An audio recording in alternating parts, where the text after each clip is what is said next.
told her that relationship started in 2019. Now, Willis and Wade both testified it started in 2022, several months after Wade was awarded that special prosecutor contract. There were also some questions about certain timing of when they got together and how Wade answered questions on his divorce questionnaire. He said, you know, he wasn't entertaining members of the opposite sex during these divorce proceedings, but they say that wasn't true. There were some questions about when his relationship had ended versus when it had started.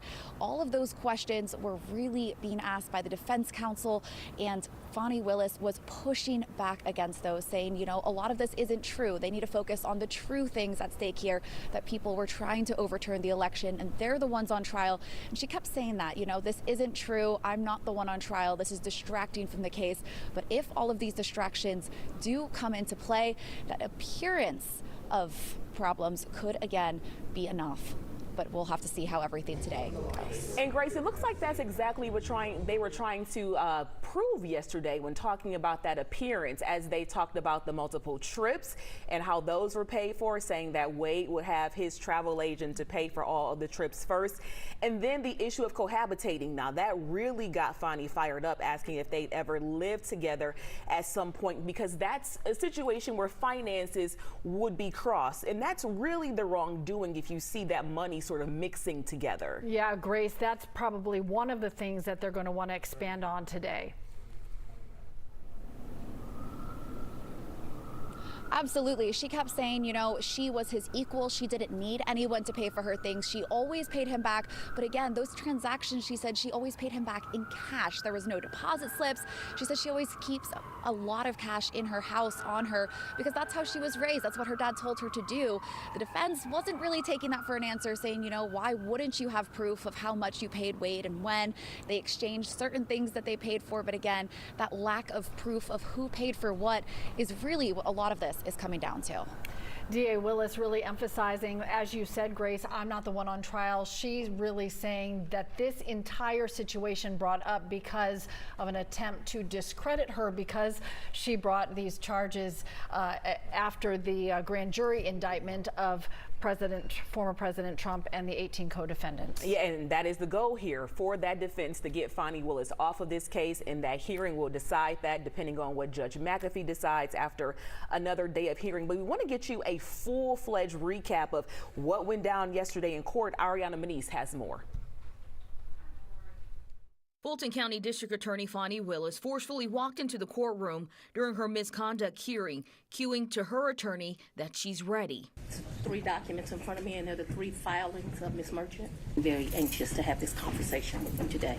Willis says she was eager to testify as she and Special Prosecutor Nathan Wade faces allegations that their relationship was a conflict of interest and they should be disqualified from Georgia's election interference case against former President Donald Trump and his co-defendants. You're confused. You think I'm on trial. These people are on trial for trying to steal an election in 2020. I'm not on trial.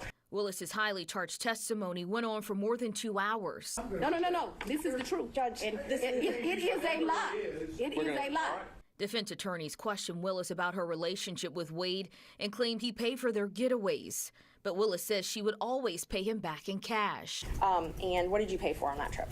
I gave him much less cash that time, probably $400 or $500. The DA also revealed how the relationship ended. I don't need anything from a man. A man is not a plan. A man is a companion. And so there was tension always in our relationship, which is why I would give him his money back. I don't need anybody to foot my bills. The only man who's ever foot my bills completely is my daddy. Wade also took the stand and set the record straight on when the relationship started, as the defense said it started in 2021. To that. None.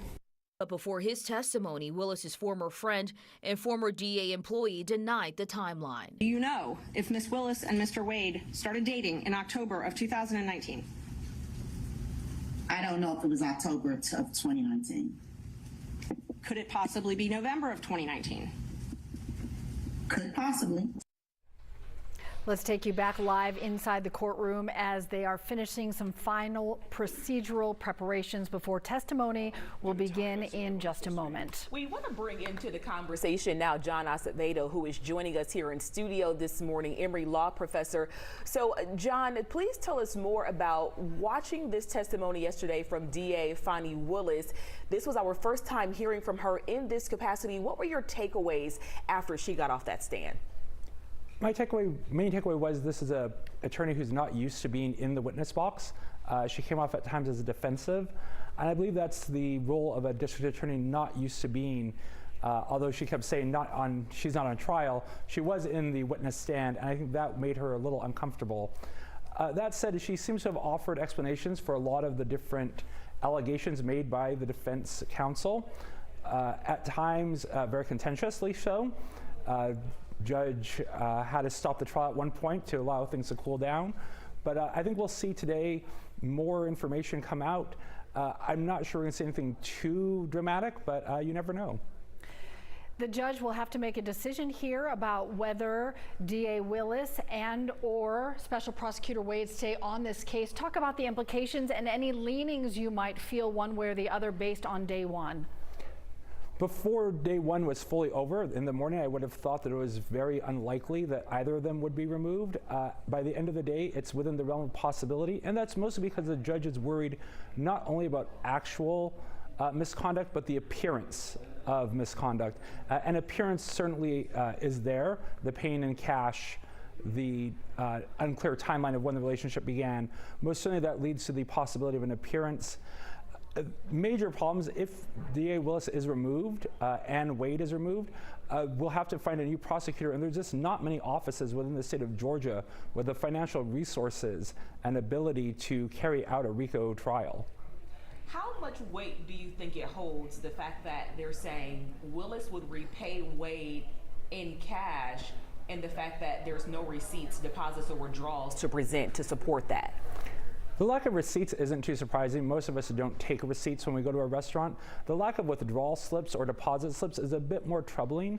And I think it's more just it feels unusual. In a day and age where almost none of us use cash anymore, I myself have to remember to get even $10 in my wallet. It feels unreasonable. On the other hand, she pointed out that her father was an activist in the 1960s and 70s, and those individuals often did live in cash. So from a family historic perspective, what she's saying does have a ring of truth to it. To the general public, though, who's by and large gone to credit cards, if not app payments, it does seem a little odd.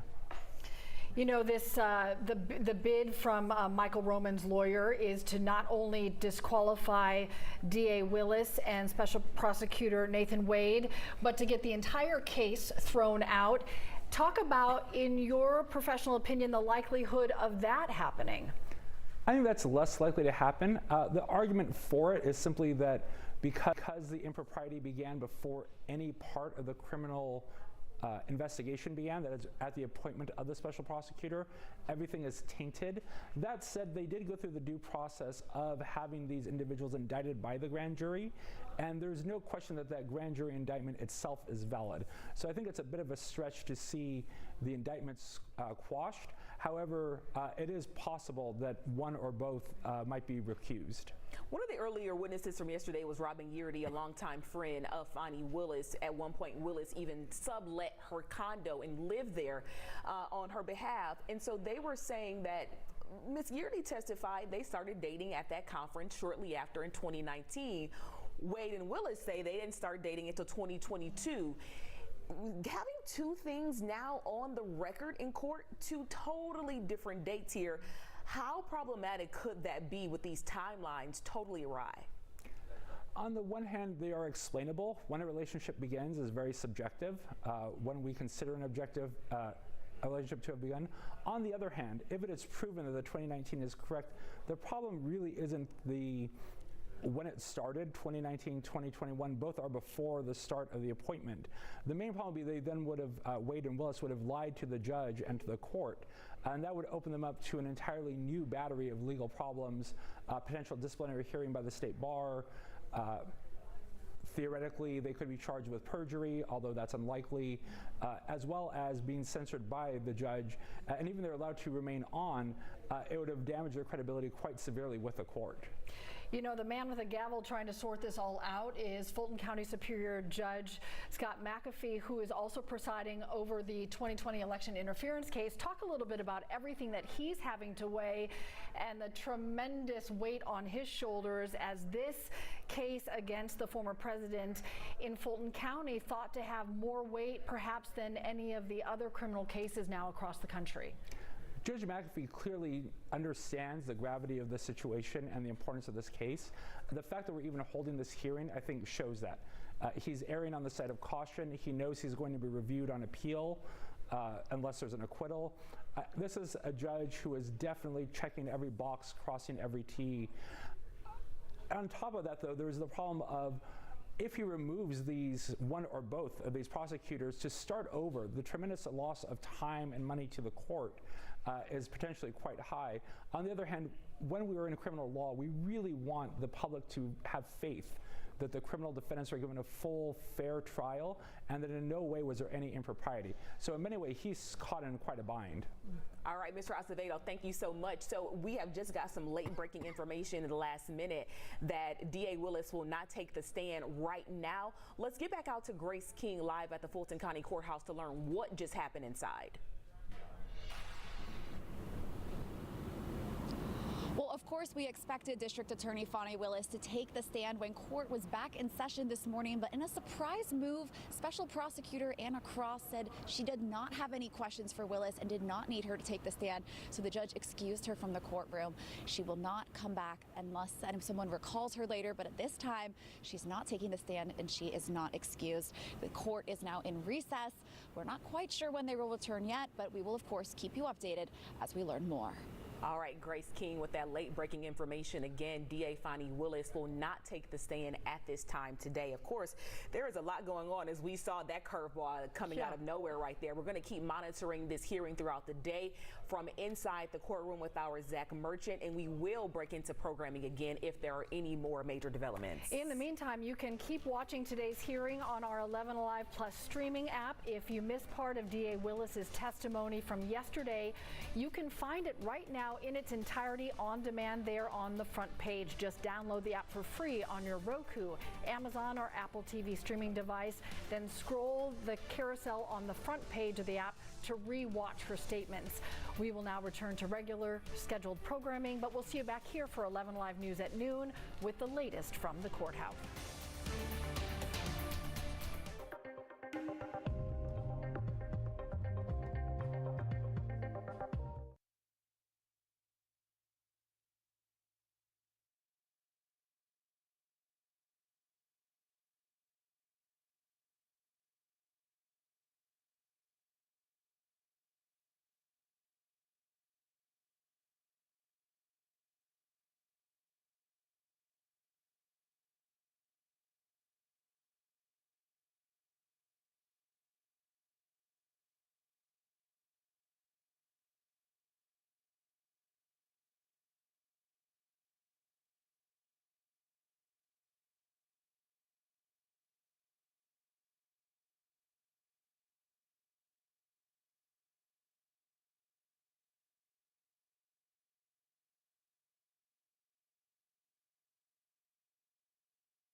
is still not with us in person. However, there's a proposal to potentially move on to other witnesses. Why don't we start with the state? Ms. Cross. Thank you, Your Honor. Yes, in order to be efficient with the court's time, we have a witness here that I'm prepared to take out of order, and it sounds as though there's no objection from the defense, so we can do that at the court's convenience. We don't have any problem taking him out of order, but it's our understanding it's Governor Barnes that is here to establish that he was the first choice of Ms. Willis, and she testified to that, so I don't think it's cumulative. I don't know why we can't call him to establish the fact it's already been established. We're not refuting that fact. We're impeach her on that fact. Ms. Cross, I think did she say it was her first choice? Did she not say who was her first choice? I think that's, I don't believe that the governor's name was mentioned. I think there are some facts and circumstances surrounding the search for someone to take over the lead of this investigation at that time. Now prosecution is something that, given the allegations in the case, is certainly relevant. All right, and it doesn't sound like it would be all that long a witness I don't anyhow. All right, so in that case, we can transition over, and Ms. Cross, I'd like to call your witness. Thank you. The state would call Governor Roy Barnes. And Judge, just so I'm clear, so you had told us not to ask questions about qualifications, so we did not ask any of our witnesses about qualifications. So if the state's now going to bring in evidence of that, we would just ask permission to now be able to go into that. Sounds to me, well, Ms. Cross? If you want to ask Governor Barnes about his qualifications, that's certainly something he'd have knowledge of. I don't know what his basis of knowledge for anyone else's qualifications might be, but I also don't think that opens the door to anything other than what my understanding of what the testimony was. As I hear it, the issue of qualifications versus who was her first choice is going to be relevant to her intent, maybe, and perhaps that issue of the case in whole. I don't think that necessarily opens the door. We'll see how it goes. I believe he's being brought up, Your Honor. All right.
Ms. Cross, assuming this may be a 10 to 15 minute witness, does the state have other witnesses on deck that they'd like to go forward with as well? Yes, we've called to gather everyone we could, so we can go forward with another witness, I believe, after this one. All right, appreciate it.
Roy Eugene Barnes, Royeugene, Barnes, B-A-R-N-E-S. Say, good morning, Mr. Barnes. Can you tell the court a little bit about your background as it relates to your service in public service? I was first elected to the state senate in 1974 from Cobb County, and I served 16 years there. And then in 1990, I ran for governor and was defeated. And 2 years later, I went back to the House of Representatives. I was elected to the House of Representatives and served 6 years until I was elected governor in 1998, and I served in that position until January of 2003. And after serving in the position of governor, can you tell the court a little bit about what you transitioned into after your public service? I did exactly what I was doing before. I was elected. I went back to practicing law in Marietta, Georgia, with my daughter, who's now a judge of the state court, and my son-in-law. And now we have, I think, 6 or 7 lawyers. Charlie Bailey back there was one of them at one time. Okay. And Governor Barnes, would you consider yourself to be a trial lawyer? Yes. Okay. We don't write contracts or we don't write wills. All we do is try cases. And I want to direct your attention back to 2021, where you were approached by the District Attorney of Fulton County, Fani Willis, about being a special prosecutor. I was. I don't recall the exact date, but I know it was sometime in 2021. And she asked me to come down, and I met with her and Nathan Wade, and there were several other in the meeting. She asked me, said they were beginning this investigation, and she asked me if I'd be interested in being special prosecutor, to which I replied that I had mouths to feed at a law office, and that I would not do that. And also, I just had a bad, well, I won't say bad because it happens from time to time, but I just had the FBI to report a fella, a militia trainer, to me that said they were concerned that he was making threats against me. And because I thought it was because of the flag, but I asked him and he said, no, it was because I was too close to the Jews, quote unquote. And I told D.A. Willis I'd lived with bodyguards for 4 years, and I didn't like it. And I wasn't going to live with bodyguards for the rest of my life. So ultimately, you turned down. Yes. Yeah, I told her. I said, I'm not interested. Nothing further from the state. Ms. Merchant. Good morning, Governor Barnes. How are you? Just fine. How are you? Good to see you. Good to see you. You said it was sometime in 2021. Do you remember? I think if it was early? was. I don't remember the dates. They all go. I could look it up on my calendar at the office, but I don't have that. Well, I want to ask you about some statements that Ms. Willis made March 28th, 2021. She was talking about assembling a team for this case. Are you familiar with her work assembling a team for this case? Well, I assume that's what she was talking to me about. But besides that, I don't know. And I know you had said you had a meeting with some folks, and Mr. Wade was at that meeting? Correct. Okay. So he was with the district attorney interviewing you about taking this case? Well, of course, I know Nathan very well, as you do. Yes. And I exchanged pleasantries with him, but the conversation was with Ms. Willis. Okay, with Ms. Willis. Were you aware at the time that her team consisted of Brian Watkins, Megan Vargas, Sonia Allen, Shannon Trotty, Sal Chan, and John Floyd? She had reported that was her team on this case. I know John Floyd was involved, and she probably told me the others, but listen, I barely remember what case I tried last year, much less every word that was said in the conversation. I understand, fair enough. But she said she was looking to hire more lawyers and investigators to work on this case. She told me, it was to me, she said, would you be interested in being special prosecutor in this case? And I gave the reply that I've already known. I mean, about hiring other lawyers or whatever, I don't know. All I can testify to is what she told me. Did she tell you at all why she wanted to hire special counsel and not use someone who was an ADA, not have an actual employee?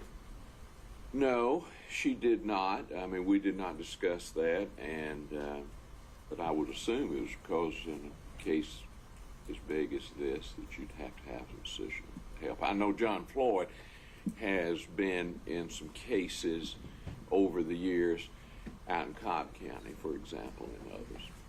Would you agree that an employee of her office, someone who was paid a state salary or a county salary as an ADA, could handle a case like this? I couldn't tell you that unless I knew the person, knew their experience, and really had been with them in a courtroom. All right. Has an opinion on that. Thank you. Yes, ma'am. Say no. Hello, Mr. Sadow. It's been a while. It has been a while. I hope you're well. I'm doing fine, just getting older, but that beats all time. That's true, but that applies to all of us, I believe. Yes. I think you indicated that if you had your calendar, you'd be able to pinpoint a date for us. I would. Is there a way for you, for example, at a break, before you actually leave, to contact your folks to see if you can get a date? I guess I could. I don't know how far back we archived those, but I assume I could. Would you be willing to give that a shot for us? I mean, I'll do whatever the court instructs. So if I ask the court and the court says, go ahead and you could do it, that's all right? I'll do whatever the court instructs. I hear you. And you should too. I try to live by those words. I'm not always successful, but I try. If I pinpoint a date, for example, I think the record is clear that Mr. Wade was hired for the position on November 1 of 2021. Does that help you at all? No, it does not. Okay. Then let's go to the meeting. It sounds like it was just one meeting. Yes. And could you tell us where that meeting took place, if you remember? It was in the conference room adjacent to the district attorney's office. So it was it in this, or the adjoining building? It was in the Lewis Slayton building. And District Attorney Willis was there, obviously, right? Yes. Yes. And Mr. Wade was there? The best I recall, now I could be mistaken about that, it's like anything that far away, but that's my recollection. Do you have a recollection of anyone else being present? Yeah, there were some other folks, but I don't remember. Do you remember, were you introduced to Mr. Wade by anything other than you already knew him? Was he given a title or anything? Known. So at least as you're there, if I heard you correctly, Ms. Willis did all the talking, Mr. Wade did not. I mean, we exchanged pleasantries, but as far as the basis of the conversation, the reason I was there, Ms. Willis did the talk. And would you be able to give us an estimate how long this meeting lasted? Probably, just rough. Probably an hour. And during the meeting, you made it clear, but it was the thanks for the offer, but no thank you. Oh, yes, I did. As I said, I started off as a prosecutor, and for about 10 or 15 years, I did nothing but criminal. And then, but I've tried to move away from it and do primarily civil now. Mr. Gillen and I have done some white-collar cases over in federal court. I've got one over there right now. But it's generally business related, where I have a client that's got a kid or him getting indicted. And the case I have over there now is an alleged fraud case. Fair to say that based on your career and the work that you've done, you've handled high-profile cases, correct? I have. I've handled some pretty good cases. I sued Syria one time for beheading a client of mine, recovered $82 million. I guess that's the best high profile, but that was in D.C. I tried that up in D.C.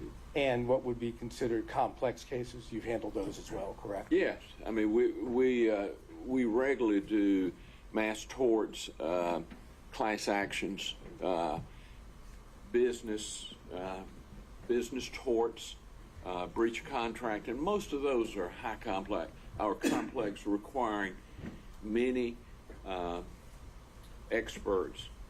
We also do malpractice. I did malpractice defense for about 25 years, but since I've returned from the governor's office, I try not to represent an insurance company anymore, and I just tried a malpractice case before Judge Edlin in November.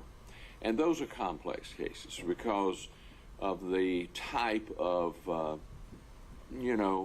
medical knowledge and that you have to have, and also because of the many experts that you have. Thank you. Did Ms. Willis, and this is the last question, did Ms. Willis tell you why she had sought you, why you had been her choice? No, I hadn't, but, I get consulted fairly often on major cases. Would you believe, based on circumstances in which you were given the offer, that it had to do with the fact that you had handled complex and high-profile cases in the past? It could have been. I know her very well. I tried a case against her. She worked for the JQC, and I represented Judge Robert Crawford, Mac Crawford, and she prosecuted him, and I defended him. She beat me at the trial. I turned it around at the Supreme Court. So you had some experience with Oh, I had plenty of experience with it. She's a very qualified young, well, everybody's young to me, but she's a very qualified young woman. After that one occasion, did you have any other contact with her in reference to the position itself or who she might be considering? I had some conversations with her or Jeff DeSantis or some of those, but not really an in-depth, about who she should hire or anything like that. Did the name Nathan Wade come up in those conversations with her? No, right? No. Nathan was there, I thought. Now, I could be mistaken, but I thought Nathan was there when for the conference. Think Nathan was. I'm positive Nathan was there when I met with him. Right, and my question was probably poorly worded, but what I was asking is after the conference and whatever consulting you might have done. Yes. Did Ms. Willis or Mr. DeSantis bring up the name Nathan Wade as a special prosecutor? I don't think so. I don't recall one. I mean, Nathan is a good organizer. Nathan can organize stuff. I've watched him over the years. So I wasn't surprised that he was acting as a special prosecutor. And Mr. DeSantis, for the record, who was that? Jeff DeSantis? Jeff DeSantis. Do you know who he is? Oh, yes. Could you tell us who he is for the record? Jeff works in the DA's office. I knew him when he worked for Thurber Baker. You know what his role in the DA's office is? I have no earthly idea. Is he in media? Does that sound familiar? He has done media in the past. Jeff has generally been, I like Jeff, and I'm very close to him, but he's generally been on the other side of my campaigns. All right, so we're talking, the best of your recollection, conference, we don't have the date, I'm asking if you could possibly get it, but the conference you have, Mr. Wade could have been there. Yes, I'm almost sure he was there. And Ms. Willis, obviously, and Mr. DeSantis was there. I think Mr. DeSantis was too. And as far as whether there was anyone else there, you don't have a present recollection? No. Okay, thank you. Next time I'll take a picture so I'll have an exact. Next time, hopefully, you won't have to be here. Well, hopefully not. Thank you, sir. All right. Mr. Stockton? No questions, Judge. Thank you. Mr. Durham? No questions, Your Honor. Mr. McDougall? No questions for the governor, Your Honor. Mr. Rice? No questions, Your Honor. Mr. Gillen? I've been waiting for this. I couldn't give up the chance getting up here, Governor. Good to see you again. Good to see you, Craig. We've done some work in the past together, haven't we? I consider you to be one of my best friends and a crackerjack lawyer. Well, I will say to you on the record that I can understand why they came to see you, because you're the finest lawyer that I've ever worked with. Thank you. I need to put you in the next day. Yeah, there you go. We'll get that. But I got one or two more questions. Okay.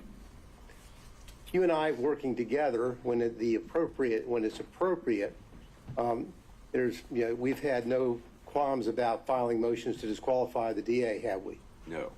Matter of fact, you and I successfully disqualified the DA out in Cobb County in the Brown case, didn't we? We did. So whatever needs to be done should be done. Represent your client. You got that. Thank you so much. Mr. Coturo, are you still with us by Zoom? I am, Your Honor. All right. Any questions? No, sir. All right. And Mr. Cromwell for Ms. Latham? No questions, Your Honor. All right. Any redirect, Mr. Abadi? Can this witness be excused? Yes, Your Honor. Your Honor, is there a way that we could potentially ask through you for that date if you can get it? The question is, you want the exact date that the meeting occurred? Yes, if we can get that. And I'm wondering if we can, if it's really material, the exact date rather than just its proximity to the November 1st hiring. Is that fair? If he knows whether it was far earlier in the year versus maybe closer, would that obviate the need for the exact date? If he can't get the exact date, of course, we'll take the best we can get. Okay, let's start there. All right. Let me I think, well, he may take care of it for us just if we hold in place here. I'm not sure of this. Well, let me try this first, Governor Barnes, before you do a deep dive in the email there. Do you recall what time of year it was when this meeting occurred? I'm afraid not. Okay. I mean, you know how this is. The cases and the days move together. I had a fellow a few years ago that said I represented him in 1978, and I told him I'd take his word for it. Now, I got to ask, you wouldn't do that if it was a question of him saying he just paid you. No, I would not. I will tell you, I believe lawyers should be well paid, Mr. Senator. All right, so sir, is that something I'll have to look. It didn't come up right. Okay. All right, we'll ask this witness to step down subject to recall. And that might be something the state can present with stipulation as well. All right, thank you, sir.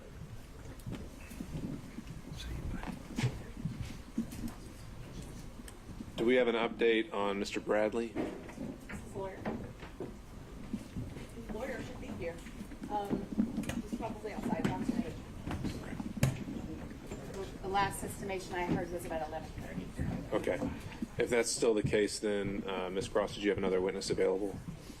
But having brought over, it's Mr. John Floyd, not the special prosecutor John Floyd. John Floyd, District Attorney Willis' father. Okay.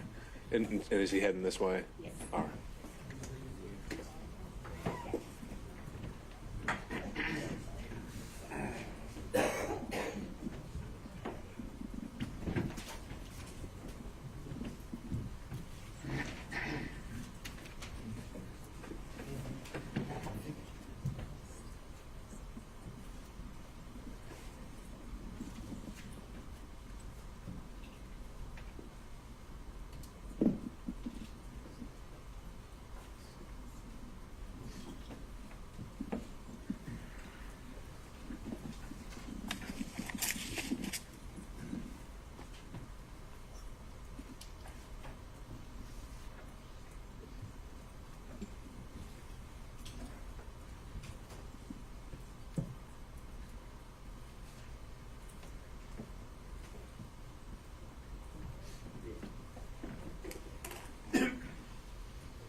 Mr. Ward, we're just holding in place for taking witnesses out of order. Do you have any updates on Mr. Bradley? Yes, so he is still in this appointment from May last few more hours. However, he's going to make himself available for Zoom if that's possible. This is the easiest way in order to provide his testimony. All right. Ms. Merchant? I was outside looking for them. Sure. We found them. I'm sorry? So he is asked whether the defendants would accept his testimony by Zoom. As long as I can show him documents, if he needs his memory refreshed, then that's fine. It is not us. It is not. With due respect. Yeah, the state would have an objection to this witness not appearing in person. Understood. All right. Mr. Ward, I think we're going to need continual updates from you and also some kind of expectation of what this afternoon is going to look like. I was never informed of a medical appointment, and I think the notice in this hearing indicated it would last at least 2 days. So right now, I think he's in violation of his subpoena. Again, Your Honor, I believe that the counsel's giving notice of his doctor's appointment. He missed one yesterday. He took a stand yesterday, and he was hoping that he would finish his testimony yesterday. He stayed here all day. This appointment started at 9, and it's kind of out of his control with regards to, again, the issues involved with it, as well as going to be 2 days at one time. I'm just trying to get more. I mean, we initially been told maybe it was going to be 9:30 and 10. Do we have any better idea to get a realistic expectation of when we think we can have him here? If it's Your Honor's wish, just tell him to come on in, and we have to go back to his Is he, without getting too much into the particulars, has he already been seen by the doctor and he's waiting for results, or is he still waiting to be seen by a doctor? I'm just, both. He's been consulting with the doctor, and they're waiting for it. and after he gets those results, he was supposed to have another meeting with them today as well. But potentially that meeting could occur later. After they're able to figure out the purpose of the actual appointment. Okay. If you can get any kind of an update on how much time they think that those results are going to take. If it's more than an hour or two, I think we would want to start bringing him here, and he can have that follow-up consultation later. All right. Thank you, sir. Did Your Honor want to take up the 1.6 motion? At this point, I think we've got something else that can occupy our time, and I think we need to move forward with that. All right. Of course. Yeah, absolutely. And I didn't learn about the equipment. Right. Okay. Understood. Ms. Cross. Yes, Your Honor. Mr. Abate will. Mr. John Floyd. Mr. Floyd, if you could have a seat, sir.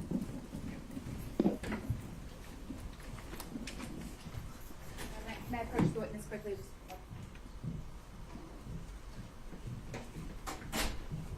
Thank you.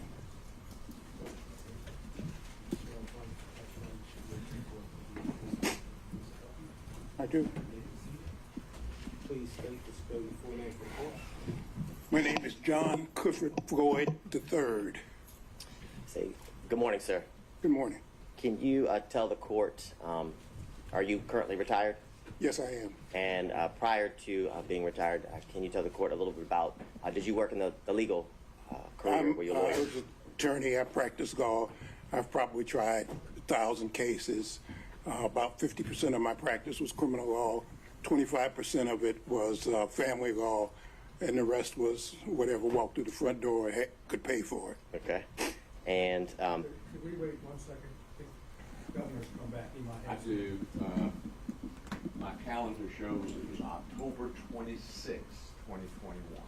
All right. And would defense counsel accept it as a stipulation, or is there any follow-up questioning needed on that? Mr. Barnes is still considered under oath on this point. All right. I would look for a show of hands or for someone to speak now on Zoom, and hearing none. Thank you, sir. You're excused. And, sir, can you tell the court, are you from Atlanta? No, I grew up in South Central Los Angeles. I spent most of my legal career. I would say in Washington, D.C. was kind of the circle, but I've tried cases all over the country, and I tried the longest. I was the first lawyer to try an international criminal court. I was with the International Criminal Tribunal for Rwanda. I was in trial there for 4.5 years in Arusha, Tanzania, and Hague in the Netherlands. Okay. And when you weren't there, it sounds like your kind of center of gravity was Washington, D.C. Correct, but I've tried cases in West Virginia, Maryland, Florida, California. All over. Yes. And do you, sir, can you tell the court, do you have any children? I have one daughter, Fani Willis. Okay. And I want to direct your attention back to 2019, okay? Yes. Back in 2019, can you tell the court, did you move here to Atlanta? I was living in Johannesburg, South Africa, and unfortunately, for some reasons, I could not get an extended visa. When I retired from the practice of law in 2018, I moved to South Africa, and I had to leave South Africa, and I did then come to Atlanta. Okay, and do you, sir, remember about the time period in 2019 when you moved in with your daughter here in Atlanta? It would have been the spring or summer of 2019.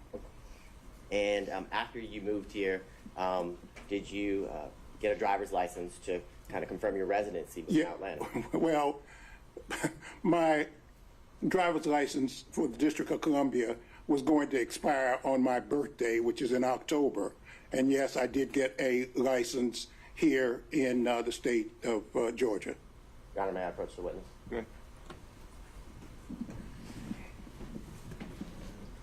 You can just take a look at what's been marked as Stacey's. Okay, Your Honor, would you, if you don't mind, my eyes are very bad, which is one of the reasons I retired, and so I need a magnifying glass, so I'll be constantly. Thank you.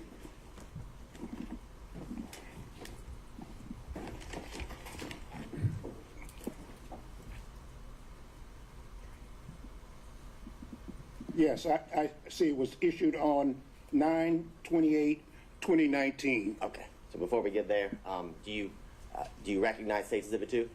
Yes, just my driver's license. And is State's Exhibit 2 a fair and accurate copy of your physical driver's license? Absolutely. This time, Your Honor, the state would tender what's been marked as State's Exhibit 2 into evidence. Okay. Seeing no other objections, is submitted. State's Exhibit 2 is submitted for the record. Now, and for the record, Your Honor, the state is going to supplement State's Exhibit 2 with a redacted copy of the license. The current copy is not redacted with the address and things of that nature. And do we need to mark that differently in any way? I will mark it as State's Exhibit 2A. Perfect. Now, you talked about when your driver's license was issued. Can you tell the court when was that driver's license here, your Georgia driver's license issued? It was on 9/28/2019. Okay, so September 28, 2019. Now, when you moved into District Attorney Willis's home, who lived there? Well, my daughter lived there. I lived there, and from time to time, my grandchildren would come. Okay, and did your grandchildren, were they at school coming and going? Exactly. I think they were in school in various jurisdictions. And during the time, how long did you live at or with Miss Willis and at her home here in Fulton County? She was forced to move after she was elected. I don't know if you want me to go through the whole thing, but that, Your Honor, if Your Honor will indulge me.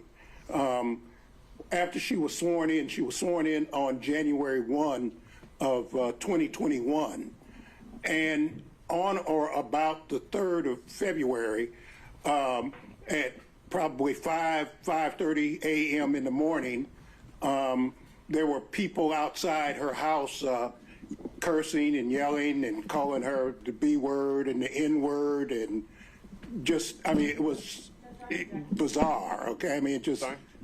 Pause, sir. Mr. Abani. Here's the objection to you. I would say it's a effect on the listener. He was present while all of these things were occurring. But I can... No, that's... And he's saying he was personally present to hear these things? Yes. Okay, overruled.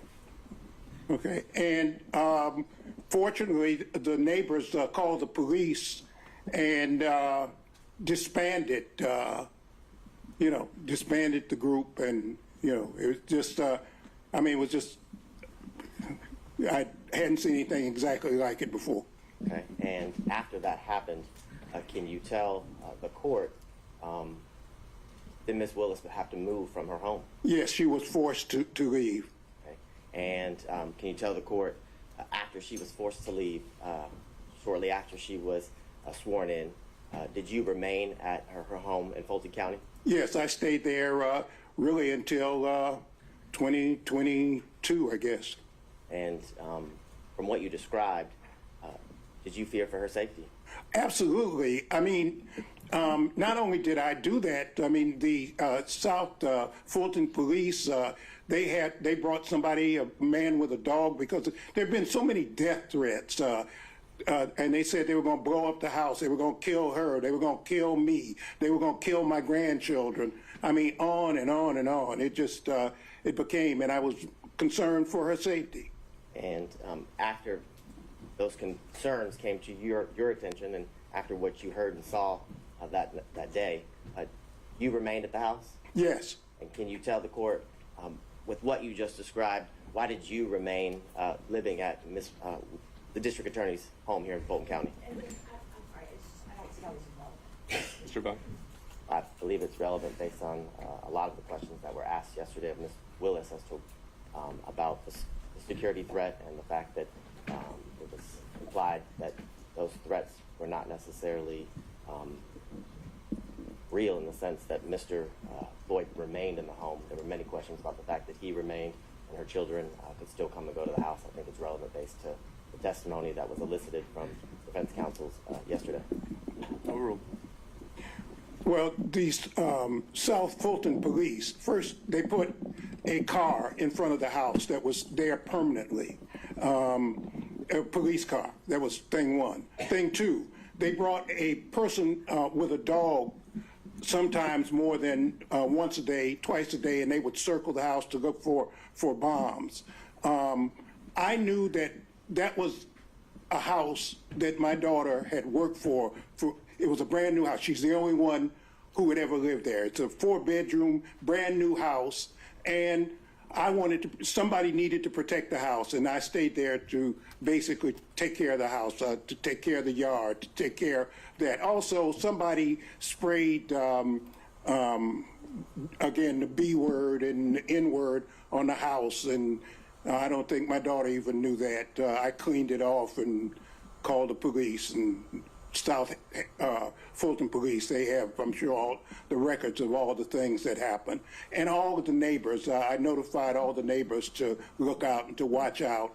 And it was so crazy. I mean, it was just so crazy. We'd have people would show up and park car. There was a guy parked for probably 8 hours out in front of the house. It was just, and we'd call the police and, Now, at the time that you lived there with Ms. Willis, and I guess even when you remained, so during the time period of 2019 to the end of 2020, are you aware if Ms. Willis was dating someone? Yeah, she did. She had a boyfriend when I first got there. Okay. And did you meet her boyfriend? Yeah, I met him often. Okay, and did you know him by any specific nickname? Yeah, Deuce. Okay, and can you tell the court while you were living there, how often would you see him? Sometimes every day, sometimes, every other day. He was a disc jockey or something, and he had all this paraphernalia that I'd have to move out. It was a thing with the keyboard, things that play music and so forth. So. Now, when you moved in 2019, and then throughout the years in year 2020, 2021, had you ever met someone named Nathan Wade? I did not meet Nathan Wade until 2023, about a year ago, when a reporter by the name of Issakoff interviewed me. I met him. That was the first time I had met him.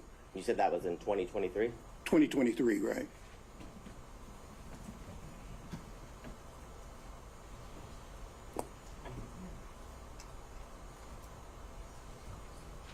And I know you said you hadn't met him until 2023, but when you were living at Ms. Willis's house in Fulton County, did you ever meet Mr. Wade in the year 2019? Absolutely not. How about in the year 2020? Absolutely not. Did you ever see Mr. Wade at Ms. Willis's Fulton County house in the year 2021? Never. And is it your testimony that the only time or the first time that you met Mr. Wade was in 2023? Let me say something. Mr. Wade said that he remembers seeing me, and I do remember some banter. I'm a member of Kappa Alpha Psi fraternity, and there's kind of this thing that goes on between fraternities, and Mr. Wade is a member of Alpha Phi Alpha, and they, I do remember there was some kind of banter when my daughter was sworn in to be district attorney between me and a couple of guys, and he said he remembers me. I don't remember him. And prior to that experience that you're talking about, as well as, I guess, your official meeting in 2023, had you ever even heard his name? No, never. I don't think I have any further questions, Your Honor. Ms. Merchant. Yes, thank you, Judge. Good morning, sir. Fine. How are you, counsel? Good, thank you. Just got a couple questions. On Monday, we heard you were in California. Do you have a place in California?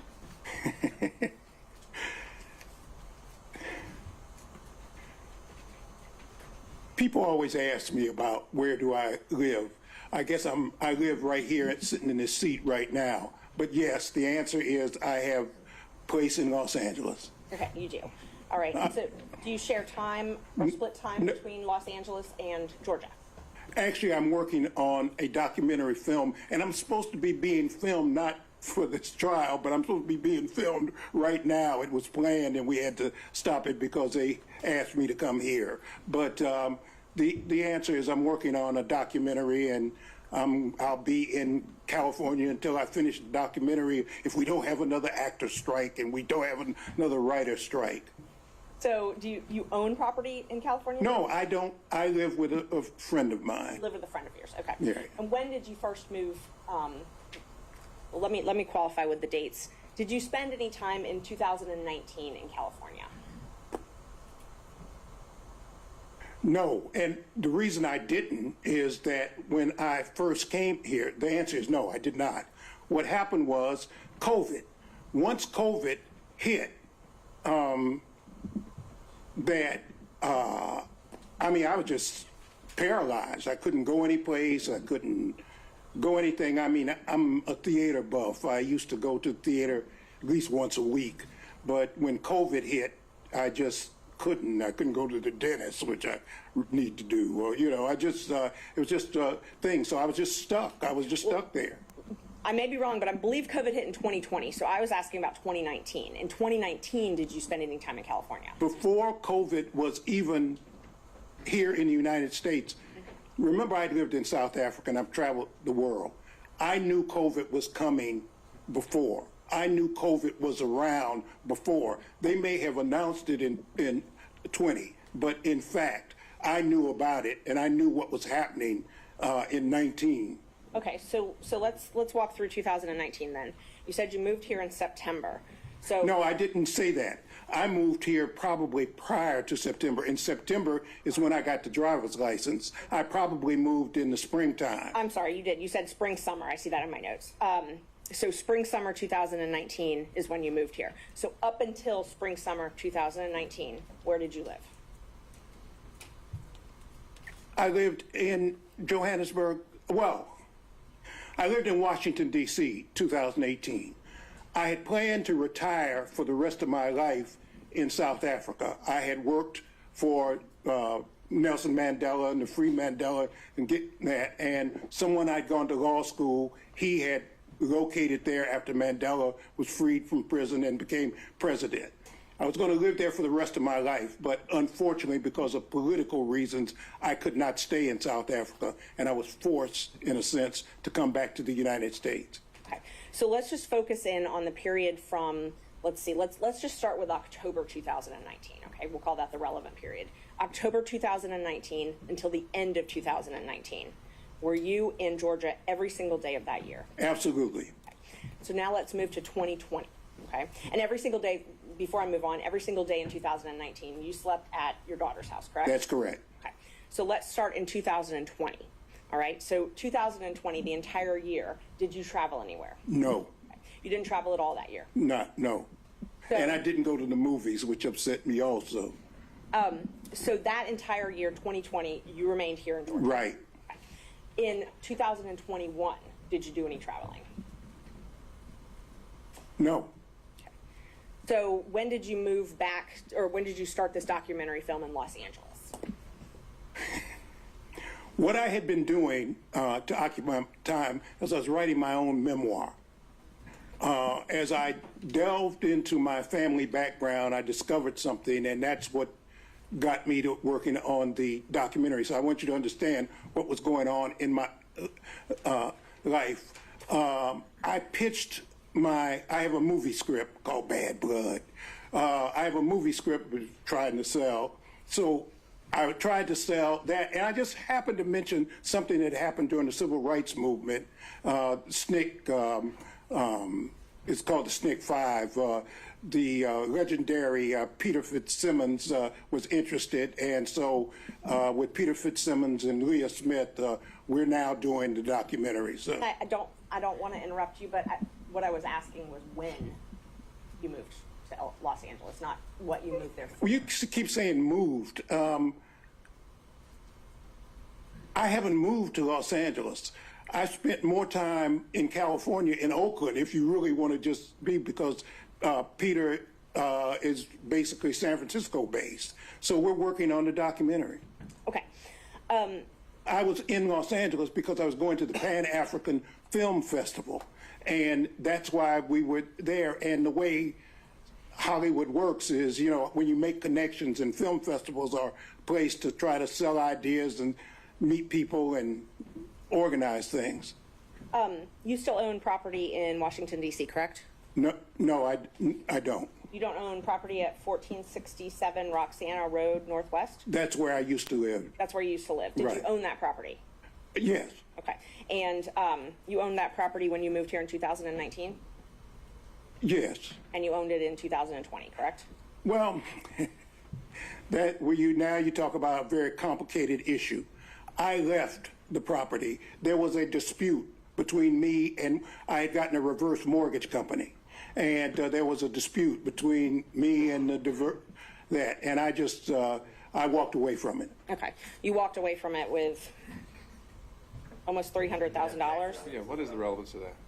Where he lived and registered to vote. That's what they brought in. So that's. Why is the money he got from the sale relevant at all? It's the only proof I have of that he owned that address. So I can move on though. Right. Okay. When did you sell that property? I didn't. The reverse mortgage company took it. Oh, okay.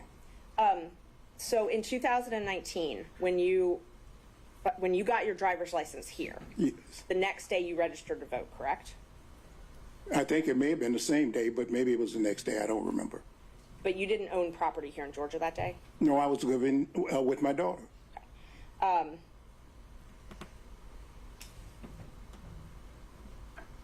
You said that you met Mr. Wade, that you remember you met in 2023, right? That was the first time you Correct. remember? Okay.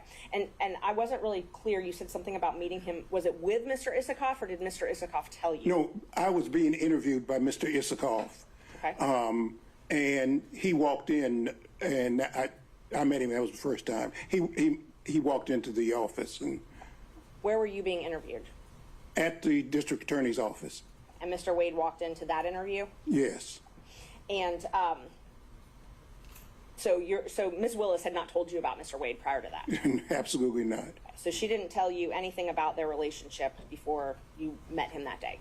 No. But Mr. Wade remembers meeting you in 2020?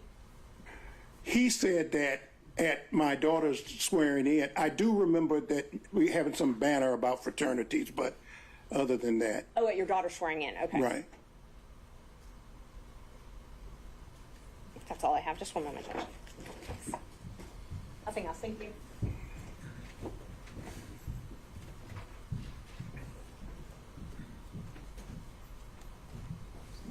Morning, sir. Good morning. How are you, counsel? I'm fine. I'll try to ask you some specific questions if we could, okay? And I'll give specific answers if I can. Perfect. Okay. The driver's license address, I'm not going to publish. That is State's Exhibit number 2. But is the address on that driver's license the home that you're referring to as your daughter's in South Fulton? Absolutely. Okay. It was unclear to me, maybe no one else, but it's unclear to me, when did you stop living at what I would call your daughter's home in South Fulton? Things got so bad and threats got so many, even against me, that the house became basically uninhabitable. You know, I got tired of sleeping in one room one day and no one that. I would say December of 2022, something like that. December of 2022. Right. That's about right. Yeah. Now, let me change and go back for another date. You had indicated, and I didn't hear it, when was your daughter, Miss Willis, when was she sworn in as district attorney? On January 1, 2021. Okay. And did you indicate that there was an incident, and I know you've described it, was that incident on February the 3rd, 2021? That's my best recollection. Okay. So my question then is, after February 3rd of 2021, how much longer did Miss Willis stay at the house before she moved somewhere else? Very short period of time, and I cannot be precise, but I would bet all the money I ever made, it wasn't more than a month and a half, if that long. Okay, so we're talking about, best of your recollection, end of February into the beginning of March, give or take, of 2021, when Miss Willis would have moved to a different location. Exactly. Okay. And did Miss Willis return to the house, that is, the house that you were in, at any point in time that you can remember? From time to time, she and her security might show up for her to pick something up or take something or something, okay. But she always would come with her security. Okay. My question was poorly worded, I apologize. Did she come back permanently to her house? Oh, absolutely not. Okay, absolutely not. So as far as you're aware, that once Miss Willis left the house, her house, South Fulton house, so the record's clear, in either late February or into March of 2021, best of your recollection, she's not returned to that home to live? No, it became uninhabitable. I mean, it just, I mean, that's okay. I would have to walk around that house looking out of every window. I made a habit of having to walk around the whole house. I got lights so that if somebody would come at night in the back, so that those kinds of reflecting lights, I had those put up. I don't mean to, again, to cut you off. Okay. All I was interested in is whether she had ever returned. No, the answer is no. Okay. Now, when Miss Willis, when your daughter left the home, time period, end of February, beginning of March, give or take, 2021, do you know where she moved to? No, and I didn't want to know. I intentionally did not want to know, because I was not, if somebody stuck a gun to my head and I could tell them, I wasn't going to tell them anyway, or I'd have made up something, but I didn't want to know. Okay, so would it be fair to say that if you didn't want to know, you never visited her at the place that she moved to? Oh, I never did. Never did? Never did. Okay. Do you know how long she stayed at the first place that she went to after she left her house before she moved to a second place? What I know, and this is hearsay, counsel, is that my daughter has had to move something like 4 times. But do you know any potential? No, I don't know any place. I was taken one time for Christmas Day.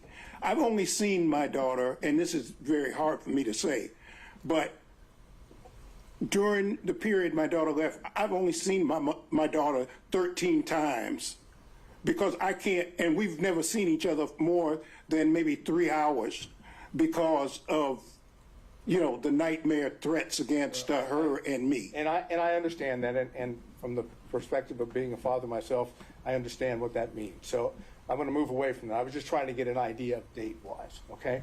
So let me try to get one more date. In 2023, when you were being interviewed by one of the gentlemen that wrote the book at the DA's office, and Mr. Wade came in, can you give us, other than 2023, what the date would be? I'm sorry, I can't, Counsel. How about spring, summer, any idea? I would guess spring or summer, but I can't. Okay. I don't. I'm sorry. And you've already indicated, at least to your recollection, that was the first time that you'd met Mr. Wade. Oh, absolutely. Okay, I'm not arguing with you about that. I want to go to Miss Willis's boyfriend that you referenced. Okay, you met Miss Willis's boyfriend, as you've characterized it, when you came here in 2019. Correct. And you met him on one occasion, several occasions? Oh, no, I saw him often. Oh, so you mean there was no secret that she was dating this man? Not from me. Not from you. And not, he was a disc jockey of some kind. I think he had a government job during the day. I don't know what it was, but apparently he would do weddings and so forth and so on. He was a disc jockey, play music. So he had all his stuff was always in the way, and I was always having to try to push it aside. And, you know, anyway. But Ms. Willis, your daughter didn't keep him from you, correct? No. No, I mean, there was no doubt I mean, we lived in, my daughter and I lived in the same house. I mean, you know, he came and went, you know. Right. Now, when did you learn that your daughter had a romantic, personal relationship with Mr. Wade? Well, about 7 weeks ago when as a matter of fact, I just found out when other folks found out. Okay. But as your daughter, as I understand it, never told you one time in the year of 2022 that she was dating Mr. Wade, correct? That's correct. And until recently, you didn't know from anyone, including your daughter, that she dated Mr. Wade, correct? That's correct. That is, whatever the relationship is between father and daughter, she kept that a secret from you, correct? Correct. That's all I need to know. Mr. Stockton. No.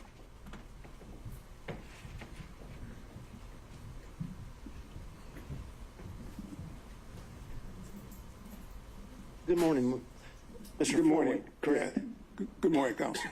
When your daughter moved or left the house that she owned, did she say anything to you about having a large savings of cash? Oh, no, no. See, maybe, excuse me, and Your Honor, I'm not trying to be racist, okay? But it's a black thing, okay? You know, I was trained, and most black folks, they hide cash or they keep cash. And I trained, you always keep some cash because I've been places, and just because of the color of my skin, for example, I took a fellowship at Harvard when my daughter was just, if I might, Your Honor, when I was just, she was just, you know, maybe 3 years old. And I remember going to a restaurant in Cambridge, Massachusetts, and I had a American Express credit card and maybe a Visa or whatever. And I had a lot of what they call traveler's checks. I don't even know if they still have traveler's checks, but traveler's checks. And there was a sign said, you know, with the credit card. For whatever reasons, the man would not take my American Express credit card. So I pulled out my Visa card, and he wouldn't take my Visa card. So then I pulled out my traveler's checks. He said, we don't take checks. Now, these were traveler's checks. This was money. I had a $10 bill. I'll never forget this as long as I live. And he said, the bill for my wife at the time, Fani's mother, Fani, and myself was like $9.95, and I had a $10 bill. That was all that. And I always remember that. But even before that, I've always kept cash, and I've told my daughter, you keep 6 months worth of cash always. For example, I had 3 safes in my house. I put some of my clients' stuff there too, things I didn't want other lawyers to be, because you're always in a firm, and I knew that there were special conditions, so some of my clients' things I would bring home, put them in the safe. But I've always kept safes, and as a matter of fact, I gave my daughter her first cash box and told her always keep some cash. So is that a yes? Yeah. Oh, absolutely. That's all I got, Judge. Mr. Durham. No questions. Mr. McDougald. No questions, Your Honor. Thank you. Mr. Rice. No questions, Your Honor. Mr. Gillen.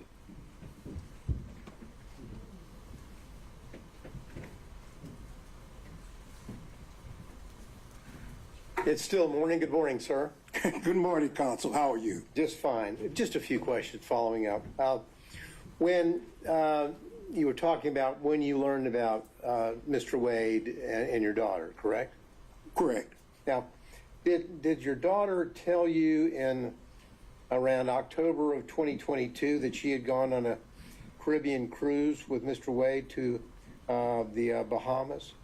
The answer is I knew that my daughter had gone, but I did not know who she went with or what the circumstances were. So I knew that she had gone out of town, but I didn't know with whom. I see. And did she tell you in November of 2022 that she had gone to Aruba and stayed at the Hyatt Regency Resort there in Aruba for 3 days with Mr. Wade? Did she tell you that? The answer was, again, I knew she went out of town. I didn't even know where she went. I knew she was going out of town. She told me she was going out of town. I think she might have said she was going out of the country or something. She'd be going. But other than that, that was all. Okay.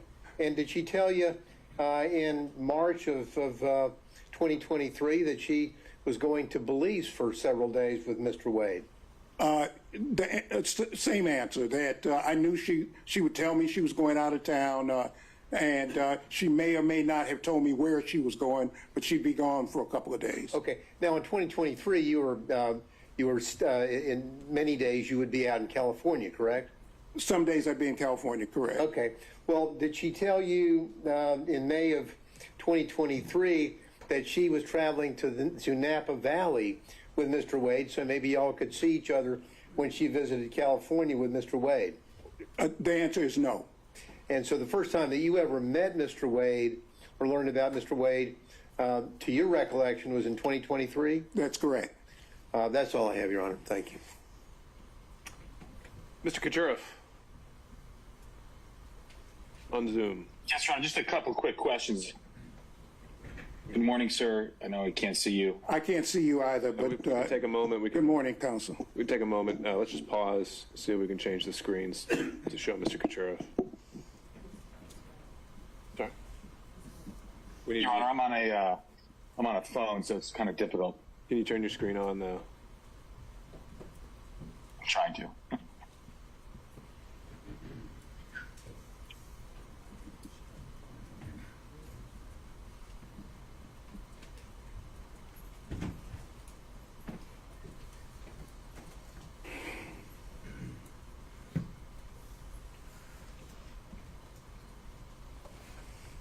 Does that work?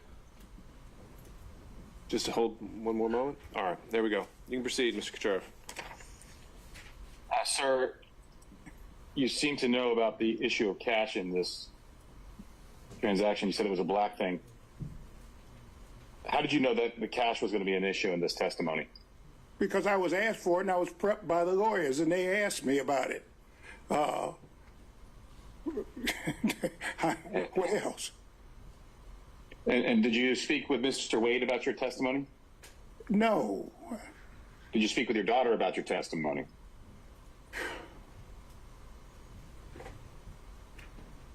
She may have been present when the lawyers were. I really don't remember. If Mr. Wade and your daughter were dating, you wouldn't have known that unless your daughter told you. What do you? Maybe I'm not understanding your question, counsel. So maybe you want to restate. What is it that you're asking me? Yeah, if it wasn't clear, I can re-ask the question. I'll rephrase it. Yeah, right. Yeah. Mr. Wade, if Mr. Wade and your daughter were dating, you wouldn't have known that unless your daughter told you. I did not know that they were dating. And when were you talking about the cash? I didn't know that. I don't know what you're asking me. What I told my child from the time she was a child is always have some money.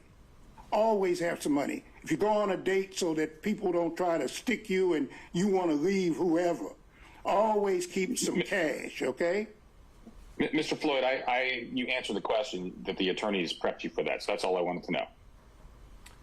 Anything else, Mr. Sheriff? That's it, Your Honor. All right, Mr. Cromwell. No questions, Your Honor. Mr. Abadi? Your Honor. Mr. Floyd, now, it wasn't common for your daughter to confide in you about her romantic life at all. No, and I haven't confided in her about mine before when I had one, okay? And you wouldn't have known about her boyfriend, the disc jockey. Hey, Debs. Is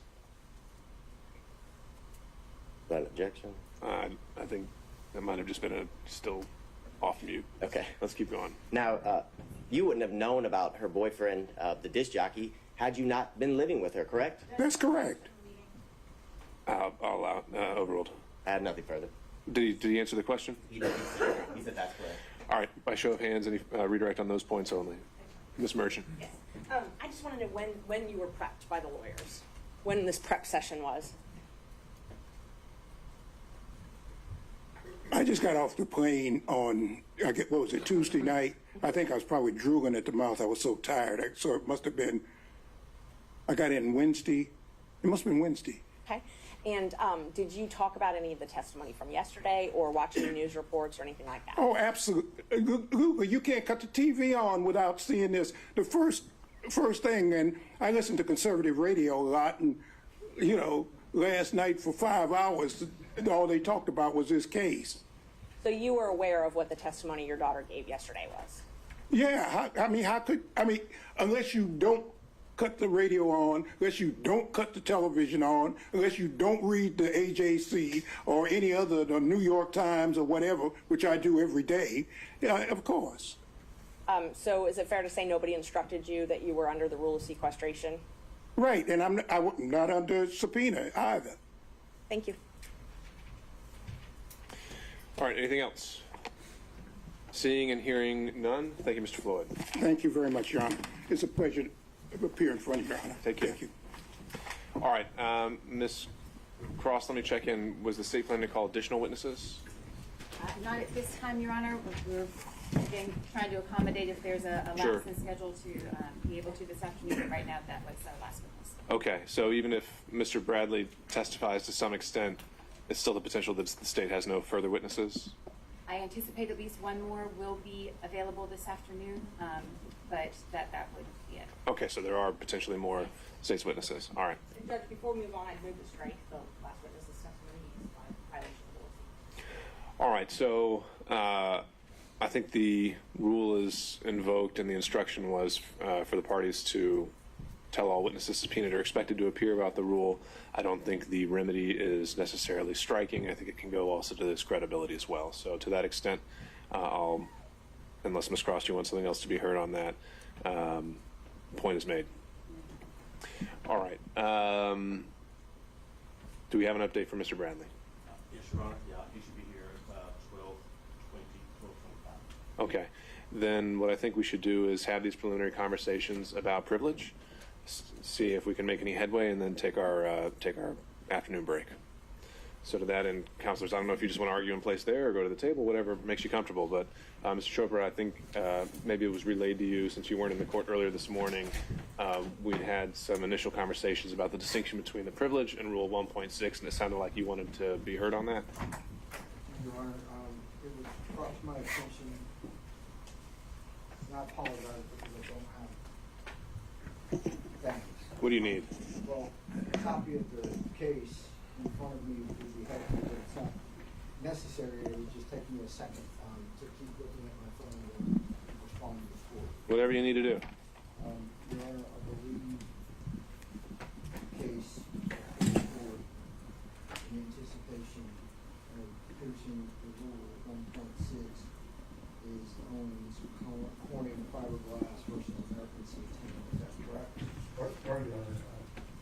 difficult hearing counsel. Could you? There's a microphone there at the jury box. You can try to Hear what he's saying. Thank you. either try to lift that microphone up and speak in the jury box, or make your way over to the podium or table. Sorry. Is that any better? All right, and no, that was authority provided by Mr. Sadow over our morning recess, and I think that was indicated to go more towards a potential crime fraud argument. I don't think we've really gotten there yet. It's not crime fraud per se. It's the same notion. It's fraud on the court, different proposition. Okay. But yes, and to attorney-client privilege waiver, Right. 1.6 confidential and secret waiver. The case that I had cited to this morning, showing the distinction between the two, was tenant health care. So that's where we were on the threshold issue. Did you have something that you wanted to address on that? I have not been able to review that, Your Honor. I was unfortunately unaware. All right, Mr. Ward, you're co-counsel with Mr. Bradley? I'm not here in that capacity. Remind me why you are here. I'm here just assisting. You're just assisting. Bradley, counsel, this counsel. Okay, so you are co-counsel on this. Well, this morning when you were asking where he was, I had to make sure everybody knew that no one was here. That's what I was doing. Okay. Oh, this is, the judge is saying it's tenant. Right, and the citation for that is 273 Georgia 206. Judge, And I'll give you time to review that. In the meantime, what other things that you want me to know? And perhaps at this point we just take our break now, unless you also want to talk about the questionings that were provided by Ms. Merchant, seeing if there's anything we can achieve. so that I can be clear, it is apparent that at this point we're going to go into whether or not 1.6 provides privilege for Mr. Wade, even though he has specifically stated that he does not waive that privilege. Therefore, it would be incumbent upon the court to issue an order to demand that Mr. Bradley, over and above the privilege afforded in 1.6, is required to testify. Is that correct? That's right. That's what we covered this morning. And so I would ask the court, is the court then going to travel under the fraud exception? We haven't quite gotten there. We haven't decided whether attorney-client privilege applies. I think there are some other things that we would have to do to, I think we got held up yesterday on 1.6. As I understood it, I was waiting to hear from you whether we are now beyond that. And then if we're in the land of attorney-client privilege and only attorney-client privilege, so Rule 505, then I think Mr. Sadow has some arguments on crime fraud, and I think there's also just the general arguments of, does it exist? Were certain statements in furtherance? Does Mr. Bradley have any knowledge independent of those? Certainly, Right? and in order to keep the court abreast, yes, we are still traveling under, there should be a privilege afforded to Mr. Wade under 1.6, and we are aware of how they will try to convince the court that that should be overcome. So hopefully I can read this case in less than 5 minutes. All right, that's fine. Anything, I guess, as he reads that, let's do this. Assuming we do get beyond 1.6, if you can work with me here, anything we want to add to that? I'm afraid I would have to hear what the arguments were that got us past 1.6. Okay. Judge, I'm not here to insinuate to the court that we would do something else. I don't know. But there was a line of questioning that Ms. Merchant decided to write out and share with the parties. Were there any initial thoughts, comments, reactions to that? Again, just trying to make sure we make the best use of Mr. Bradley's time once he arrives. Your Honor, I just want to say that just reiterate that my client has not waived the attorney-client privilege. The questions that we reviewed this morning, Mr. Bradley is not able to testify about anything relating to Wade's marriage or dating history after December 2018. That's going to be the operative date. Nor does any of the questions does Mr. Bradley cite to any external knowledge or sources. Anything he will say would be derived entirely from privileged communications with our clients, so we just want to renew our objection. Okay, so certainly the assertion of the privilege is confirmed and for the record, and I think, again, this is where we got held up yesterday, is that I know you're asserting that certain answers to these questions would be covered by privilege. I think there's still some boxes we would need to check before we can confirm that, and we'd have to check those boxes with Mr. Bradley before we can get there. Okay, if there's nothing else, then let's break until 1 o'clock. All right, thank you all.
I got out, I joined the Oakland Police Department, and I was good at it, involved in undercover operations and making felony arrests.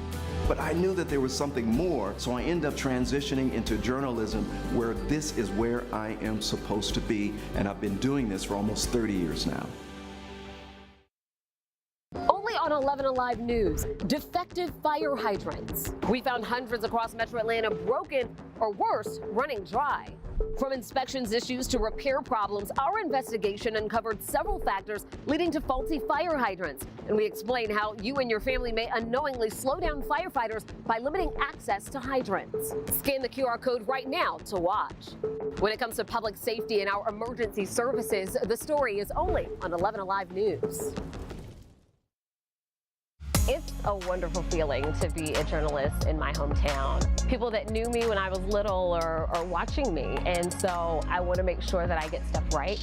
Good journalism is impactful, whether it is taking on something that needs to be changed or touching somebody. This is my city just as much as it is yours. So when I'm out, when I see people, it's, hey, how are you? It's what's going on in your world. Because even when I'm not at work, people still trust me. Only on 11 Alive News, we examined the 4 ways you and your family can identify whether a review is real or not and save you some money. There is a lot of red flags that you should look for. With tricks to identifying fake reviews, like simply looking at the profile name. Our investigation. Welcome back, and thank you so much for hanging out with us at 12:30. I am Faith Jesse. So it's day 2 of testimony in a hearing over accusations of misconduct against Fulton County District Attorney Fani Willis. 9 co-defendants in the 2020 election interference case want a judge to disqualify her because of her romantic relationship with Special Prosecutor Nathan Wade. Well, today, Willis was expected to get back on the stand after yesterday's fiery testimony, but we learned this morning that likely won't be happening. 11 Alive's Grace King joining us live outside the Fulton County Courthouse with an update. Grace, last time we spoke with you, we were talking about her father who was on the stand. What's happening in that courtroom right now? Well, right now that courtroom is on break, but like you said, we thought we would hear more from Fani Willis this morning, and instead Special Prosecutor Anna Cross said she didn't have any other questions, and instead they called her dad to the stand. During the time period of 2019 to the end of 2020, are you aware if Miss Willis was dating someone? Yeah, she did. She had a boyfriend when I first got there. And did you meet her boyfriend? Yeah, I met him often. I did not meet Nathan Wade until 2023. That is in line with what we heard from Wade and Willis themselves yesterday. Both said their relationship didn't start until 2022. However, that contradicts testimony from a former friend of Willis's, Robin Yurdy, who told the court it's possible that their relationship started in 2019. Now today, the court also revisited parts of Wade's testimony from yesterday, where he said there was no receipts for any of the money Willis gave him for trips they took together. Now that's been a crucial point as the defendant's attorneys question whether the money paid to Wade, who was chosen by Willis to prosecute this case, has been used to Wade and Willis's financial benefit. Miss Willis paid you in cash all the money for the entire trip. It was a gift for you for your birthday, correct? Yes, sir. And I'm sure you probably have the deposit slips where you took the cash and deposited the cash into your account, don't you? I did not deposit the cash in my account. You don't have a single solitary deposit slip to corroborate or support any of your allegations that you were paid by Mrs. Willis in cash, do you? No, sir. Now, Willis's dad says this makes sense because that's how he raised his daughter. He also keeps large amounts of cash on him just in case. I've always kept cash, and I've told my daughter, you keep 6 months worth of cash, always. For example, I had 3 safes in my house. Now, her dad finished testifying around noon, but there are several other witnesses we expect to hear from this afternoon.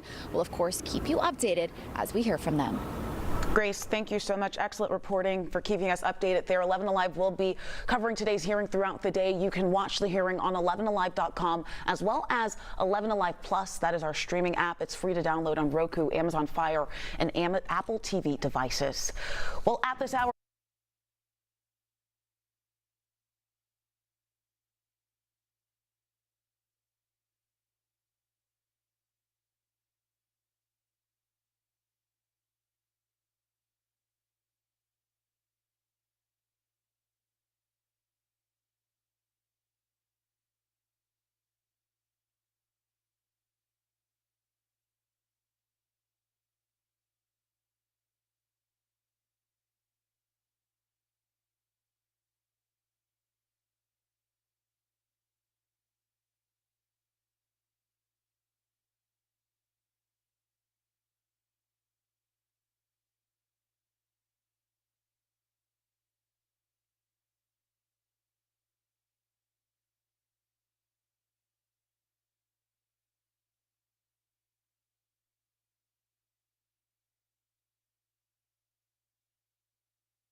Good afternoon, Mr. Bradley. Good afternoon. Before I begin, I wanted to ask you if you wanted to clarify any of your statements that you made yesterday. Go ahead and begin. I wanted to ask if you wanted to clarify any of your statements that you made yesterday. Go ahead and ask whatever you're going to ask, Ms. Merchant. You initially became involved in this matter because you called me. Right? Absolutely not. I didn't call you. No, it was through a third party. You called me after you read an article and I don't even know where it was. I found one in the Washington Examiner. I've got an objection. Can we approach the bench? Okay. Well. Well, I can alert the court broadly to my concerns. This witness, it appears from the questions that Ms. Merchant had proposed, don't differentiate between what I'm considering three kind of buckets of information that this witness might have. One is communication derived from his representation of Mr. Wade. Second is any information that he might have from personal knowledge. The third category, which I believe is the substance of what Ms. Merchant wants to go into, is information not derived from personal observation, not derived from communication with Mr. Wade, his client, but gossip, secondhand, thirdhand, speculative things. Ms. Merchant's questions don't differentiate those categories of information. And I'm concerned about the questions being proposed without that qualification so that Mr. Bradley doesn't know when to invoke the privilege. I think the testimony yesterday was he didn't have any personal knowledge of any of this. That was my understanding of the testimony. I believe that was Mr. Bradley's sworn testimony yesterday. And my concern is that the gossip part, the unsourced hearsay, is where we're going to get to really fast. Sure. And I think that's a fair point. I think she's following the script that she already provided you, so we have more than enough notice of when that might be coming. I think the second she asks a question that you think might weigh into that, make the objection, and we can rephrase if necessary. All right, Ms. Merchant, you can re-ask that last question. You read an article that was on September 11th discussing how much you and Mr. Wade were handled in meetings, correct? That is correct. And you called me that same day and left me a voicemail on my cell phone asking me to call you back. I do not recall that, but I do not recall that. You don't recall that? I do not. So it's possible that happened. I do not recall calling you after the article came out. I was shown the article, but I do not recall calling you after the article. Can you tell us your phone number? It's 334-717. Wait, hold up. Why is that relevant, Ms. Merchant? Because I need to establish that his phone number is the one that all of the texts that he had with me. Can you just ask him if he has texted you at some point? We can stipulate that as a matter of record. We don't need that on the record. Okay, we don't have to put it in the record. How about this? Can I show him a copy of his what he saved in my Sure. phone? Okay, I'll just do that. May I approach Judge? You may. Take a look at that and just verify if that's your number and your cell phone. That is my number and my cell phone. Okay, and is that also your email address? That is my email address. Okay, great. Thank you. And I'll keep that separate, Judge, and we can redact it. So after whether or not you left a message on my voicemail, the next day, we were all in court in front of Judge Harris on September 12th, 2023. And do you recall that? I do recall being in Judge Harris. Yes, I do. And your attorney, B.C. Chopra, was there, and I was there, and another attorney, Burt Cohen, were there, correct? Those people were there at the time. BC was not my attorney. I didn't realize I needed an attorney until I was subpoenaed. But B.C. Chopra was there. I'm going to object to the relevance of this. Ms. Cross, as I see this line of testimony, much of it is I'm taking in response to the original, how we started off this whole hearing, that Ms. Merchant had no basis whatsoever to bring this and she should be sanctioned. And I think she's laying that out. Okay. All right. Ms. Merchant. I recall it was in a conference room in the front. I don't know. I know you were handling a case in Judge Harris. I think I was speaking to Bert about a case, and BC was there to speak to Bert about a case. Yes, I think I do recall that happening, but I can't recall who else was there. It was a regular court date. That conference room, that's sort of in Cobb County, there's a conference room in front of it. Correct. And it's not a public room, it's sort of like a jury room. Correct. And it was the four of us in that room talking. I don't recall if anybody else was there. I will say that I do remember at some point it was myself, you, BC, and Bert there, but people were coming in and out of the courtroom, so I cannot sit here and accurately say that somebody else wasn't there at the time. Correct. And based on that phone conversation, I told you I had been submitting open records requests and I was going to continue to submit open records requests, correct? Based off what phone conversation? Based upon our conversation in court. Oh, okay. Correct. You said that you were doing some open records requests, correct? And then based on our conversation, I told you I was going to do some additional open records requests. Which open records request are you talking about? Just any. I'm just asking if we talked about that I was going to be doing some follow-up to Fulton County. That's why Okay. Because I recall open records requests being made for other things, and so I don't know which one that you're referring to. At that time we talked about getting, I guess it's called a county card and getting access cards and things like that for coming in and out of Fulton County for you, Mr. Wade, and all of the access that you all have to the office. Yes, and you asked me, did I have an access card? And you are the one that told me that you and Mr. Wade, or that Mr. Wade at least had an access card. I told you that the three of us had an access card because we had a contract with the DA's office or the county. I told you what those contracts were and that we had an access card that will allow us to pick up the documents, go into a specific office, and leave out. Right. Okay. And so we talked about that badge access card and asking for that, and I was going to ask for that, right? Correct. And then a couple days later, I sent you a text, and when I say a couple days, so that was on September 12th when we had that conversation. Do you mind if I pull out my phone? Not at all. On September 14th at 6:38 p.m.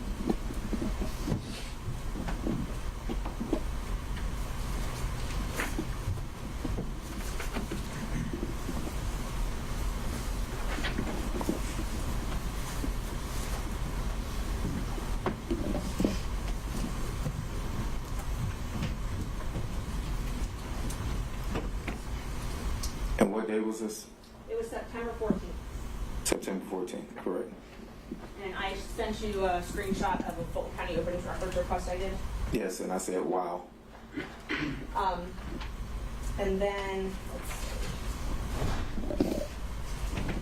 and then we continued to text. Wait. Okay, sorry. And then you sent another text about a badge, and I did not respond.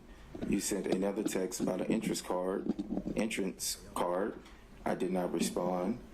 You sent another text about some other badges and with a circle around it, and I did not respond. I object, Your Honor. Okay. I'm sorry. Thank you. All right. Mr. Bradley, if you could just respond to the question asked and only the question asked. That was Thank you, sir. actually, I have an additional Okay. thing I want to raise.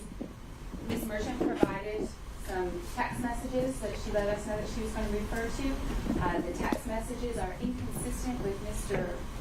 Bradley's exchange as he apparently is reading it off of his phone. So if I could ask Ms. Merchant, is this it is true, accurate, and complete, and perhaps we can see what's on Mr. Bradley's phone. But more importantly, I am going to object. I understand the court's leeway about Ms. Merchant Sure. being able to establish contact based on previous statements made. But I'm concerned about going into the content of the statements without putting things in the buckets that I've identified. Sure. And so am I, Ms. Merchant. I'm not seeing so much the relevance of it back and forth. I'm allowing you to establish, the contact that was made and line with the outline you provided me, and I think we're track with that. Were you planning to tender these text messages? I was planning on discussing them with him. Now, if yesterday he said we didn't text about this case, so if that was his testimony again today, then yes, I will at least show them to him to refresh his recollection or to impeach him. But Judge, their first part of their argument is foundation, is what I'm assuming. They're saying all of these. They're not all relevant. I can give you all of my texts, but they're not all relevant. And so they asked for screenshots, and so I took screenshots. If there's a way to submit my entire text history with Mr. Bradley, then that's fine. If they want us to read every single text, that's fine. I just don't want to be in a position where people are saying that I'm not. Well, I also want to avoid the situation where you as counsel of record are having to lay the foundation and do that sort of thing yourself. So I don't know how much further we can go with this before we get into that. So. Well, I'm not sure what their objection is. So I asked him about one question, and he read Sure. off several other. Why don't we just go with your next question, and we'll see where we go from there. All right, let's see. But, so. Mr. Bradley, wouldn't you wait for her to ask a question? And I understand that, Judge, and I'm not Well, trying to. apparently you don't, sir. Wait for her to ask a question, and you'll have a chance. So I think the last thing I asked you was about September 14th. So those texts that you're talking about, those refer to the issue that we're here today about, though? Some text did, yes. Yes, okay. And then you called me again on September 15th, 2023, and we spoke on the phone. I do not recall that. Well, I texted you and said I needed to call you back, and then I later called you back. I'm not sure. I do not recall. You don't recall that? Okay. And do you recall the following Monday? Your Honor, I appreciate the question as it is on the form, and if the question is what she's going to read, I object to it even being asked out loud without knowing, number one, the relevance of it. If the witness is going to answer the source of information, and I feel like it is so inflammatory as to say out loud without knowing where Mr. Bradley falls on that, then I do have an objection to the question. Okay. All right. With all due respect, if I might just for a moment, why is it that we're not allowed to ask the question, and then when the question is asked, there's an objection made either by the state or the lawyers for this particular witness? It appears that what the state would like to do is force us to tell you in advance every question we're going to ask before there's an objection raised. And I don't understand why they get to do that when we are obviously in the same position to say to them, tell us every question you're going to ask first. I realize it's a privilege, but that can be the questions asked, state objects, Chopra objects, and the court rules. But not being able to put it on the record because it's inflammatory or it's somehow prejudicial, I don't think that. I'm just suggesting. Sure. I don't think So, Mr. Sen, I'd agree with you in the general sense of things, but in this situation, Ms. Merchant offered to provide essentially her list of questions in advance, giving us a preview of what she's going to say, and that puts us in kind of a different posture in that respect, where we can actually have some sense of what's going to come out. But, Ms. Merchant, I think knowing what your next question may be, since usually we don't have that opportunity, does it presuppose some knowledge on his part that we have yet to establish is inside or outside of privilege? Well, the first thing, Judge, is I gave these questions so that you wouldn't be in a situation where we were objecting and having 4 different lawyers talk about privilege, confidentiality, every single question. So I was hoping that we would ferret that out ahead of time. So this is the first that I've heard that objection to question 18. I did give the state copies of it as well, trying to be completely transparent. I also, I have to establish that his information, there have been statements in this court that I lied, multiple statements yesterday. I can't even tell you how many times that was said under oath yesterday, and that I did not get this information, and so I have a right to which I've already said we can do and we can go over, but and we've already started doing that. But the next question, as you plan to ask it, may presuppose, again, some information that he has that we need to determine whether it's inside or outside of privilege. Is that right? No. Well, I don't believe so, no. I mean, if we're going to talk about the privilege, I wanted to talk about it beforehand, which is why I gave all of these. I didn't know the state had objections on these questions to privilege. If we're going to talk about the privilege, I'm happy to ask him the substance of the question. but that is what I'm getting objections for. So I'm trying very carefully to craft something to avoid that. But I'm happy to just ask outright the question. Right. I don't see a way around that, Ms. Cross. I understand, Your Honor. I'm going to do whatever you tell me to do. The problem in the context that Ms. Merchant is posing the questions is, this was our communication, this is what I asked you, this is what you told me, and here are these texts that are supporting it. I understand the court's ruling that based on how things have gone, if Ms. Merchant feels like she needs to establish there was contact and communication, then I don't have an objection to that. However, number one, the text message that exchange that Ms. Merchant gave me is apparently not complete. And so I don't know, without making her a witness, how the state can, and we're entitled to, if she's going to refer to text messages, we're entitled to an accurate representation of what those are. Mr. Bradley's looking at his phone, and that's what he's got. He isn't under no obligation. Ms. Merchant provided this to us, and I appreciate it. But I can't tell as I'm sitting here to object to an incomplete or an inaccurate recitation if what she gave me isn't complete. So a couple things come to mind. One would be that anything the witness is referring to on the stand, counsel at any point has the right to inspect. And so if that's what you're asking for, Ms. Cross, then I think you have a right to do that, if you decided to do that. The other is as I've seen it so far, I don't think these texts are coming in as substantive evidence, but more for impeachment, in which case extrinsic evidence would never be coming in to prove them up, and he either takes her answer or he doesn't. That's how it works. So I don't see the foundation issue or the completeness issue really playing into it as it comes to impeachment. Okay. And Judge, they asked me for the relevant screenshots. I took them. He doesn't have an iPhone. I can't download the entire text message history. I told him they could go through my phone. Like, I'm hiding something thing. All right, Ms. Merchant. I think at this point, again, I don't see anything extravagant about the next question on his face. I think we need to deal with it as it goes. So proceed. I asked you where I could get an affidavit from about the affair, and you responded no, because you didn't think anybody would freely burn that bridge. Isn't that true? If you say so. I mean, I don't. Do you have your text if you need to refresh your memory?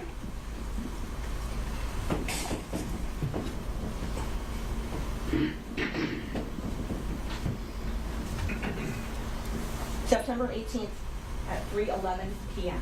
if you need to. Can you repeat the question? The question is, did I text you asking you if you knew who I could get an affidavit from about the affair? And you responded no. No one would freely burn that bridge. Yes, I do see that. Then I asked you if Chris Campbell knew, correct?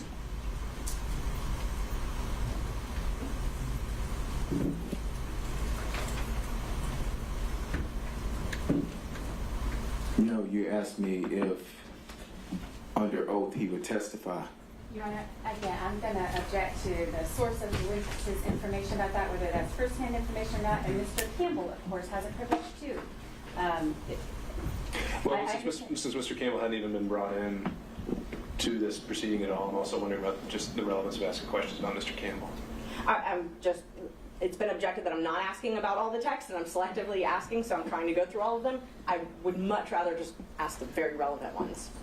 Well, I have an objection to her asking. I can't tell if the statements or the testimony provided is consistent or inconsistent without a complete set of this text exchange. And it's not clear in the text exchange what the source of Mr. Bradley's information that he's providing is.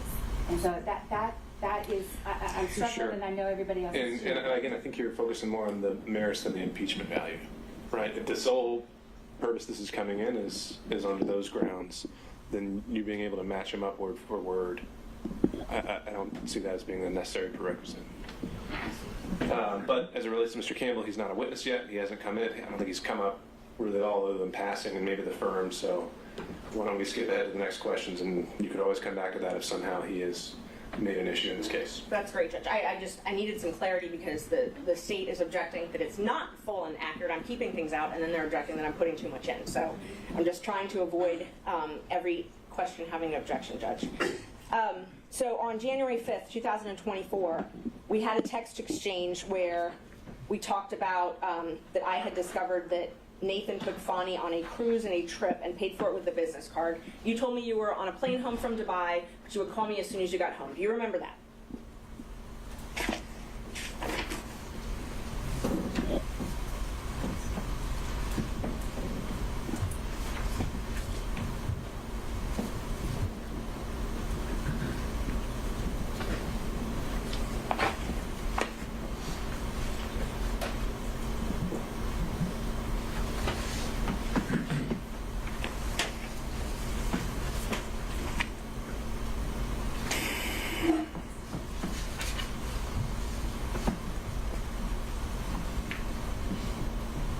So what I have is a text message from you saying, "Oh my God, Nathan took Fani on a trip to Napa and paid for it with his firm."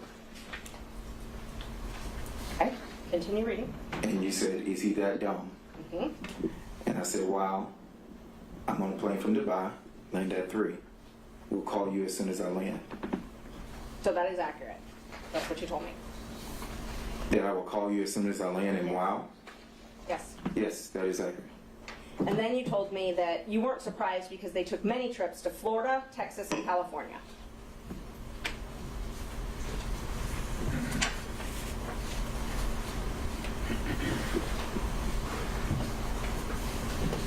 Okay, so I don't have that, but and I can show my phone, but I don't have that in my phone. So the question is just, do you recall? I do not recall. Communicating that to me? I do not recall. All right. Do you recall telling me that it was when she had to move her daughter trip to California? I do not recall that. And Judge, may I approach the witness? You may. Thank you. It's in the packet I gave you. Oh, I see it. See if that refreshes your memory.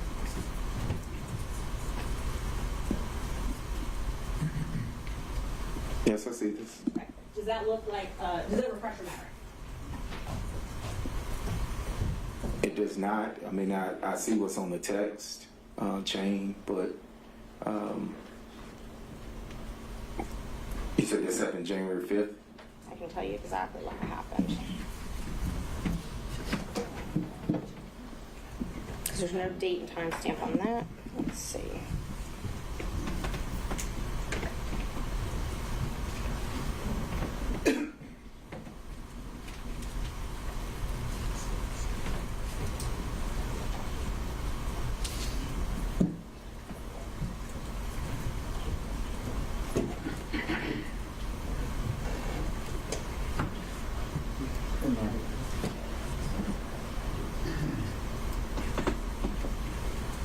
It was, let's see, just.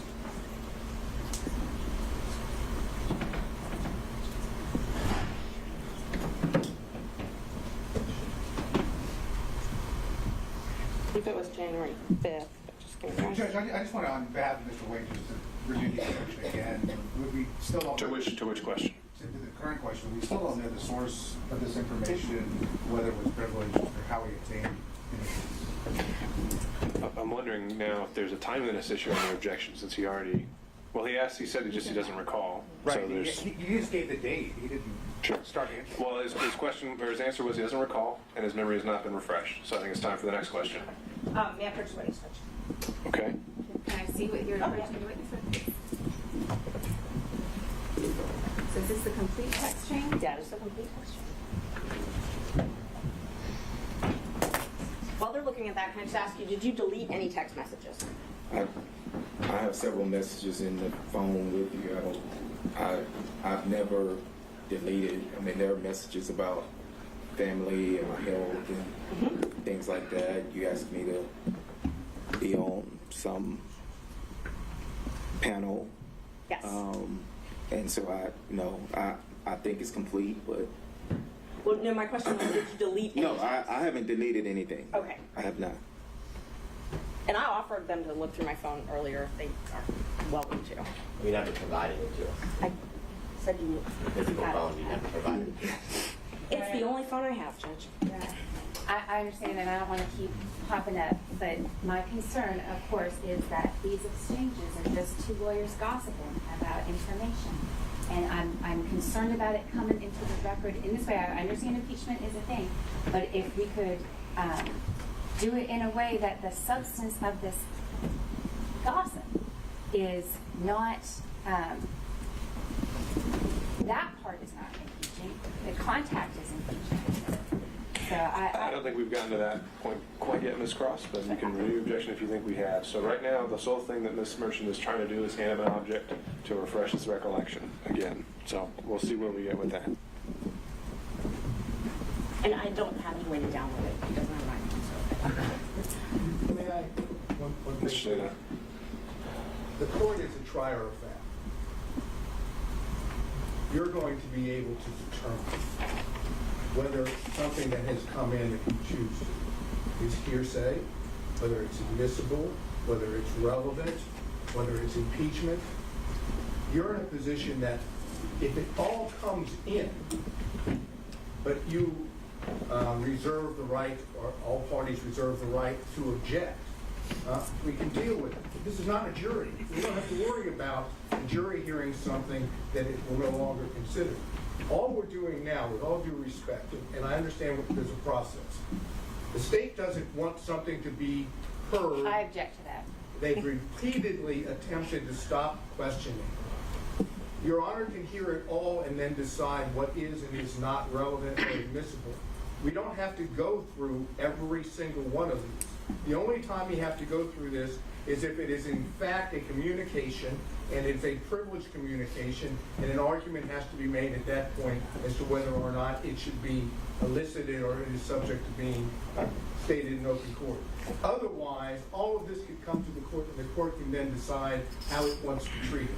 That's a suggestion. I appreciate that, Mr. Sayam. I think it's certainly accurate that we could have an approach where if it's a close toss-up on an evidentiary question, we can have it all come in and sort it out later on the record.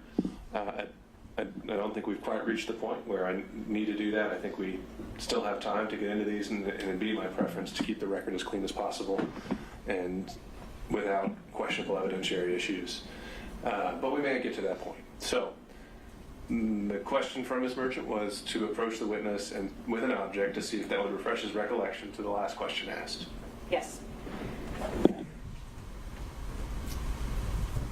Now, I'm sorry, the state scrolled through it, so it's not right there again.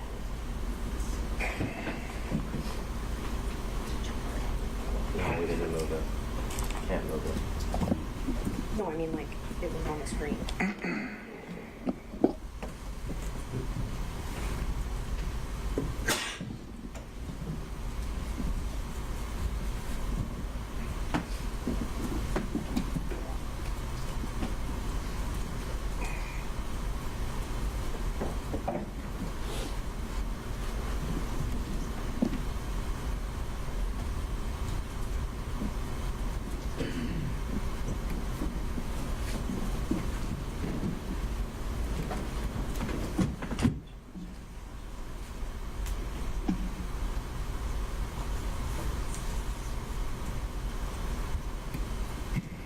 Now I can't find it. So I'm going to move on to the next question that I actually can find, and then I'll find that and come back to it.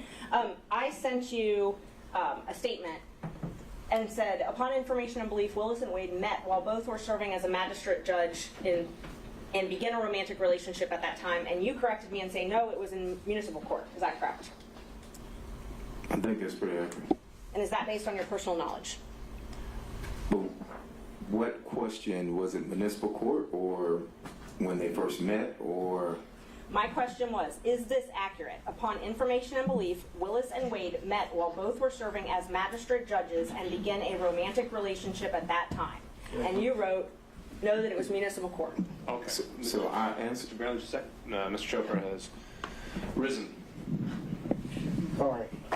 Your Honor, I do have one purpose here, and that purpose has now been met. Any information that Mr. Bradley may possess would in fact have come from his representation of Mr. Wade. This falls within the purview of his divorce proceedings, which, as we testified earlier, commenced in December of 2018. There is no pierce or shield associated with it, and so we would say that under Rule 1.6 we should not be compelled to give any further information.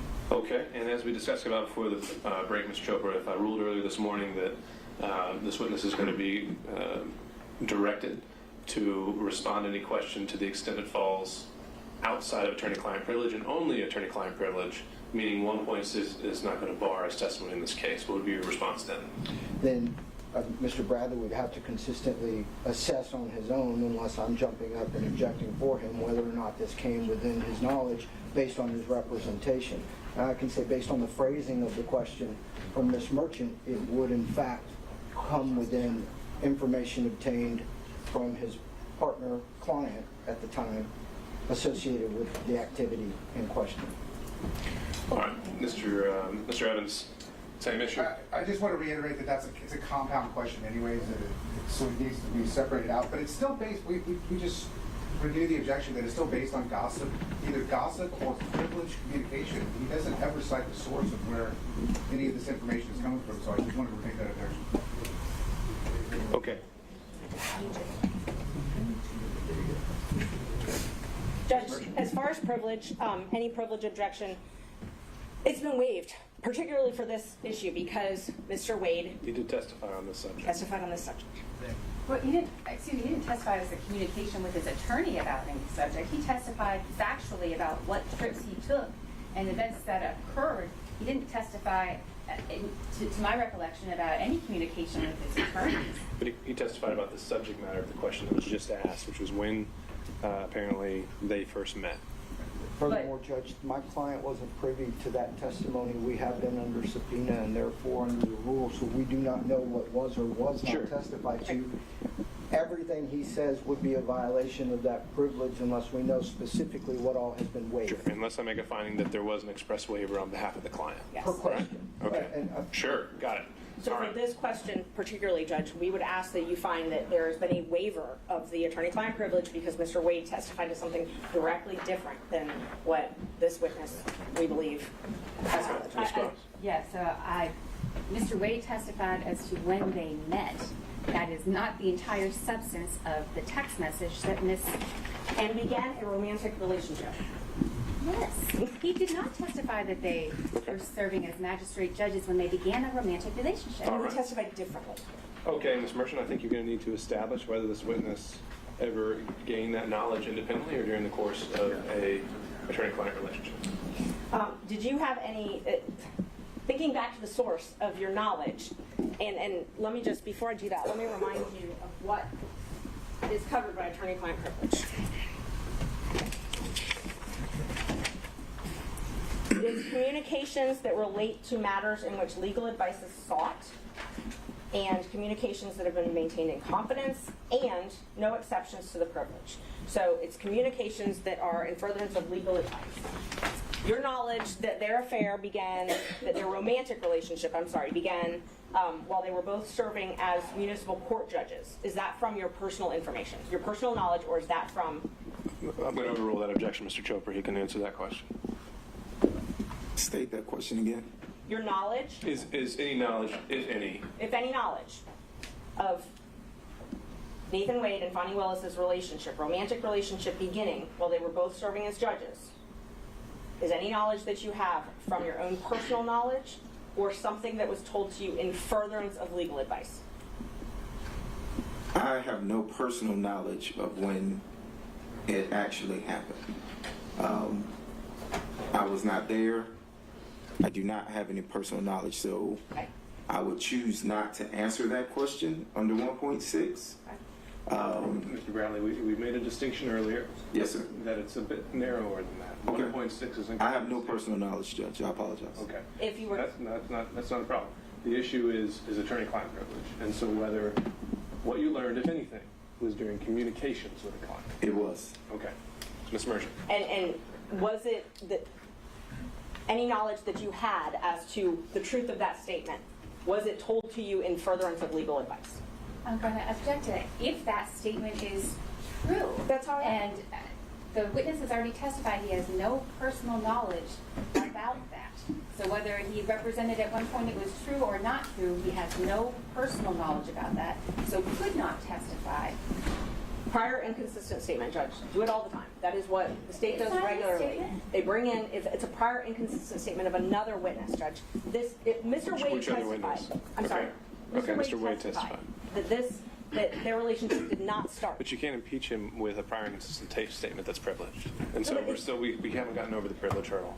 The privilege hurdle we've gotten over with fraud on this instance. Well, that's the first time you used that word. So if you want to make the argument of why that applies, you can do that now. Yes, Judge, the crime fraud exception. It applies because of the crime fraud exception. Which crime and or fraud was committed here? So there's a couple different things, and I want to just address them both because he's raised 1.6 and also raised attorney-client privilege. For the crime fraud exception says the privilege doesn't apply if it's if the existence of it, essentially if he has to keep something secret to allow a fraud upon the court to continue. So we've got that. We've also got no, it has to. The legal communications have to have done in furtherance of a crime or fraud. How has that been established? And what crime or fraud are we talking about? We're talking about perjury, lying to the court. In the affidavit filed last month. Yes. And so what have you done to link the communications that he made maybe, I don't know, years ago to the affidavit filed last month? The communications he made years ago, it's proof of the affidavit being incorrect, being false. He's given a prior inconsistent statement. But the legal communication has to be in furtherance of a crime or fraud. Right, but he also can't protect. So, and I think it's more under. So if he had no idea, an affidavit wasn't even going to need to be filed until a month ago. Right. And these communications and everything happened well before that. How is anything that they communicated in furtherance of that affidavit that they didn't even know would have to be filed one day? It's been waived. That part's been waived because he filed the affidavit. So you can't file something that's false and then your lawyer know that it's false and then say, oh well, privilege, my lawyer can't correct that. When he waives the privilege, and he waived the privilege, he testified about this yesterday. Okay, Ms. Cross. I don't think that's even close to an accurate representation of what the law in this area is. And beyond the real kind of throwing out fraud and this and crimes, which what you have, Your Honor, is a conflict in the evidence at this point. I know which way the weight of the evidence appears to me, but that's going to be for the court to judge. But conflict in the evidence, that is not a crime. That is not a fraud. That is not perjury. That's a conflict in the evidence for the court to decide. So I agree with you there that you would have to first establish a crime or fraud occurred by a preponderance. Got it. And anything else? Just that she can't, under the guise of impeachment of this witness, number one, establish that. Number two, the witness has already said he doesn't have any personal knowledge of that. And there is the kind of specificity that is required to lay the predicate for a crime fraud exception to the attorney-client privilege is nowhere close to being met here. Okay. Anyone else want to be heard? Mr. Seda. Yes, Your Honor. This is what I said to the court earlier. This is not crime fraud. The scenario in the case, I said, you want me to cite it for the record? Go for it. Okay. It's Owens Corning Fiberglass Corporation versus American Centennial Insurance Company et al. And it is at 660 Northeast 2nd, 812, out of the state of Ohio, Lucas County, Court of Common Pleas of Ohio. And it references, I'll make sure I get the right page here.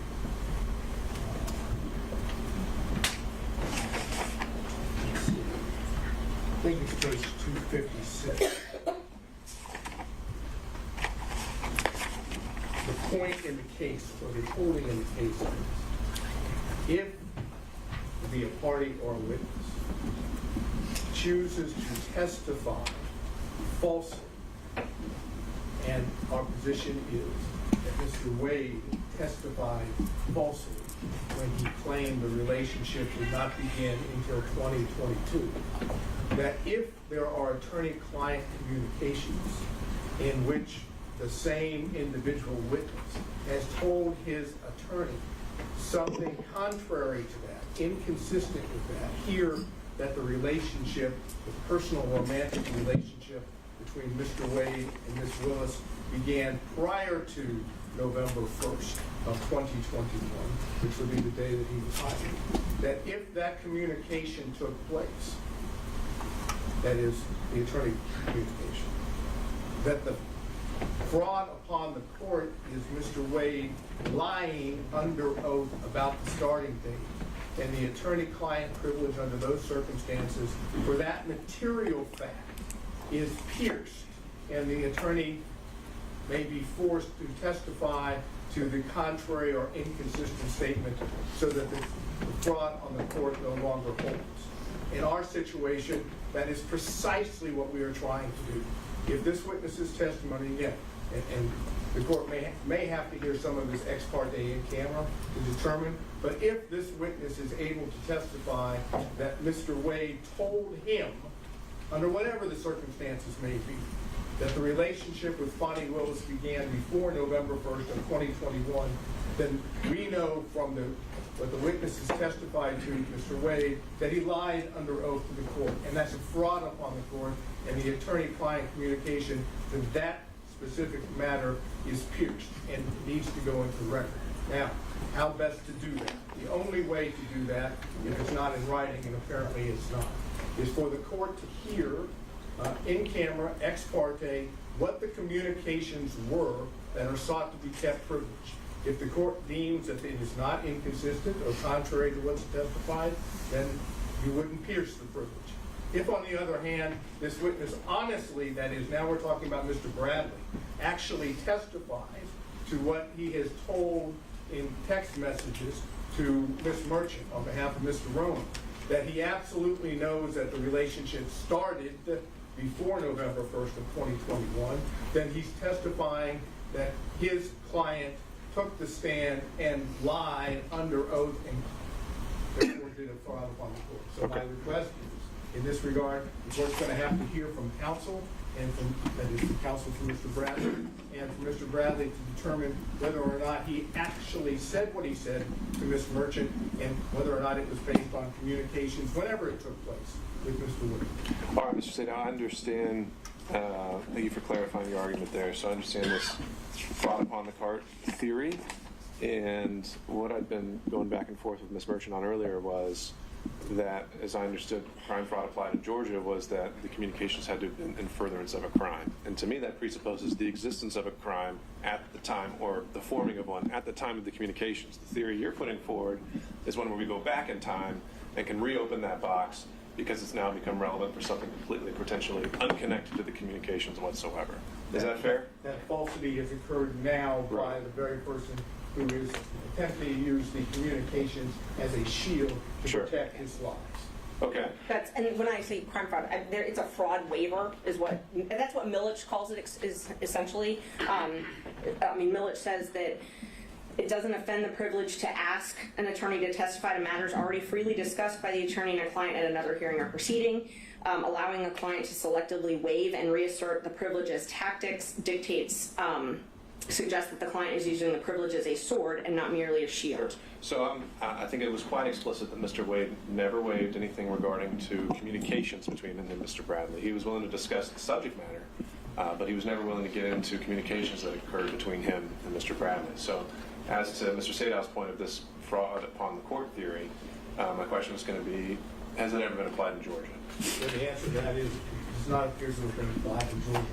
I cannot find a case in which it has been applied. The cases that I have, the case that I gave you plus the cases cited in there, are the only thing I've been able to locate. Although I think that the bar rules, if we want to go back to those, and I don't have them in front of me, that a lawyer should not allow his client to commit a fraud upon the court. Okay. And I think that, along with this, gives the court the discretion to do that. And the only way to make the record, even if the court suggests that this is the law that the court should apply, but even if the court disagrees, there's no way for there to be a record about it unless Your Honor does it ex parte in camera to determine the nature of the privilege, which of course Your Honor knows from earlier days is how judges can do it with the Fifth Amendment privilege. They can do it with any privilege as long as it's ex parte in camera. So what I'm asking the court to do, because when I get up I'm going to ask you directly, I'm not going to go through this that's going on now, to find out whether or not Mr. Wade has ever told Mr. Bradley in his capacity as his attorney or otherwise that the relationship started earlier than what Mr. Wade testified to. All right, understood. So the big takeaway I'm hearing from that, Mr. Sadow, is that once again, we're hearing the words a matter of first impression here, and noted. Mr. Gillen. Yeah, very quickly, Your Honor. Number one, he apparently, now he's claiming a privilege, which he certainly did not assert when he was communicating a text with his version. Sure, but do we have any indication Mr. Wade waived it and allowed him to communicate by that text? Well, we know what he did. We know what he did. So how's that implied waiver? And I would assume that as the attorney, that he would know whether or not he should protect a communication. That's a pretty big assumption, right? Not all communications are protected, number one. Number two, let's not forget how we started on this journey with the state getting up and making very serious allegations against Ms. Merchant, asking for sanctions, saying all of her representations were inaccurate. And now they are doing whatever they can to block access to that information, which shows exactly what she said was exactly the truth. What they're trying to do is they're trying to say to the court the 100% accuracy of Mr. Wade's declaration and of his testimony. And by the way, please, Judge, don't let Mr. Bradley tell you what he knows. Because what he knows is that this relationship, based upon what we see from the text and what we've seen in the context, would show that the relationship started before November 2021. So I think we have a waiver issue, and parenthetically on the issue of crime fraud, Your Honor, the issue about crime fraud is whether or not in any context the communication would be not in furtherance of a crime at that time, but it could be for any particular crime committed by the client in the future as well. It doesn't have to be something that's being committed at the time. I will also note that when you look at the attorney-client privilege, the law basically says, look, this is a privilege which blocks evidence from coming in. And so in order to have that, they have the crime fraud exception, which is a very low standard once a prima facie showing has been made, which I believe has been done by Ms. Merchant.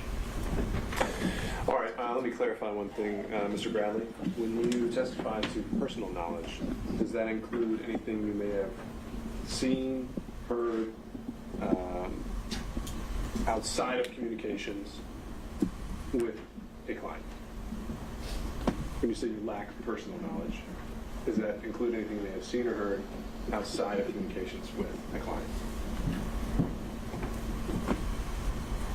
And you can tell me if that question is horribly phrased. I can try again. You try to rephrase it for me, James? I'm sorry. Okay. When you say you lack any personal knowledge, yes, sir. Does that also mean that, and include anything you may have seen or heard outside of communications? Outside of communications with my client. Mm-hmm. That's correct. Okay. And communications that were made, if any, that relate to the subject you were asked to, were there any other third parties present that may have resulted in a waiver of privilege? Including texts. Am I answering your question or her question? My question. Okay. Were there any other third parties ever present with you and a client that would have resulted in a waiver of these privileges?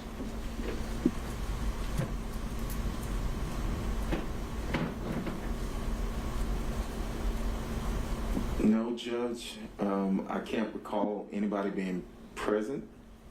I mean, we ran an office. We had people around the office, but no, I can't say that there were other people present. All right. And did you ever receive any kind of a waiver from your client at any point? I have not received a waiver. And anything that you learned regarding the subject matter at all, if anything, was it in the course of legal advice, of receiving or giving legal advice?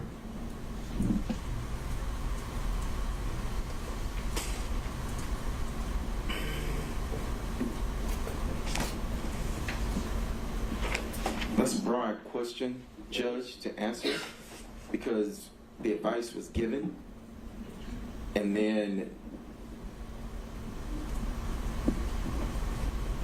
then you have interaction. I mean, it wasn't, hey, this is for, to say specifically, this was for that, or, I can't sit here and say that.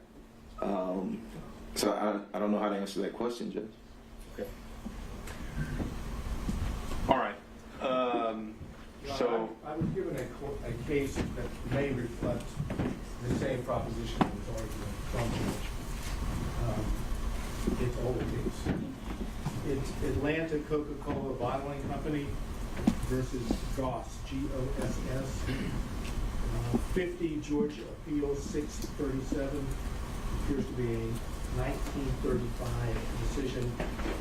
I've not had the benefit of jeopardizing it, so I can't say that certain hasn't been limited or overruled. And looks like it's in reference to maybe head note number 2, at least from what I'm looking at on the computer, and language that is in the case, okay, is as to violations of law or commission of fraud, the protection extends only to communications after the act or transaction is finished. It does not cover communications respecting proposed infractions of the law in the commission of the crime or the perpetration of the fraud. And then it cites some cases. And then it goes, the privileged communication may be a shield of defense as to crimes already committed, but it cannot be used as a sword or weapon of offense to enable persons to carry out contemplated crimes against societies, frauds, or perjuries. So our position, as I indicated before, is the witness, Mr. Wade, has committed perjury on the witness stand and called into question the statement. all right, understood. Mr. McDougall. Your Honor, this is adjacent Georgia law, perhaps not controlling, and I'll explain that in just a second. And that's Rule of Professional Conduct 3.3A2. A lawyer shall not knowingly fail to disclose a material fact to a tribunal when disclosure is necessary to avoid assisting a criminal or fraudulent act on a client. A4, and the reason I would qualify that, since we're talking about candidate report, I need to do that. I believe this rule is regarding the conduct of advocates representing clients in court. It might not govern or control the situation where the lawyer has been put on the stand, but it's adjacent to the point Mr. Sadow made earlier. All right, fair point. Okay, Mr. Trump, anything you want to address on that?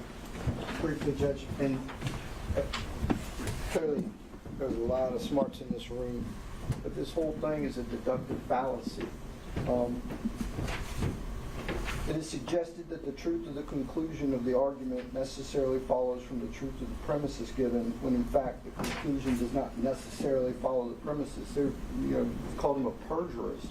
He has officially succeeded in saying the thing itself is true, therefore we must ask these other questions. And Judge, it's a fallacy. It does not exist as such, and the privilege should still apply. All right. Thank you all. So I think here is what we need to do, as I understand the law. As I find it, the crime fraud exception only applies when by preponderance we found that communications made in the existence of a relationship or in furtherance of a crime, or the client at the time knew or reasonably should have known that a crime, that the attorney was being used to further a crime. I don't think that's been established here. Maybe something happened afterwards, and that's something that can be argued during closings, essentially. So I don't think the crime fraud exception covers this. The objection is preserved for the record. Mr. Bradley has indicated also that anything he learned about this subject occurred during those communications. There's some uncertainty on that point, and so in order to preserve the record, at the conclusion of the hearing, I think I can go in camera with Mr. Chopra and Mr. Bradley, and we can put in a sealed filing exactly what the extent of those communications were, if any were relevant. Or excuse me, not relevant, but just what they were, and those would remain sealed until some time if we're ever directed otherwise. However, at this point, the question, getting back to the question asked by Ms. Merchant, as asked, would be sustained on the issue of privilege to premise. He may have told you something, but it does not appear that there's any evidence that the client ever waived and allowed that information to be conveyed to you. Next question.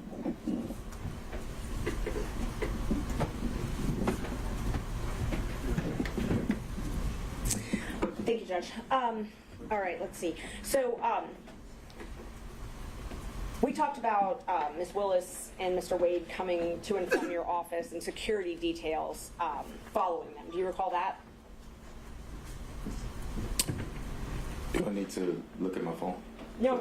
Just asking if you recall. recall. Do I recall? Yeah. I think I did, yes. Do you recall security taking Ms. Willis to your office? I'm going to object to that. Does he recall Actually, I Ms. take that Willis back. No, taking I don't object to that. But you can answer the question, sir. I do recall security detail bringing Ms. Willis to my office. Okay. Do you recall approximately when that was? I do not. And was that on more than one occasion?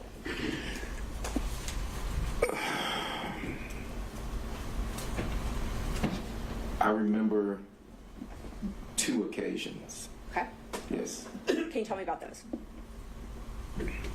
I can't remember when they were. Were they before she became DA?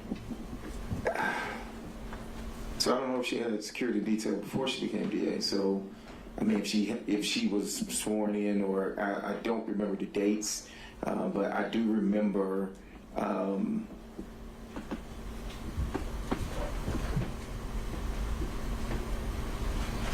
I think she was DA.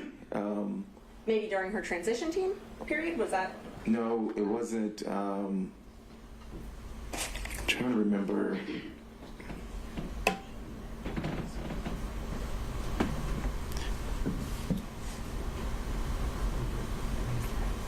She would have had to have been the DA, I think. And I don't want to go on, I think. But I do remember twice her coming to our office, correct? And she had a security team both of those times? There was yes, she had a security team with her. Okay. And do you believe that it's a different security team than she has now? I don't know her security team now. Well, let me ask however, I'm sorry. I don't know her security team now. I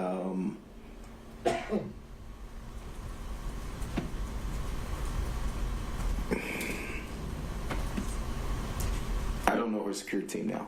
Do you remember telling me that it changed at some point, her security team?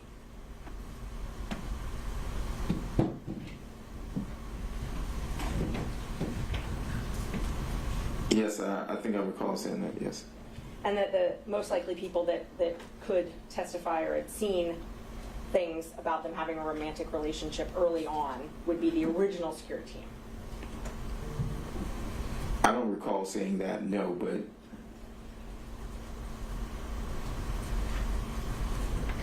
do you recall talking to me about other people that might have known about their romantic relationship? I recall. Yeah, I mean, objection based on we don't know the source. This is either based on privileged information or it's hearsay. Neither one is. It's neither. I asked if you recall. You need to clarify it. If you're actually going to think, if you think that this draws on information from outside the relationship that he's already testified to, then you need to lay that foundation. That's sustained. Are you aware of other people that you believe would have known about when their relationship began? I object to the relevance of that. Again, the witness has testified he has no firsthand information of it. Anything he knows about the topic came from representation. Who he thinks might have been able to say something else is speculation, not relevant to anything, and a backdoor to get in the gossip and innuendo that has been pretty much this entire. All right. Okay, Ms. Merchant, I think we're getting to the point where, you know, the reason I thought this line of questioning was appropriate was to rebut certain inferences about why we were here in the first place. Right. But to go to it at the granular level, I'm not as wild about. So if maybe you can ask more overarching questions, and if you have anything else you think that's relevant, then you can get to those as well. Isn't it true that I gave you a copy of the motion to disqualify in this case? I emailed it to you, and you read it, reviewed it, and emailed me back that everything in it was accurate, to your knowledge. You emailed me, and Objection. Okay. All right. So there are things contained within that, Ms. Merchant, which he has now said fell within the privilege, and that he did not have the ability to waive. So I think that's where we have to leave it there. And I believe I still have to ask the questions, and then if he wants to assert the privilege. Well, I think he's pretty much already established the privilege, and the objection has been made, and I think it's a valid one at this point based on the record. So the answer was he did acknowledge that you sent him the motion, and I think we leave it at that. Let's see.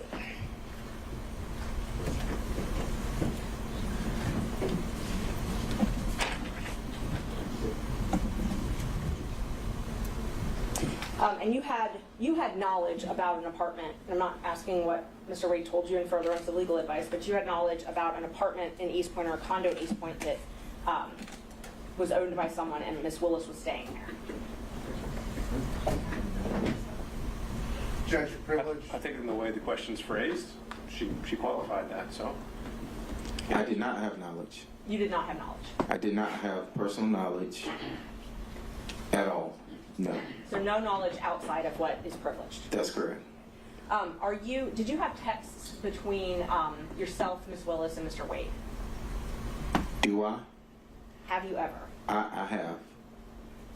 Maybe once or twice, but. Did Mr. Wade ever ask to use your credit card to pay for trips? Objection. On privilege. I think we still the same thing. Just asking to use your credit card. How's that in the nature of furthering a divorce proceeding? I had a business card, and we would use my business card.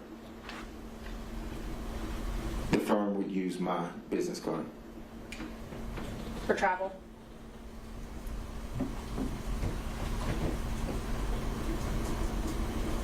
Are you asking if I use my business card for travel? Would Mr. Wade use your business card for travel?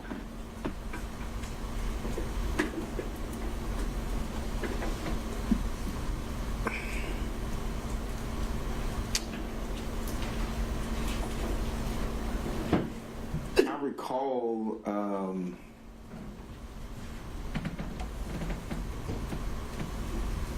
I recall a trip, but I don't know if that trip has anything to do with this case. So I do recall him using my card once. When was that? And I don't even know when that was, and that sounds true. I recall him using my card once, but I cannot remember what that was for. I do remember it was a trip, but I cannot accurately state, where it was and who it was with or anything like that. And he paid you back for that trip in cash? I can't remember how he paid. I think it was. I mean, I'm not certain if it was cash or a check. We routinely would use my card for filings, for paper, for whatever stuff with the office. But this was I'm sorry. You're done. Sorry. And so he would, whether he paid me back in cash or whether he wrote a check, it was paid back to the business card. But this was the only time he had used it for travel.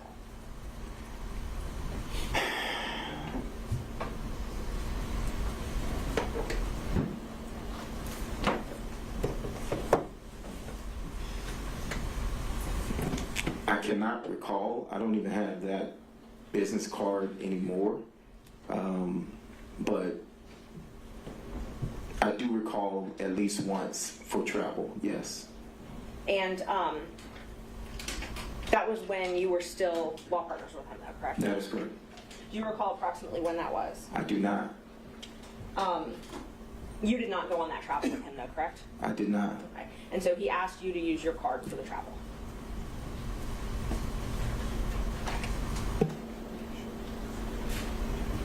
Yes, I mean, I'm assuming. I mean, we would use the card for firm stuff, and so it was a business card. Your business card, though. It was my business card, yes. Right. The law office of Terrence A. Bradley, correct. Okay. So it showed up on your accounts. That is correct. Okay. Wouldn't show up on his accounts, is that correct? That would be accurate, yes.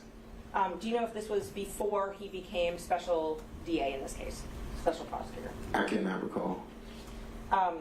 Did you see he and Ms. Willis together? You said you were in and out of the office, in and out of the DA's office. You saw them together, correct? In and out of my office or the DA's office? The DA's office. Correct. You saw them together in and out of the DA's office? Did I see them in and out? Yes. Well, if you preface it like that, no. I saw him in and out of the office when I would be there doing my filter work for the tank team. Okay. He would come by. I rarely saw Miss Willis and Mr. Wade together in the DA's office. So, brought up the tank team. Let's talk about that for a minute. Tell me about, you did work as, you had a contract as a tank lawyer, correct? That is correct. Okay. And that was in the anti-corruption unit? Yes, I think so. Yes, correct. And how did you get that contract? What do you mean, how did I get it? How did you get the contract? It was... Bid? Did you apply online? Oh, no. It was proposed... By who? We were... it was proposed by... I guess it came from the district attorney. I mean, I didn't speak directly with her. Okay. It was with Mr. Wade, and he asked if we would be interested in having a contract with the Fulton County. Okay. He asked you, Mr. Campbell? I think so. I mean, I can't recall if he asked us both together or not. Rarely.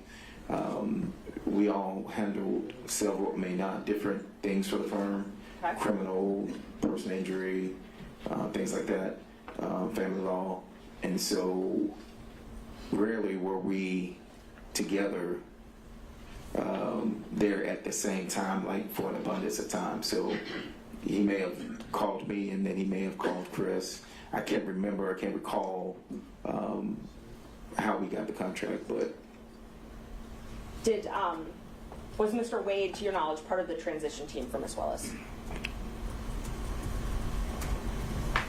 to my knowledge, he was part of the transition team. Did he spend a lot of time at that office during this transition period? He did. So from when Ms. Willis took office to when you left the firm, did Mr. Wade spend most of his time at the DA's office? When you say most of his time, are you saying just working business hours? Yes, or working business hours. I would say he spent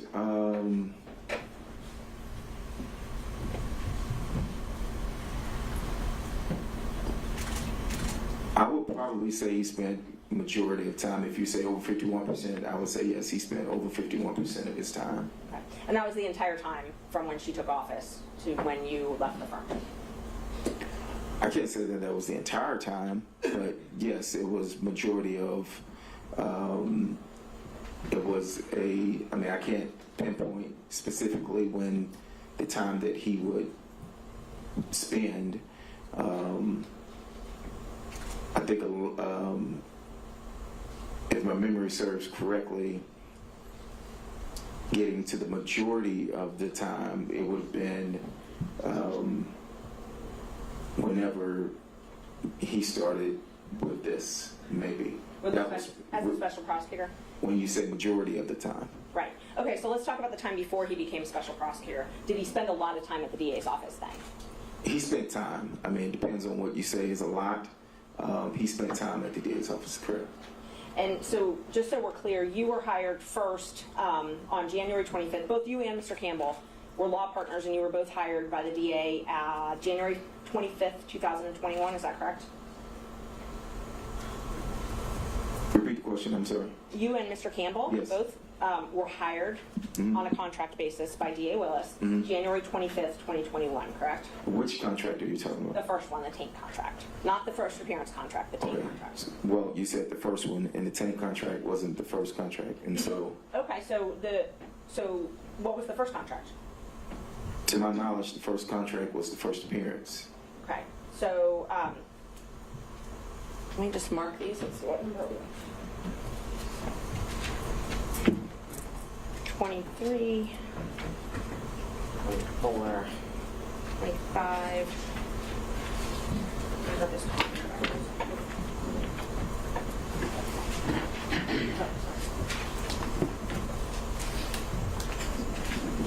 Judge, when they're done reviewing, can I just open these contracts?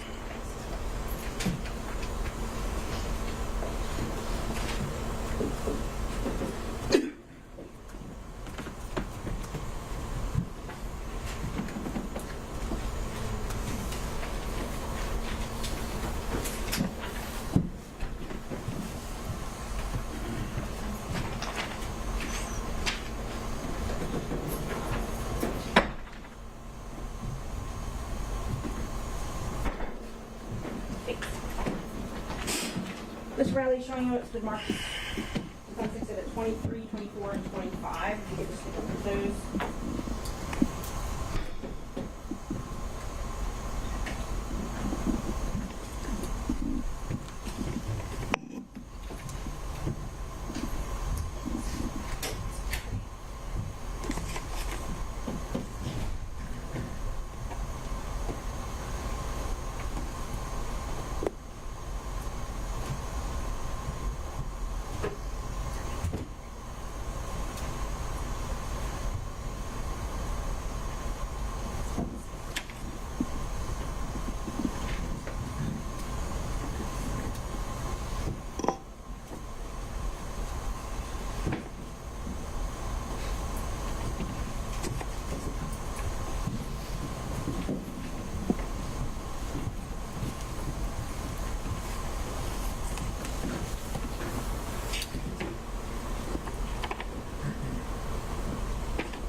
Okay, I see.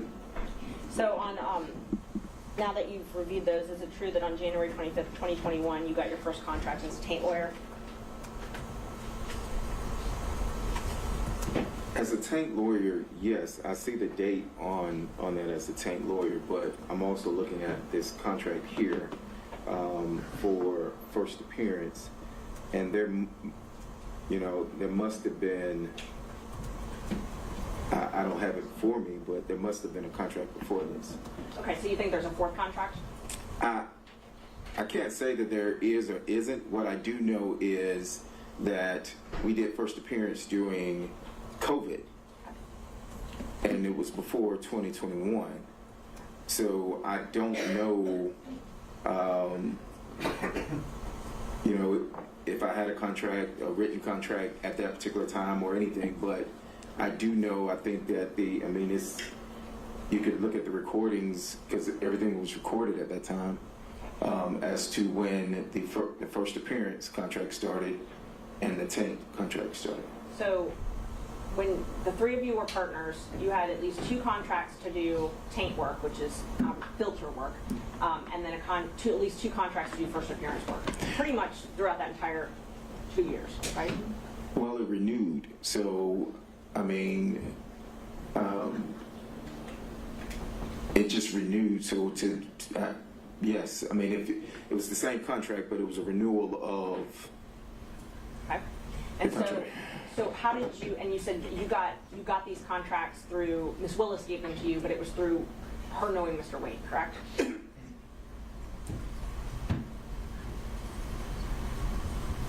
Yes, I didn't have a meeting with Ms. Willis or anything. It was brought to the attention that a contract was going to be needed or awarded, and if I was interested, because this was off of mine, and I said yes. And so Mr. Wade brought that to your attention? He asked if I was interested in doing the contract, correct. And then after that is when Ms. Willis, would come in, or I think we actually came down here or something, and signed the contract. Okay. And so that is how you were paid from Fulton County, these contracts? From Fulton County government? Yes, ma'am. And you shared, your partnership, you shared a third of all your profits with Mr. Wade? At that time, yes. And so his contracts, he got a contract that same year, 2021, and he shared a third of all his profits with you, correct? Yes, that should be fairly accurate. Okay. So during 2021, 2022, you all had 2 filter taint contracts. You had 2 first appearance contracts, and you had Mr. Wade's special counsel contracts, correct? My firm had what I have here, Okay. correct? But Mr. Campbell and Mr. Wade were part of your firm, correct? So I don't think at this time we had established WBC. Okay. At this time, I think I had mine, Chris had his, Nathan had his, and we operated in the same building. But if you asked me, did we fee share or, without everything that came in, yes, that is correct. So you weren't actually partners, you just fee shared? At this time, well, yes, at this time, we were not. At this time, I had Law Officer Terrence Bradley, Chris Campbell, PC, and whatever Nathan's was, if I'm not mistaken. And all these, the taint contracts and then Nathan's special counsel contracts, all of those were under the anti-corruption unit, correct? First appearance was not under that. The taint contract, if I recall, was under the. I don't think they called it. What are you calling it? You can take a look at your contract if you need. Okay. And I'm not asking about the first appearance. I'm asking about the taint contracts and then Mr. Wade's contract, which has already been admitted in evidence. If you need to look at that.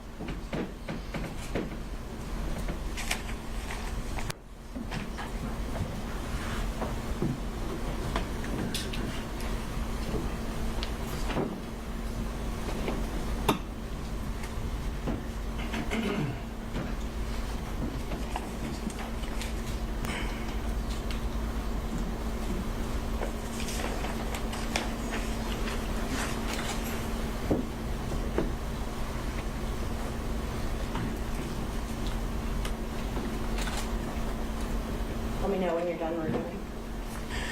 Well, I see on the first page where it says taint attorney, and I'm trying to go through and I see where it continues says taint attorney, but it always says Fulton County District Attorney's Office. Your question was specific as to the anti-corruption unit, and I'm looking for the verbiage of anti-corruption unit, so I apologize. No, take your time.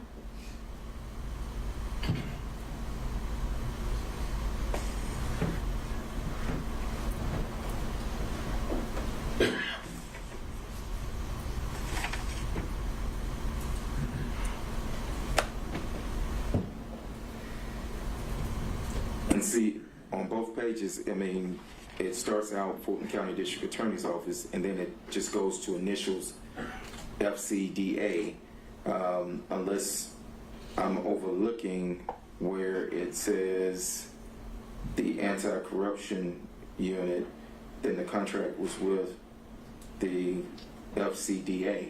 Unless you want to show me something. I'm just asking you, and I didn't know if that would refresh your memory. Those contracts were for the anti-corruption unit, right? Well, they were for the Is that who you district. worked for? I worked for the DA. Okay. I worked for the DA. Okay, so just in general, the DA. Correct. I worked for Fulton County District Attorney's Office in as a contract person, as it says here. And when you did the taint work, you had to report to Sonia Allen? I did not. You did not. Who did you report to then? I can't remember his name. His first name was Brian. Okay. And let's see. So I know you said you met with Miss Willis when you signed those contracts, right? Yes, I know I met at least one time to sign these contracts, or to sign when I signed the contracts, yes. Did you meet with her any other times?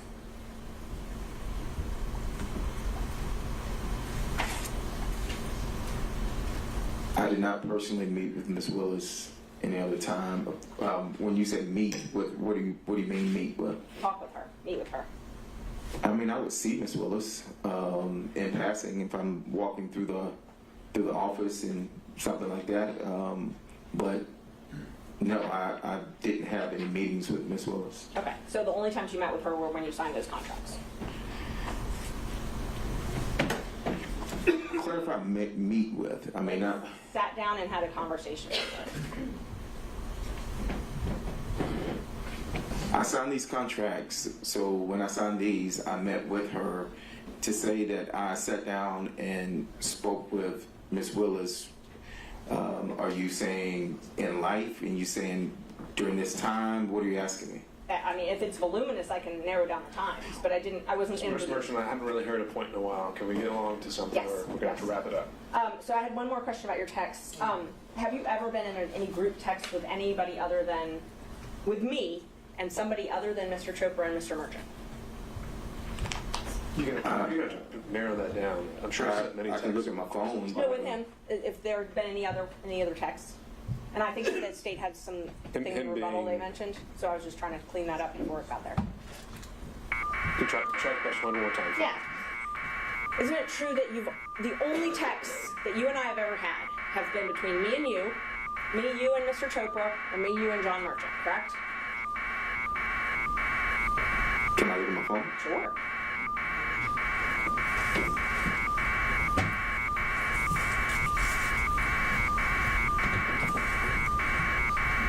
Most of the audience got Mr. Merchant. They've said multiple times that there's this third party that we've talked to, and I'm trying to establish this with a third party. And I don't know why it was relevant, but the state's argued it, so. Well, if Ms. Merchant doesn't know why it's relevant, then maybe it might become relevant later, but right now. Ms. Merchant, I think you've been able to show what maybe launched this and answer the state's initial claims, and so let's get back to the core of what we were here for this hearing. Do you have anything else relevant to ask this witness? Yes, just a few more questions. After it became known that you were placed under subpoena, did you get a call from Gabe Banks? I did. And was he trying to determine if you were going to be giving information in this case? I don't know what he was trying to determine. He stated that it was an odd. I had not spoken to Gabe in a while. We are colleagues, we are friends, we are in the same fraternity, Gabe and I. And when he called, it was out of the blue. But he did call, yes, ma'am. Okay. And you relayed that to me as well, correct? I did. And then you also got a call from your best friend who was relaying a message to you from Mr. Wade, correct? No, I got a call saying that he got a call, not that a message that was supposed to be relayed to me. The call was. I'm going to check if there's a hearsay. The response to the call for hearsay. Thus far, it hasn't. But Sure. So here's the objection as to the contents of the call, Ms. Merchant. I believe the contents of the call were to remember your privilege. I took that as a threat. I think Mr. Bradley took it as a threat, and I think he would testify to that. hasn't testified to it, and he also said there wasn't any message relayed by Mr. Wade or any party. Well, no, he didn't say that by any You're right, party. Mr. Wade. So, assuming he did hear something from a party, what's the hearsay exception for that, Ms. Merchant? I believe that it was a threat, so it's a statement against interest. I'm sorry, it's a, if he took it as a threat to influence his testimony, then it's not hearsay, then it would be admissible. All right, so I did not take it as a threat. if you're saying it's to the effect on the listener, perhaps, Yes. then we'll go from there. Were you told to remember your privilege? No, the witness just testified he didn't take it as a threat. Understood. I'll overrule the objection. The testimony given the weight it deserves. Can you repeat the question? Were you told to remember your privilege? I was not. A witness, there may be a potential witness now in the courtroom because the person that Ms. Merchant is referring to is sitting in the courtroom. If that witness hasn't been told to testify, then I don't see any sequestration issues. I don't know who it is. I don't know his name. Okay, and so were you told anything to that effect, Mr. Brownlee? Repeat the question one more time, but so I was not told, remember my privilege. Something about privilege. Remembering that. I do recall privilege being mentioned, but it wasn't remember your privilege or, a threat of any sort. But you immediately called me after. No, I called someone else after. You called me quickly thereafter then. I talked to you that day, yes, ma'am. Okay. Thank you. Sit down. Your Honor, because this is a defense witness, is it the state's first cross? I think that's how we had been doing it yesterday. No, actually, we're doing it just this way. Yeah, I've been.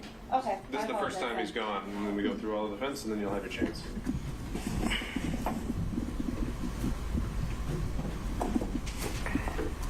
Some foundation questions to begin with, please. Your testimony as you began representing Mr. Wade as his attorney on what date or what approximate date? I didn't have an approximate date. Okay. And give me an approximate date when you began acting as Mr. Wade's attorney.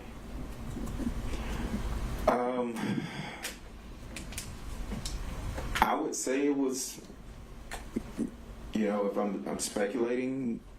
I really don't want you to speculate. I mean, you're the one that was the attorney, and Mr. Wade was the client. Correct. So give us the ballpark figure of when it was that you began acting as his attorney. Maybe 2017, 2018, I think, maybe. And the purpose for which you were retained? His divorce. So, according to you, from that time period, your communications with Mr. Wade with regard to the divorce or any matters related to the divorce, it's your position are confidential, are privileged, correct?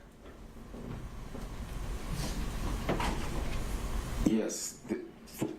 Yes. Okay, good. Now, did you ever meet with Ms. Willis and Mr. Wade prior to, and everything I'm asking you was prior to November of 2021, okay? Keep that in mind. That's. Why are you yelling? I don't think he's yelling, Mr. Bradley. He's just speaking up. All right, Mr. Sit down. Let's go. Thank you.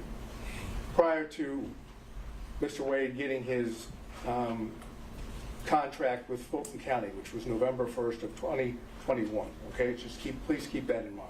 November 1st of 2021. Right. Did you ever socialize with Mr. Wade and Ms. Willis prior to November 1st of 2021?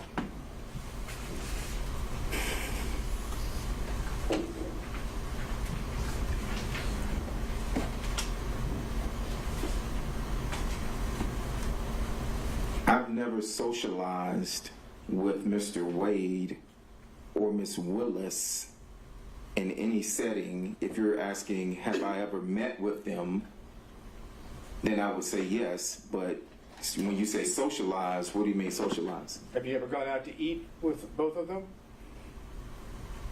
Before 2021, I do not Before think November 1st of 2021. out to eat with both of them before.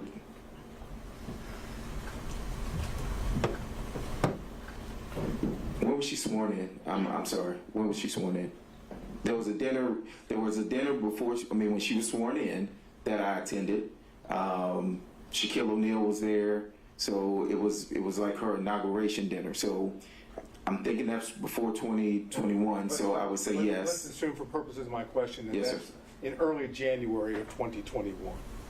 Oh, that is early January 2021. So yes, it will be before November. So if it was January, yes, that dinner would have been in, I'm assuming, January. Okay. And any other time that you socialized, went out to eat, went to anyone's home, you know what socialized is? Exactly. So no, I did not socialize with Mr. Willis. With Miss Willis and Mr. Wade. So prior to November 1st of 2021, did Miss Willis come to your offices? Your offices, the offices that you shared with Mr. Wade. I think she came once or twice to our office, correct? And the purpose for which she came? I don't know. We had separate offices. I do recall.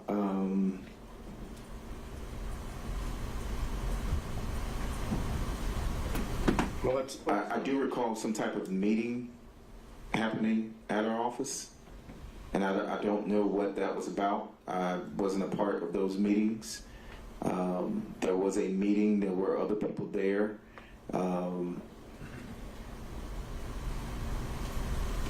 There were other people from the,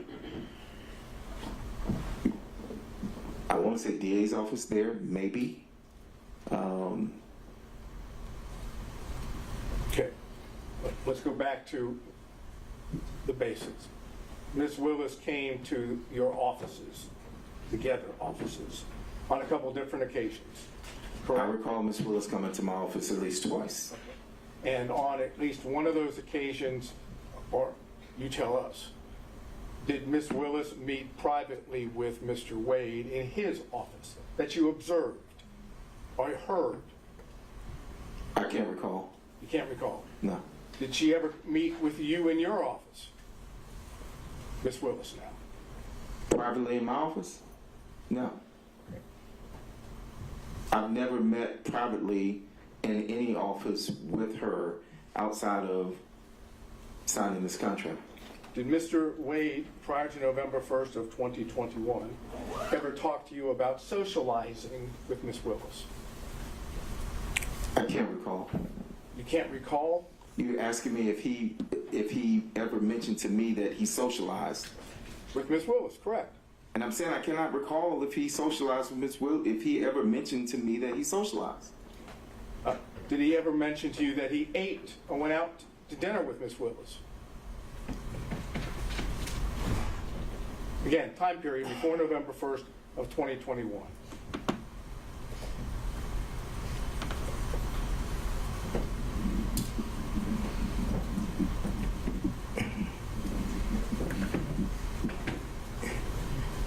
Did he, repeat your question? Did Mr. Wade ever tell you prior to November 1st of 2021 that he had socialized, gone out to eat, visited Ms. Willis in anything other than a professional setting? I'm sure he did, maybe. I don't recall any specifics of any dinners, any specific places. It's been 3 years ago, the time frame, but I do not recall at this time whether or not he ever mentioned any dinners or socializing.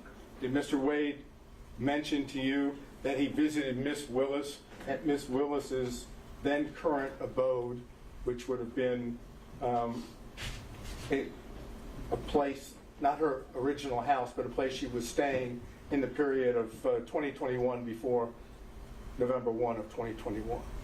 And his question is, did Mr. Wade ever tell you that he visited Miss Willis at her house? I don't think I can answer that. Yeah, privilege based on communication with my client, but also based on hearsay. Mr. State, if you want to try and rephrase the question, you can, but otherwise that would be sustained. On both grounds or just on the privilege ground? Just both. I didn't hear a second ground. What It was a hearsay ground. Oh, that would be on privilege alone.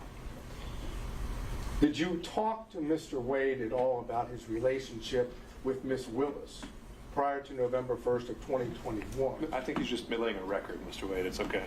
And so on those same grounds, Mr. State, on all subsequent grounds, apparently the relationship with Miss Willis in any way is covered by privilege according to this witness.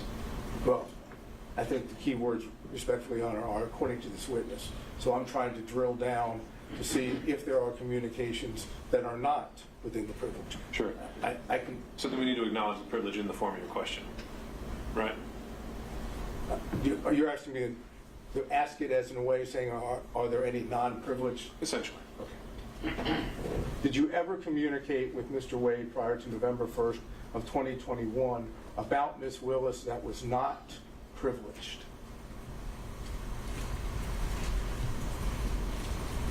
I mean, we discussed this contract,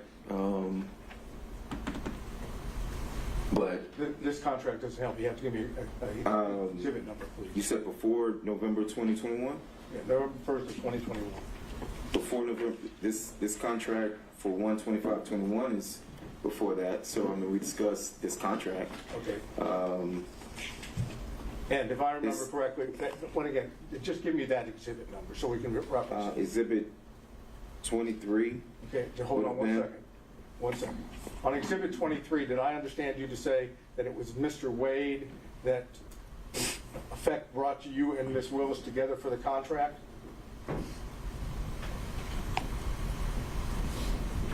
That would be accurate, yes. Okay.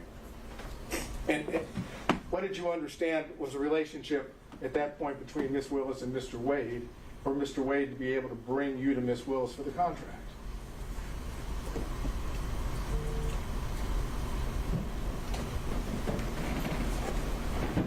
It's not a hard question. It's No, I'm just, say that again? Mr. Wade is the one that basically says to you, go see Miss Willis about this contract, right? Mm-hmm. Okay. That's a yes, correct? Yeah. Yes. So Mr. Wade had to have some knowledge, you would assume. Yes. Right? That you going to Miss Willis might bring you the contract. I never went to Miss Willis. So I stated I never went to Miss Willis. No. I was told about that there was a potential contract, and I was asked by Mr. Wade if I would be interested in doing that contract. And my question to you is, what was the basis that you understood Mr. Wade being able to essentially offer you that contract on Miss Willis's behalf? I'm going to object to that. That's a mischaracterization. Mr. Wade offered it to him. I think he said he expressed interest. And also, I don't see the relevance of this at all. So just in terms of relevance or phrasing, I'll overrule on those grounds. So the question is standing unobjected to, Mr. Bradley. Can you repeat the question? You've explained to us how the contract Yes. came to you, correct? Yes. And my question is, what was your understanding of the relationship of Mr. Wade and Miss Willis for it to have been offered, or whatever word you want to use, for him to have said, expressed to you whether you had an interest in the contract? Privilege.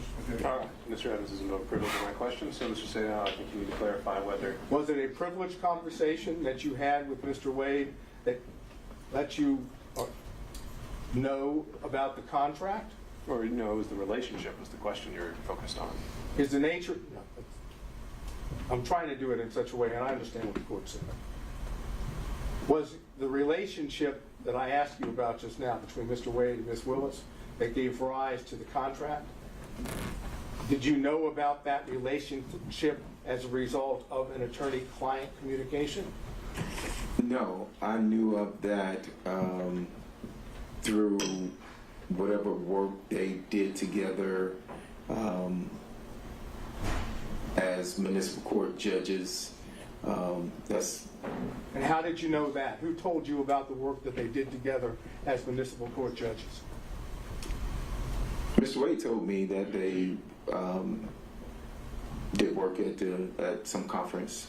Okay, now this would have been something that Mr. Wade said, according to your time period, at the time that you were representing Mr. Wade, correct?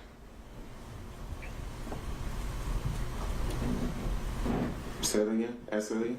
Mr. Wade would have told you what you just told the court after you had established an attorney-client relationship with Mr. Wade, correct? Yes, but when he told me of them being at a conference, I mean, I'm not understanding how relate. I'm trying to understand your question. Well, my question is basically, you had communications with Mr. Wade directly that Yes. were not attorney-client privilege, right? I've had conversations with Mr. Wade that were not attorney-client privilege, yes. That involved Ms. Willis, correct? I just stated that they were at a conference. I don't know whether or not that involved her or not. Well, if he's talking about her, that is, if Mr. Wade is telling you about Ms. Willis and Mr. Wade having met at a conference, right? Then he's talking about Ms. Willis, correct? Yes, but he also told me about other people that he met at the conference. But he told you about Ms. Willis as well, correct? I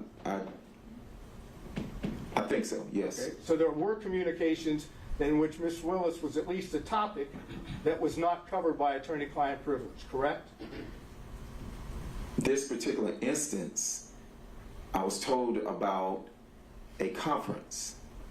And when were you told this? I can't remember the dates of the conference, but it was after. It would have been after the conference. Okay, I'm trying to get just the time period here. After the conference, I want you to understand from the record, I believe we've shown that the conference was sometime in October of 2019. Okay? So could you give us an idea, that being a fact, when you would have had this communication about meeting with Ms. Willis at the that is, Mr. Wade meeting Ms. Willis at the conference? If that's the conference that they were at, yes, then I don't know how many municipal court conferences there are. I do know that at the time that I was in the firm, Mr. Wade was he had some position with the municipal court. Yeah, right now my only question is time-wise, assuming it's October of 2019, when do you tend to remember? What's your best recollection of when Mr. Wade told you about having I can't remember because I didn't even remember that it was October 2019 until you said that. Okay. So you don't have a present recollection? I do not remember that, no. Had to be before the contract, though, in January of 2021, correct? That they met? No, that you were told about Mr. Wade and Ms. Willis meeting at the conference had to be before. Oh, yeah, right? Yes, it would have been before that, yes. So, what other communications did you have with Mr. Wade about Ms. Willis that are not privileged? We know of one, about the meeting at the conference. Are you suggesting that that's the only one you ever had about Ms. Willis that isn't? I cannot recall any. I cannot recall. You cannot recall whether there were any other communications that weren't privileged?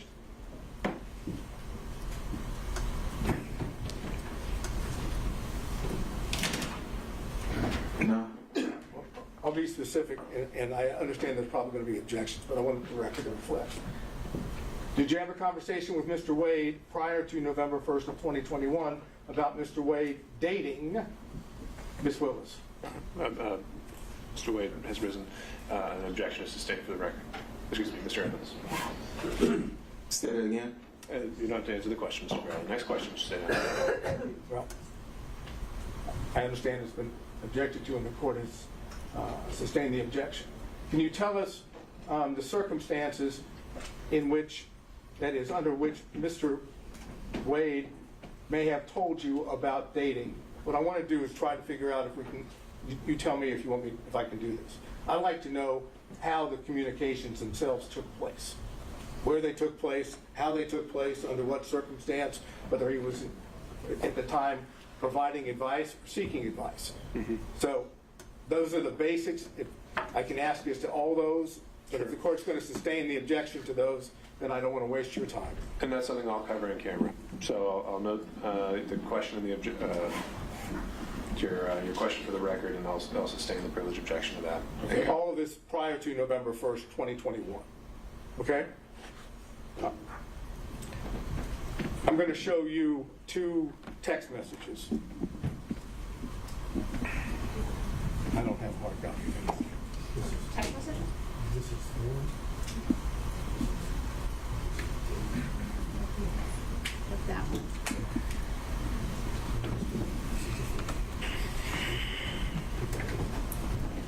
That date.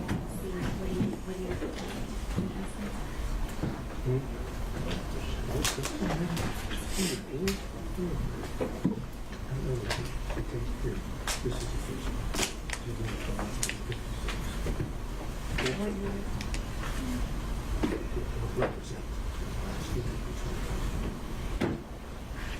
These are text messages. Okay, you want to get into the content? I'm going to set up a question based on here's the follow-up.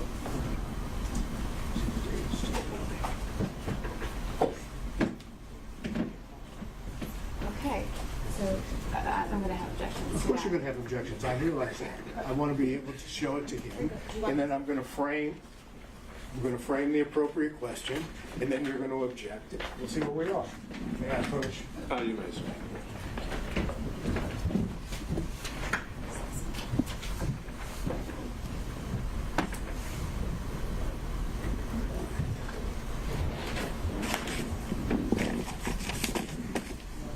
Look at this text message.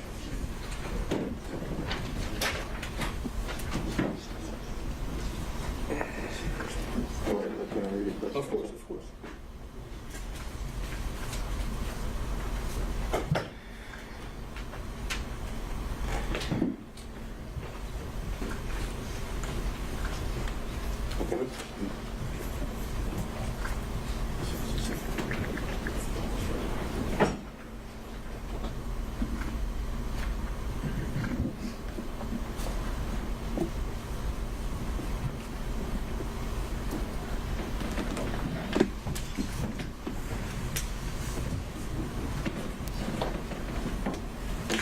Okay.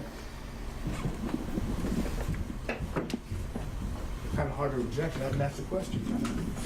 And I know it's coming. Okay. Then you must be a CSAyer. Mr. Bradford, I showed you 2 text messages, correct?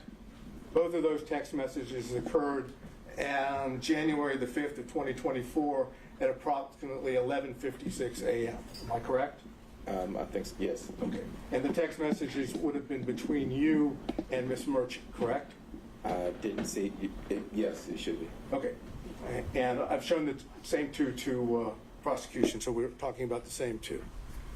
In the text message to Miss Merchant, you indicated knowledge of some activity on the part of Mr. Wade, correct? I'm going to I haven't asked him anything about what the... flag for the court that this is a topic and a specific exchange that Ms. Merchant went into, and there were objections that were sustained. All right, understood. Yes. And it's your testimony that the information that you imparted to Ms. Merchant in these 2 text messages is based entirely on confidential communications between you and Mr. Wade, correct? An objection. He's referencing specific knowledge. The specific knowledge comes from Mr. Wade, which is we've already established as privilege. Well, the question, he didn't get into anything. He just said, are these 2 text messages about privileged communications? We haven't actually, he's tested you. I don't see an issue there. Yes. And is it your testimony that the knowledge that you have, which you imparted in these 2 text messages, came from Mr. Wade and Mr. Wade alone. Yes. Is that correct? Yes. Can you tell us when it was that Mr. Wade imparted this information to you? Objection. All right. And I think that's what you're going to do. Sure. So I'll sustain that on privilege. And I'm going to introduce for the record when we finish these two text messages so that Your Honor has those back there so that you can. Sure. What would they be marked as? There you go. I have a whole set. Okay. We're up to 24.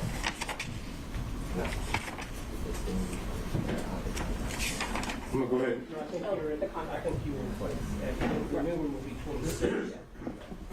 Once I put a staple in it, I think it'll be Defense Exhibit 26. All right. You have to give me a real pen that works. All right, so this is marked and on the record is Defense Exhibit 26, but not necessarily for its This is not evidentiary admitted value. 26. It's for purposes of the court conducting the in-camera review. And put a staple in it to make sure that you see it.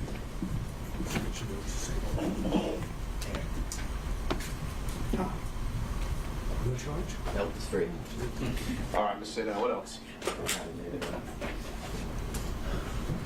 All right, so there was also reference, if I remember correctly, to some email correspondence in which Ms. Merchant sent you the motion that she was going to file to disqualify Ms. Willis and Mr. Wade for your review. Is that correct? That's correct. Okay. And that was sent to you in an email? That was correct. And did you respond to it in an email? I don't think I responded to her in an email. Ashley, do we know? He responded by text. He responded by text. I'm sorry, I mischaracterized it. He responded by text? If I can look at my text, I can, but I'm assuming I did, but. Okay, I'm going to get it for you because I don't want there to be any assumption. As soon as we have it. Let me show you. This is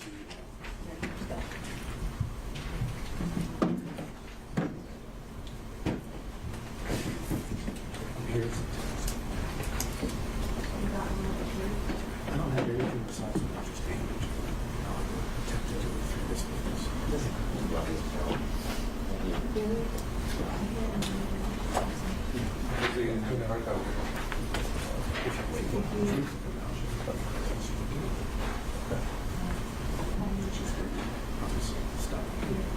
So, is that what you're? Okay.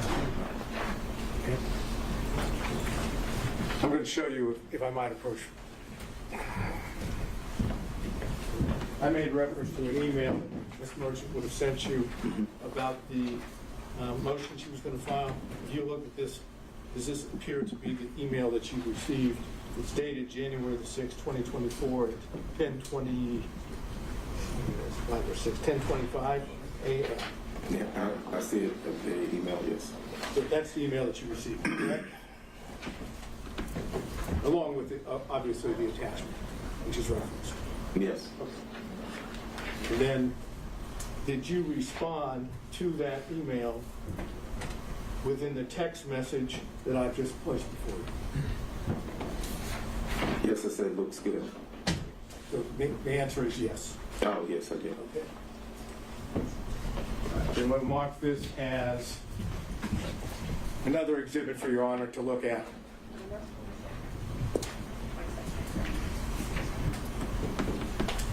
Since you love my tone, can I have a seat with you? Oh, I'm sorry, I didn't catch that part. Okay, I'm going to have these marked as 27. Okay? All right, so is it your position that what is reflected, let me hand it to you. Yeah. What's the court's rule? To ask or not to ask? We'll take it case by case. I think he's doing all right, so we need to ask for this witness.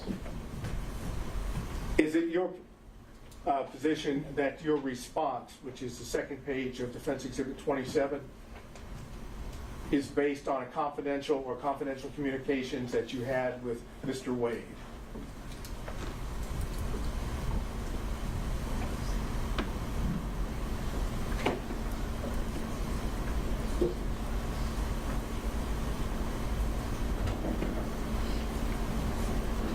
Do you want me to read the response? No, I'm only asking you whether or not the response, you actually already said what it said.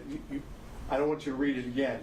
Is that response, based on confidential communications that you had with Mr. Wade? Objection, this is privileged and cumulative. All right, so now we're talking about the email, potentially referencing the motion as a whole. He hasn't been asked to actually confirm or deny any specifics, just to say whether his response is privileged. So I think we're just laying the foundation, just like we did with the text message. So you can answer that question, sir. Was my response privileged? No. Was your response to the email of Ms. Merchant, which is on page 1 of that exhibit, is your response, which is on page 2, is that based on knowledge that you received from Mr. Wade pursuant to confidential communications? Yes.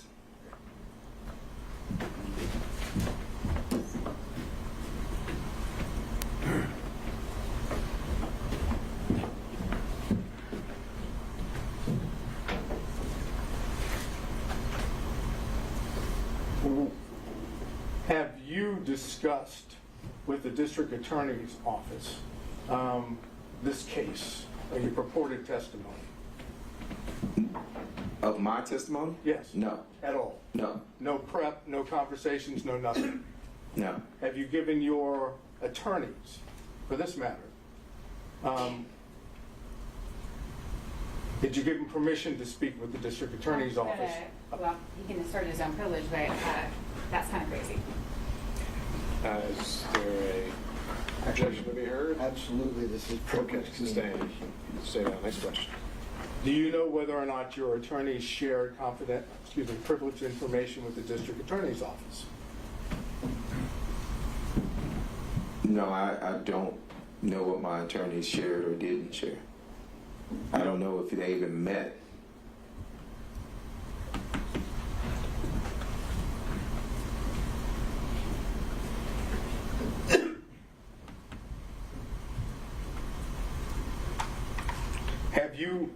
Last question. Have you spoken to Mr. Wade prior to today? No, actually, withdraw. You're no longer in the same partnership or fee-sharing arrangement with Mr. Wade, correct? That's correct. When did you leave that fee-sharing partnership, pseudo-partnership arrangement?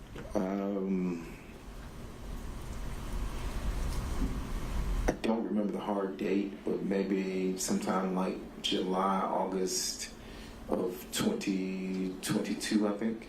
Okay. And what was the reason for the partnership or the fee-sharing arrangements? What caused the separation? I wanted to leave and go out on my own. And that's the only reason? I wanted to leave and go out on my own, yes. I understand, but that was the only reason. There wasn't any suggestions or allegations of any form of misconduct on either part, either on your part or Mr. Wade's part, correct? Misconduct of what? Trying not to get into the specifics. Was there any allegations made of suspected misconduct on your part or on Mr. Wade's part? That's a fairly simple question.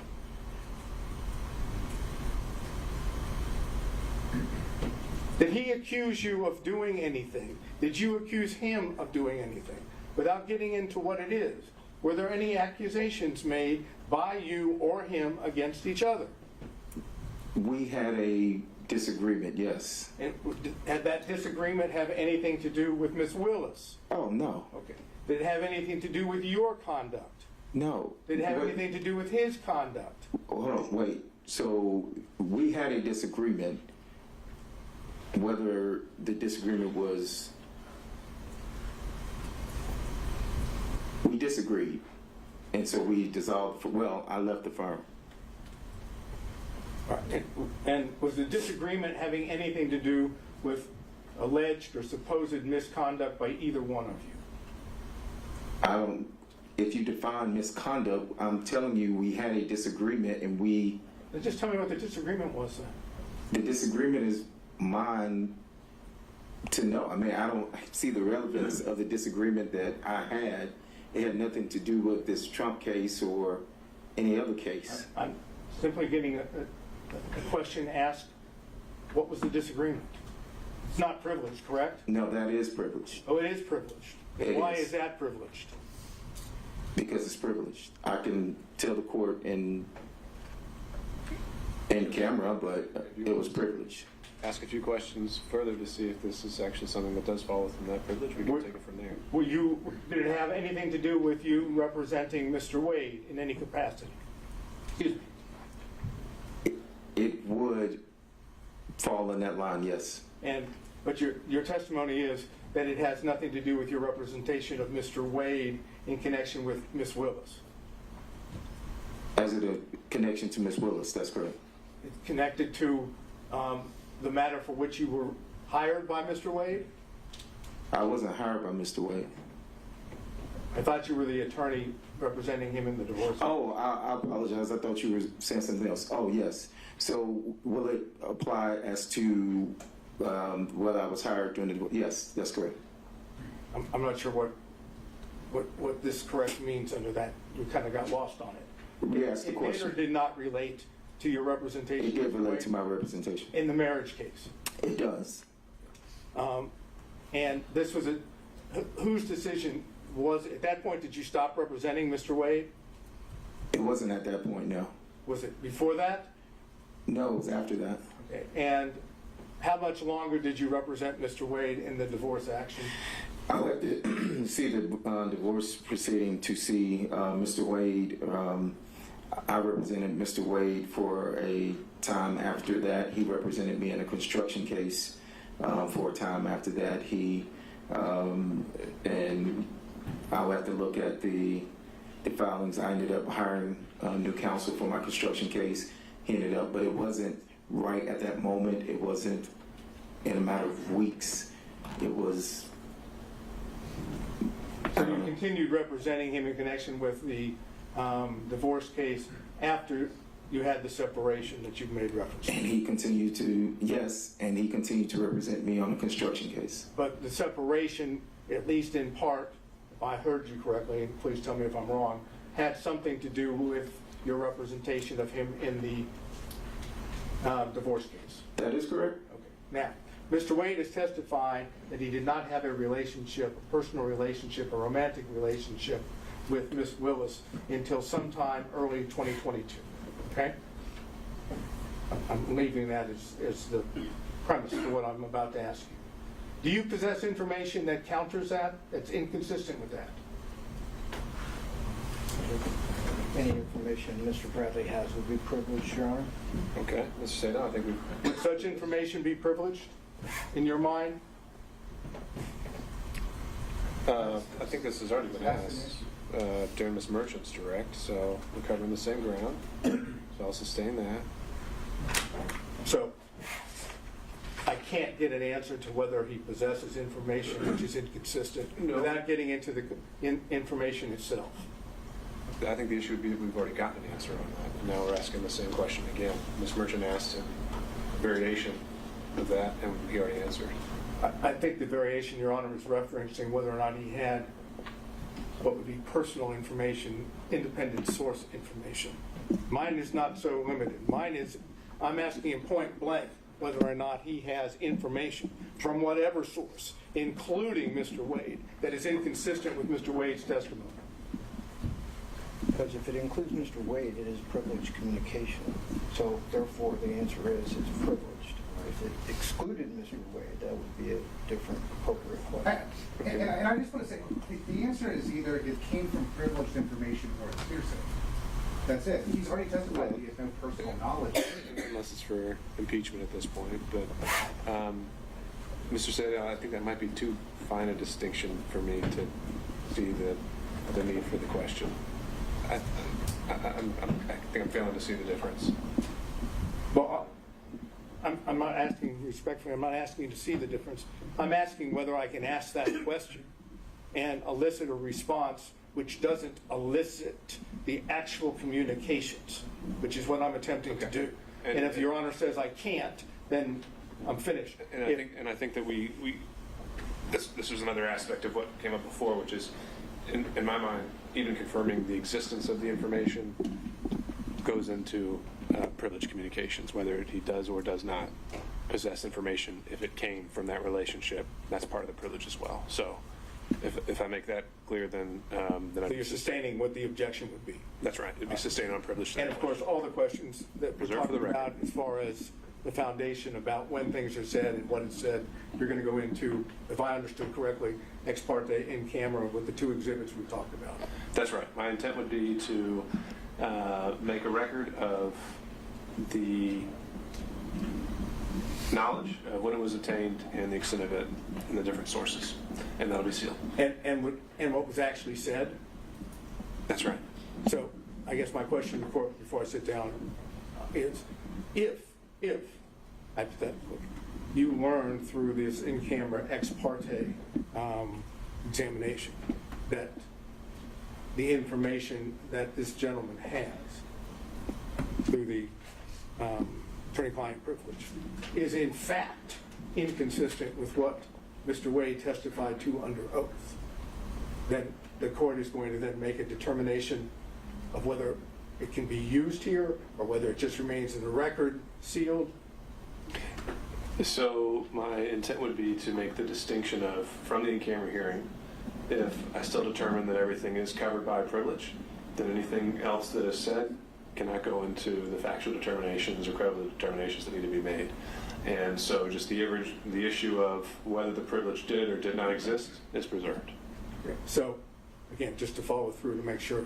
So, if the court knows that there's been a fraud upon the court through the lie of Mr. Wade, none of us are going to know that that in fact occurred, and the court's going to be in a position of making a determination on the motion, even though the court knows that it doesn't have all the information, truthful information. I'll take a closer look at the case law you provided to see if that is actually a variation of the crime fraud exception. And I'll apply the crime fraud exception as I see it. Right. And again, I'm not suggesting it is a variation. It is totally separate from crime fraud. It has nothing to do with using the legal advice of the attorney in order to commit a crime. It's you go ahead and commit fraud or lie to the court when you fully know that someone, your attorney, has information which is counter or inconsistent with what you've testified to. And to that end, Mr. Sadout, that is something that you can, I mean, I've got this case from Ohio, but if you can find something more on point in Georgia before we schedule Other this than the for one I gave you, the 1935 case. The Atlanta Bottling Company. I don't think it went that far. I think it just kind of said the sword and shield language, and it didn't go so far as to say that there's this alternative theory about fraud upon the court. But we can flesh that out in our research. I appreciate it. Thank you. Mr. Stockton. No questions, Judge. Mr. Durham. No questions, Your Honor. Mr. McDougald. No questions, Your Honor. Mr. Rice. I have a few questions, Your Honor.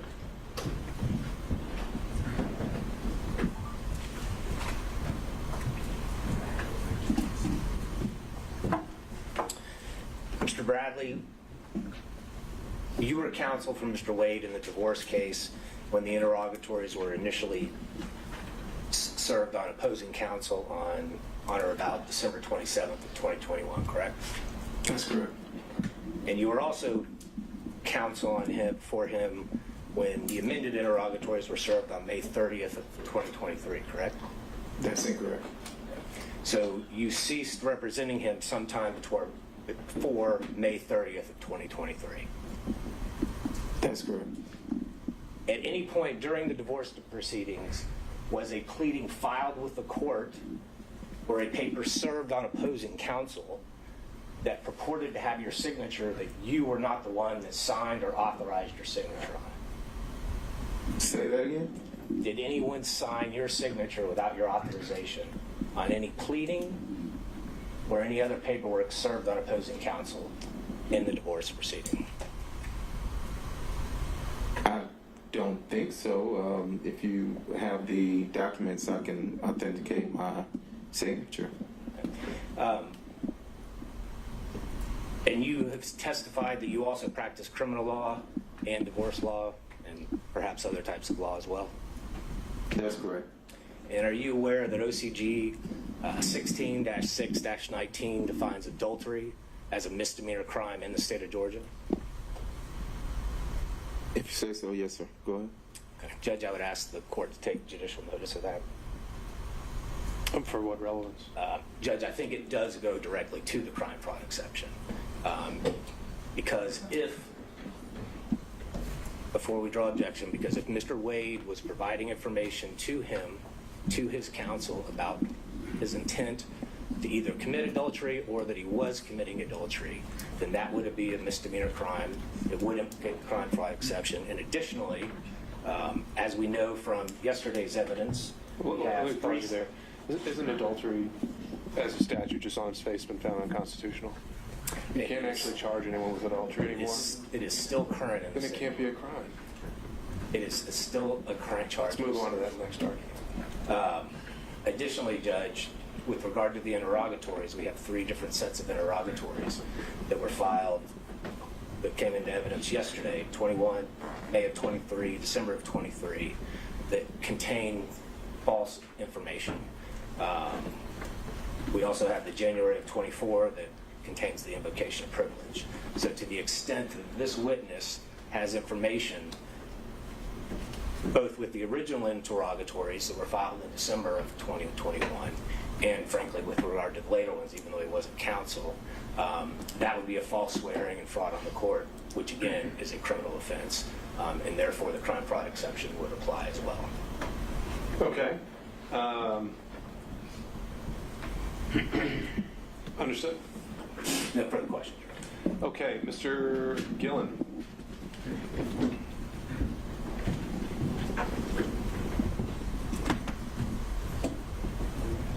Good afternoon, Ms. Bradley. Good afternoon. Been a long day. When did you sign your engagement letter with Mr. Wade to represent him in divorce proceedings?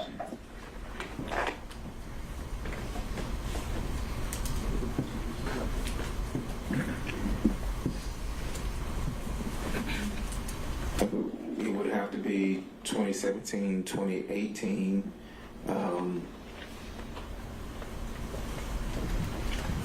Same time frame, 2017, 2018. So did you sign or have signed an engagement letter to represent him, or are you just speculating? I can't recall. I mean, we were in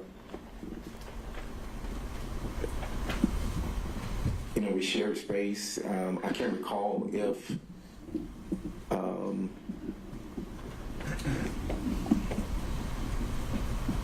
there was a contract or if there is a contract. I think there is a contract, but right now it would be speculation.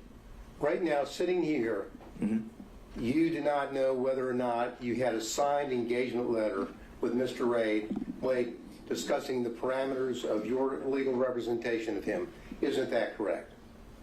That's not correct. I mean, I can't say. I don't have my files or anything with me. Well, sitting here, you do not have specific recollection or knowledge that you even had an engagement letter to represent him. Isn't that right? I think I had an engagement letter, but I do not know specifically if I had an engagement letter. Well, when did you open a file? Did you open when you represent someone, you open a file in your office? And when did you open the file on Mr. Wade? I am going to object to the relevance of this line of questioning. There has been no dispute by the attorney or the client that there was an attorney-client relationship, and so I object to the relevance of the circumstances under which that engagement began, because as Mr. Gillen knows, that's not a factor in determining whether there was a true attorney-client relationship. Well, Your Honor, it's not just up to Mr. Wade and Mr. Bradley, it's up to the court. I agree with you there, Mr. Gillen, and so I'll give you a little bit of leeway, but I don't think we can spend too much time on this. No, so okay, we'll Your Honor. Now, did you or did you not open a file in your law practice with Mr. Wade's name on it, yes or no? Yes, I had a file with Mr. Wade's name on it. When did you open that file? I'm assuming 2017, 2018. I can't tell you the exact date. I've said that 3 or 4 times. Well, let's approach it from another angle. When is the first invoice that you sent to Mr. Wade for your legal representation? I didn't send him an invoice in that capacity. So what we have here is we have you're not knowing whether you even have an engagement letter. You don't know whether you actually even billed him, correct? I represented Mr. Wade. I signed the documents that we filed. I filed the documents. There's depositions that I had with the divorce attorney that was representing his wife. I'm sorry, sir, that's not my question. Okay. My question is, did you bill him in your capacity as the lawyer that you're telling him? I don't recall. As a matter of fact, did you have any invoices where you billed him on an hourly basis? I don't recall. And the answer really is no, isn't it, sir? I don't recall. And the reason why it's no, isn't it, is because what happened is that you and Mr. Wade were in a law practice together, and it was a very small work environment, correct? It was a work environment, yes. A work environment where you and him would meet and talk literally every day, correct? Not every day, no. Well, almost every day. Not almost every day. I stated earlier that I ran one side of a practice. Mr. Wade did, and we rarely were there at the same time. I stated that earlier today. So, well, just give us totally how much money you got for representing Mr. Wade in this since 2017 or whenever you told us, up until you dropped off the case in 2023. I don't recall. Would the answer be zero? I do not recall. Well, you would know whether he got paid or not, wouldn't you, sir? I do not recall. So you don't recall whether you as an attorney got a single dollar to represent Mr. Wade, correct? That's correct. Because you really did it as a friend, didn't you? No, I did it as an attorney. Well, an attorney that wasn't being paid. You were doing it pro bono for a friend, weren't you? I'm going to ask the answer. All right. So I'm going to sustain that, Mr. Gillen. I think the law is clear that money doesn't even have to change hands for that relationship. I'm making a finding based on the evidence that's already been presented, namely the fact that he signed pleadings to the depositions on Mr. Wade's behalf that attorney-client relationship did exist. Well, at some point. I was just laying the foundation to the circumstances in terms of the non-billing from the 2017 period and whether there was really an attorney-client privilege there. That's what I was trying to do. Okay. If the dispute is just when it occurred, you can try to hone in on that, but the questions I've heard so far are more from you were never paid ever, it was from an overall angle. Well, from 2017 until November of 2021, you didn't receive a dollar from Mr. Wade for your supposed or your representation of him, correct? I don't have the file in front of me, and I do not recall. Okay. And the reality of it is, as I mentioned or asked you a few minutes ago, is that it was a small firm, and you were doing him as essentially a favor as a friend and as a law partner, correct? No, I was representing him as an attorney. Were we in the practice together? Yes. And were we, or are we friends? I mean, we were friends at the time, yes. Well, you were friends and law partners, correct? Yes. And in a small firm, and I know because I'm in a small firm, people will sit around the office and talk about their social life and what they're doing, correct? Correct? If that happens in your small firm, yes, yes. Well, that doesn't happen, or did it happen in your small firm? The witness has been asked very specific questions about conversations about socialization, and we've gone on through it, so I think this is asking actually others. All right, I'll answer this one question, overruled. Repeat the question. Well, did you in your small firm have occasion to where people would sit around and socialize and talk about what was going on in their lives as opposed to merely talking about the law? Yes. And you had those conversations with Mr. Wade as a friend on a social basis, didn't you? Objection. Going back into the privileged communication. Not yet, but it might. I assume, yes, we talked about sports. We talked about, sports a whole lot. You talked about life and about what was going on in your life and what was going on in his life, right?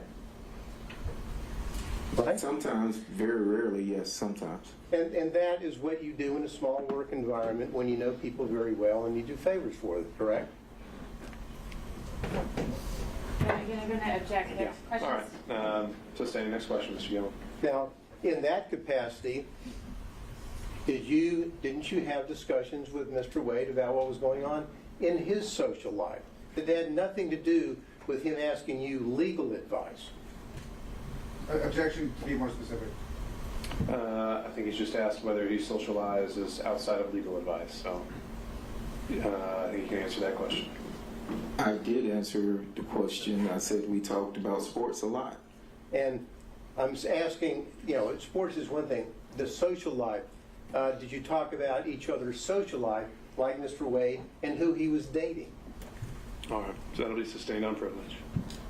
Your Honor, just for the record, I would state that my objection would be that the privilege only protects communications in furtherance of seeking out a legal advice, not talking about something that might be personal or confidential, and that's the distinction that I would draw. I think that's an accurate legal point. However, I think the witness has already been questioned and testified on this point. So, next question. Now, you got into the fact that you were the initial attorney on the divorce case, correct? That is correct. Now, did you and Mr. Wade, without getting into discussions, did you and Mr. Wade together prepare his responses to the interrogatories which were filed initially in the divorce case? I'm assuming we... Objection. He's asking about the interrogatory responses, preparation of the case in the divorce case. I mean, that's all covered under attorney-client as well. Mr. Gill? Well, I don't think it's attorney-client. Did they meet together, and when the interrogatory answers were filed, did he file them, and did he do that in concert with his client? There's nothing privileged there. Did they meet and work together, and that work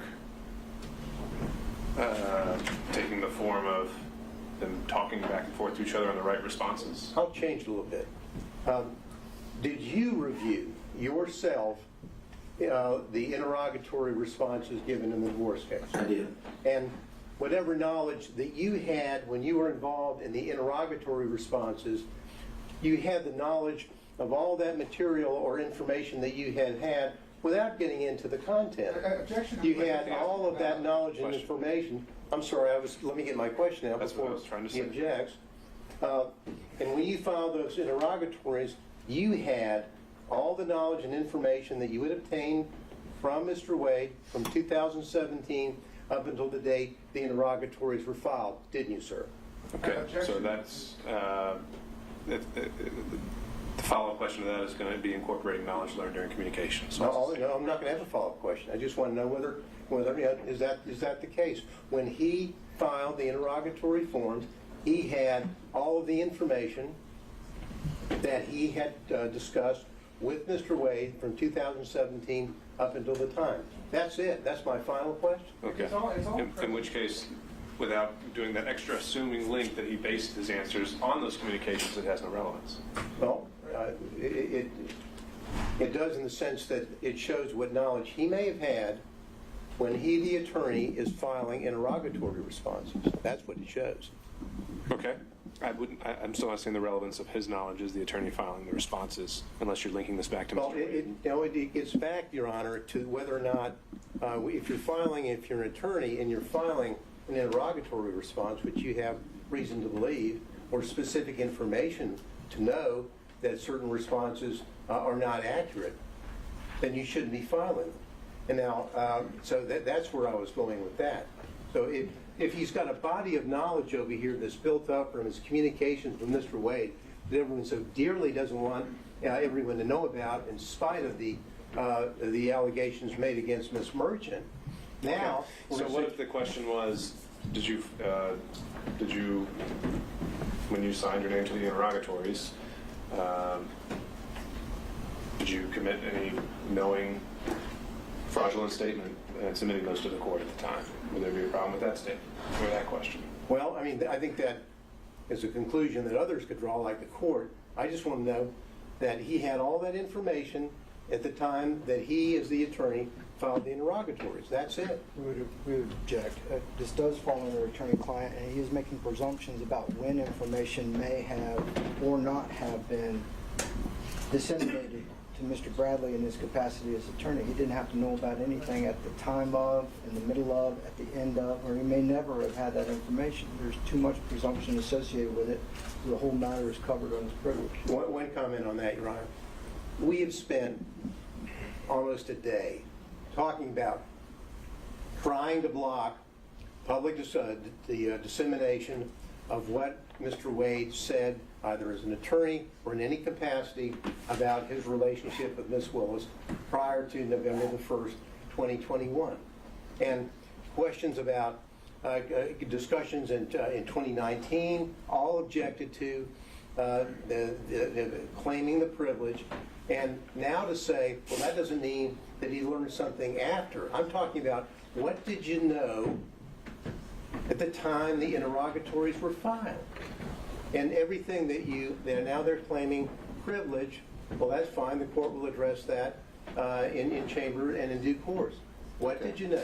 I'm sorry, Mr. Gillen, I really don't see the distinction. So your question's noted for the record and your objection as well. All right, and I'll follow up with this. Now, you're leaving removing yourself from the case, the divorce case, correct? You withdrew from the divorce case, correct? Correct. Did you do that as a result of your concern about any of the accuracies or representations which had been made by your client in the divorce case? No. Objection, privilege. Okay, so that's going to cover communications during the relationship? Well, Your Honor, hypothetically, not saying this is the case, hypothetically, if Mr. Bradley, knowing, let's say hypothetically, that he speaking with Mr. Wade, was aware that the intimate or personal relationship, romantic relationship, existed prior to November the 1st, 2021, and started in 2019 or 2020, if he's armed with that information that he's obtained from Mr. Wade, but Mr. Wade would want to insist on responding to interrogatories which were contrary to the information that Mr. Bradley would have, then I'm asking him whether he took steps as an attorney to say, I cannot be a part of that or countenance that, therefore I'm withdrawing from the case. Sure. I still see that as covering their communications. So I'll sustain that objection. All right. Thank you, Your Honor. That's all I have. Thank you, Mr. Gill. Thank you. Mr. Kucherov, are you still with us?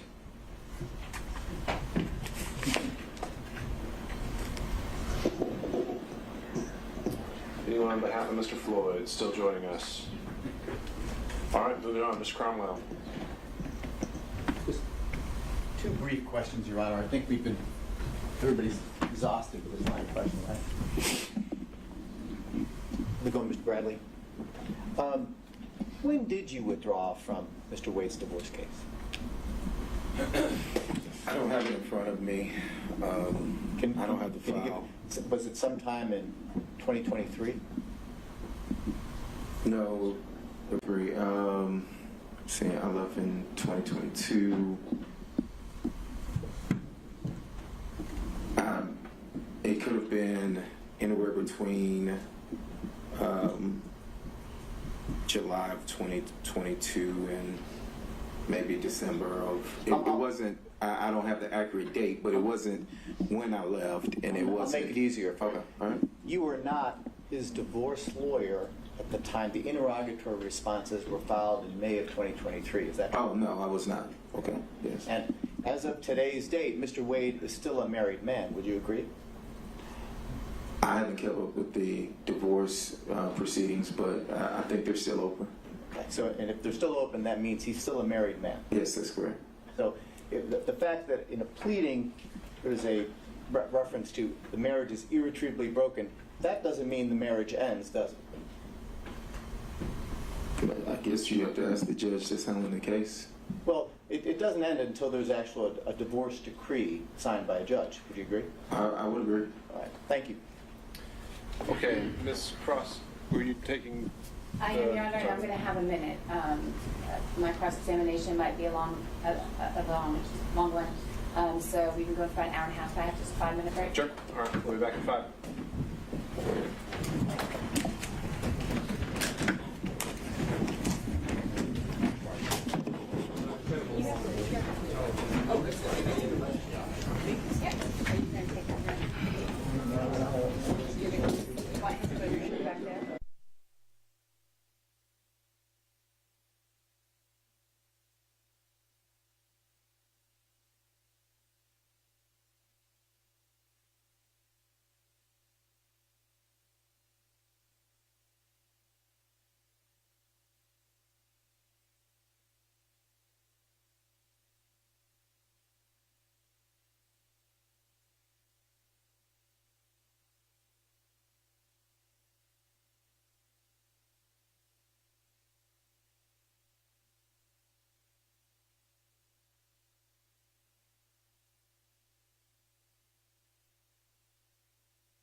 we're back on the record, and maybe no, we're not. We can get Mr. Bradley back.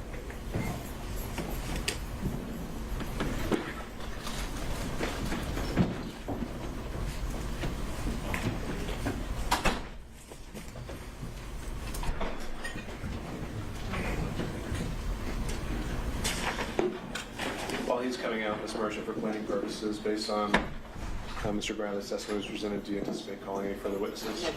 All right. I think Mr. Standout had a copy of the church speech that I think he was talking to Ms. Cross about. We'll handle that with housekeeping. Yes, okay. Okay. Ms. Cross. Thank you. Mr. Bradley, have you still got the exhibits 23, 24, 25 there in front of you? I do. And 23, that's one of the contracts for your personal LLC, your PC, your personal legal entity, right, for the district attorney's office? Yes? Yes, that's correct. Okay. And I understood your testimony to be that any income that came into the partnership, when I say partnership, let me be more specific. You had an individual legal entity. Mr. Campbell had an individual legal entity. Mr. Wade had an individual legal entity. But y'all had a partnership agreement, right? Yes, but we didn't have that the entire time. There was a period of time that we've been talking, or that we had talked about in 2022 prior to leaving the firm, that there was an actual entity for the three of you, correct? That is correct. And that was roughly during the time period where y'all bought a building together. Yes, correct. Right. And it made things simpler, or for whatever reason, you decided at that time that a joint entity made sense to own that building, right? Correct. Okay. All right, but those contracts there, they're not with the joint entity, correct? No, they're not. Those are all with you individually, is that right? Can you take a look at 23, 24, and 25? Yes. They're all with you individually? Yes. Okay. 23, what's the hourly rate that you were being compensated? I think that was the first appearance? 23 is the, I don't think, no, 23 is not the first appearance. 23 is the taint, it says. What's the hourly rate on that contract? $150 an hour. $150 an hour? All right. So the $150 an hour, the way I understand you all shared profits was you get 50, Mr. Campbell get 50, Mr. Wade get 50, and then y'all pay expenses jointly as well, correct? Correct. All right.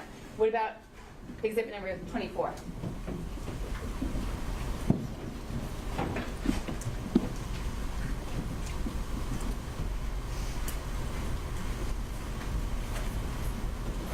It seems to be the same. Same amount? I don't know if it's the same amount. I'm interested in the amount. Can you tell me the hourly rate? The amount was $65 an hour. $65 an hour? Mm-hmm. All right. That's not a particularly high rate for an attorney in the Atlanta metro area, correct? No, it's not. All right. Was that a government rate that you were willing to accept at that time? Yes, that is correct. All right. And so the $60 you're getting for that contract, again, that's split three ways, you, Mr. Wade, and Mr. Campbell, correct? That is correct. So when you were being minus asked, expenses and stuff like that. exactly, exactly. That was the income, and then expenses come from that, and then profits, whatever's at the end, correct? Correct. All right. So when you were being asked questions about Mr. Wade, I think the phrasing, and I object to, but I think you might recall the question, Mr. Wade brought you this contract, or Mr. Wade got you this contract. Do you remember those questions? Yes, I do. All right. So we're talking then about a split among the three of you of about $20 a piece, right, for that particular contract? For this one, yes. All right. What about 24? You got 24 there? I'm sorry, 25. You got that in front of you? I do. What's the hourly rate on that one? It's $150. $150 on that one too? All right. And the same sharing went through the business the way you handled that contract as well, right? That's correct. All right. Who is Austin Dabney? He was a probation officer that passed the bar, and we hired him and another individual. The other person didn't stay long. And did Mr. Dabney and the other legal associate that you all had working for you at that time, did they do some work on these first appearance contracts? Yes. And that was a pretty good position for a younger lawyer to be sent to get some courtroom experience, correct? That is correct. All right.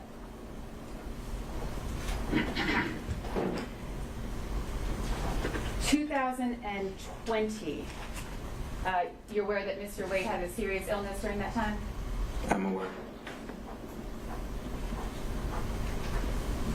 And you and Mr. Wade, I think you described your relationship in a lot of details earlier about specific circumstances, but you were business partners in, let's say, up till the time you left in summer 2022, correct? That is correct. You were business partners up until that time? Yes, I said yes, that is correct. Okay. And while you didn't socialize together frequently, you considered yourself a friend of Mr. Wade at that time? Yes, we were friends at the time, yes. All right. You are no longer business partners. That is correct. You are no longer friends.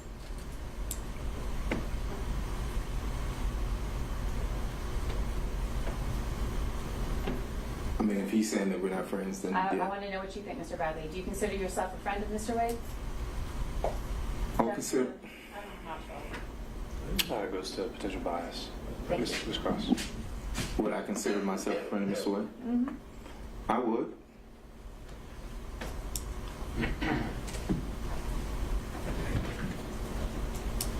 You were asked questions, Mr. Bradley, about the circumstances under which you left the firm. Do you recall those questions? I do. All right.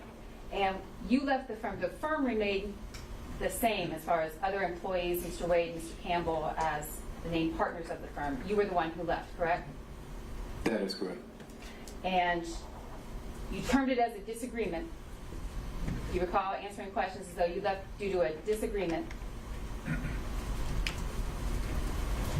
Yes? Yes. And that disagreement was that there was an allegation of sexual assault by an employee made against you, correct? That is incorrect. There was not an allegation that you sexually assaulted one of the employees in the firm.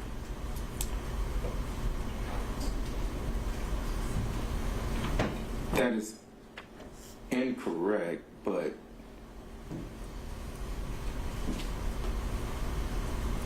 yes. Yes. Yes, there was an allegation that you sexually assaulted a member of the firm, correct? Yes, there was an allegation, yes. And as a result of that allegation, you left. I did. And you were no longer business partners with Mr. Wade. That is correct. The firm remained intact, and in fact, the employee involved remained with the firm, correct? I'm not certain of that. They did leave the building, of course, and I don't know. Some employees did leave. Mr. Bradley, you in fact paid that employee $20,000, correct? That is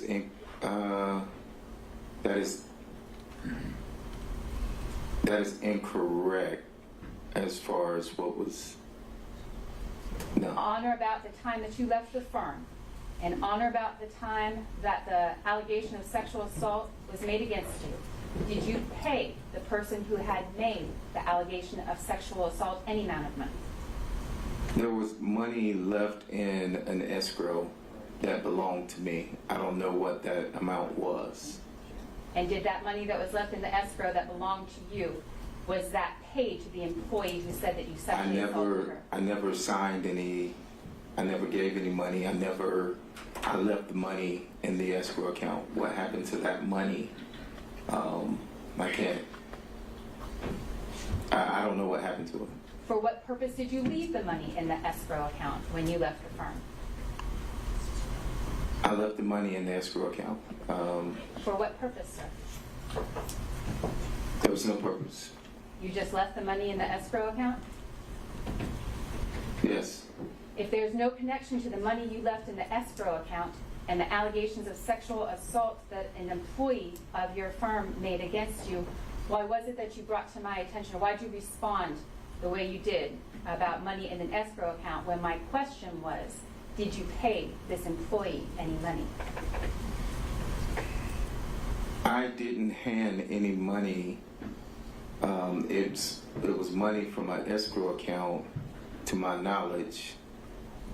To your knowledge, where did the money in the escrow account go? To the employee. To that employee.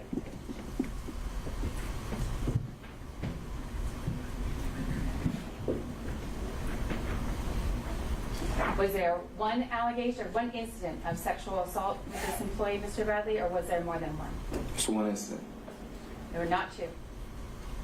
To my knowledge, there were not 2 incidents, no. I'm asking for incidents that you have been involved in. Were there 2 incidents where you sexually assaulted this employee? No, I There's didn't only sexual one? assault anybody. Was there another occasion where you paid any money as a result of an allegation of sexual assault against you? No, Did you sexually assault any clients of your firm? no, Never. never. Who's Anna Rodriguez? I don't even know their name. You don't recall a client named Anna Rodriguez? Anna Rodriguez? No, I do not. Never met her. I do not recall the name Anna Rodriguez. Pardon me, Your Honor, I would object to this. I'm not sure what we're trying to do here. So I would object to this line of question. All right, Ms. Cross. Your Honor, this clearly goes to the bias that the witness has towards Mr. Wade and other individuals, his motive in his involvement. And I believe it's an appropriate avenue to pursue based on exploring his credibility. All right, at some point, though. I'm not Well, ready to go much further. Okay. Judge, if this is allowed to continue in this way, it does appear a little bit harassing, then is Mr. Bradley going to be excused from his privilege because this is not... That's what I was going to do. Don't do that yet. Just sit on it. I think she's already done that. Your Honor, I'm asking in all seriousness, that privilege, although... Based on the answer right now, I think now we've opened up a whole area. What he has just responded to, he previously said was privilege. That doesn't sound like privilege to me. We'll have to address that when we go back through the run there. So, Ms. Cross. I'm finished. Okay. Mr. Sadow.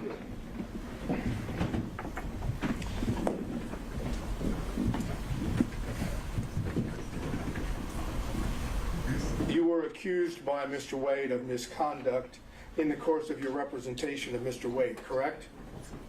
I was not accused by Mr. Wade, no. Who accused you? Did Mr. Wade not, based on the questions were just asked, did Mr. Wade not bring to your attention the sexual assault allegations?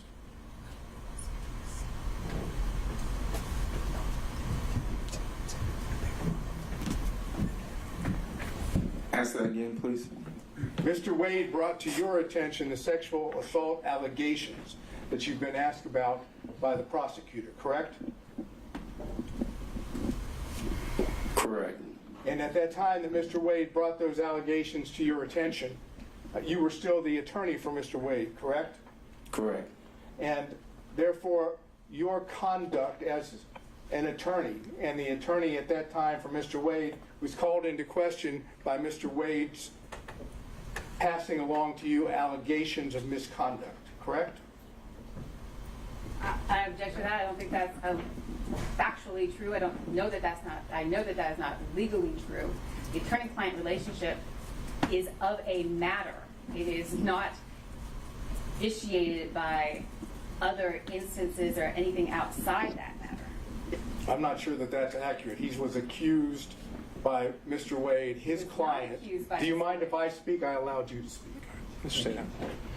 Mr. Wade accused this gentleman of misconduct in the performance of activity while he's an attorney working with Mr. Wade and representing Mr. Wade. Those allegations of misconduct open up the question of whether or not he can defend himself by now discussing his confidential communications with Mr. Wade in connection with the representation as well as the allegations. That's the position of the defense. Understood. So what is the question you're putting? My question I'm going to ask you now is, tell us what Mr. Wade told you about when he began his relationship with Ms. Willis. All right, so where I think we are with this is that Mr. Bradley previously testified that the reason he left the firm was totally and completely covered by privilege. When asked by the state, he went into a factual scenario that, to my mind, I don't see how it relates to privilege at all. And so now I'm left wondering if Mr. Bradley has been properly interpreting privilege this entire time. And I think the only way I can cure that is by having that in-camera conversation with him. May I suspend my redirect for you to have that conversation? I think that makes sense, but is there anything else though that you were going to cover other than this issue? No. Okay. Ms. Cross, any reactions?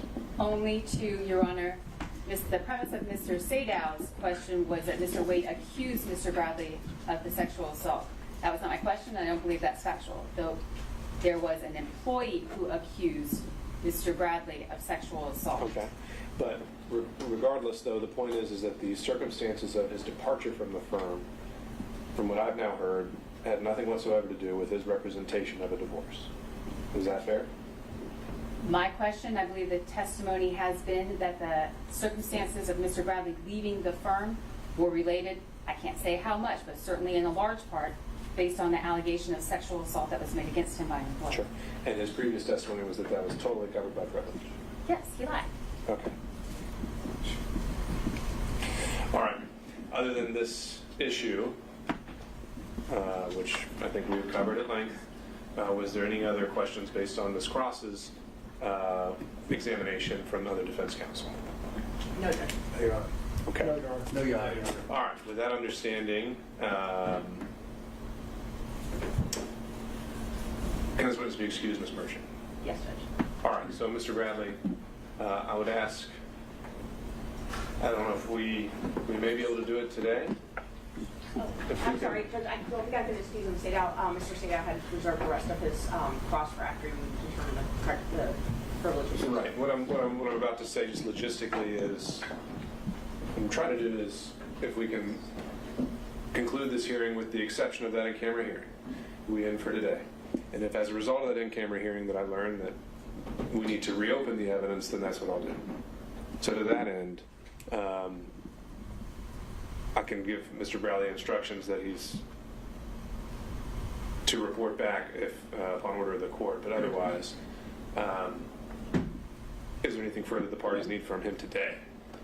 Not from him, but I wanted to get those certified. I know there's other housekeeping things and things we need to do. And based on the testimony, we do have another witness, Your Honor. It doesn't involve Mr. Bradley requiring to be here. Okay, so now the state does have another witness. I do. Okay. All right. In that instance, okay, Mr. Bradley, you can step down, sir. However, I'm giving you the order to stay in touch with your attorney, and then we're going to have to find a time to meet again and go into a camera session. Do you understand, sir? I do. Okay. All right. Thank you, sir. You can step down. Ms. Chopra, do you have a card for me? I do. Okay. At least I hope I do.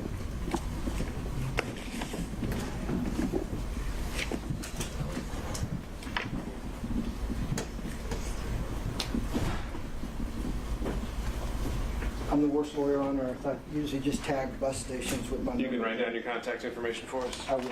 All right. Ms. Merchant, do you have any further witnesses? No, Judge. Okay. Your Honor, on the issue of the Bill Selinsky, the 1006 versus 611, we're not going to call him. We think the chart, the foundation of the source of the chart is sufficiently in evidence, and we can just use the chart during argument under a 611 demonstrative. Okay. And any objection to this entry as a demonstrative, Ms. Cross?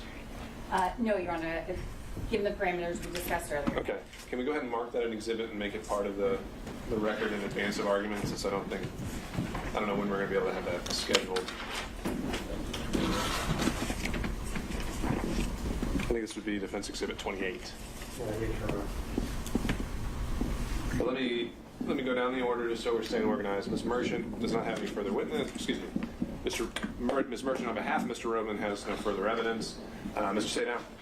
Your Honor, we are in the process, if the court will allow us, to obtain certain phone records we would like the record kept open for the introduction of those phone records. We have them in draft.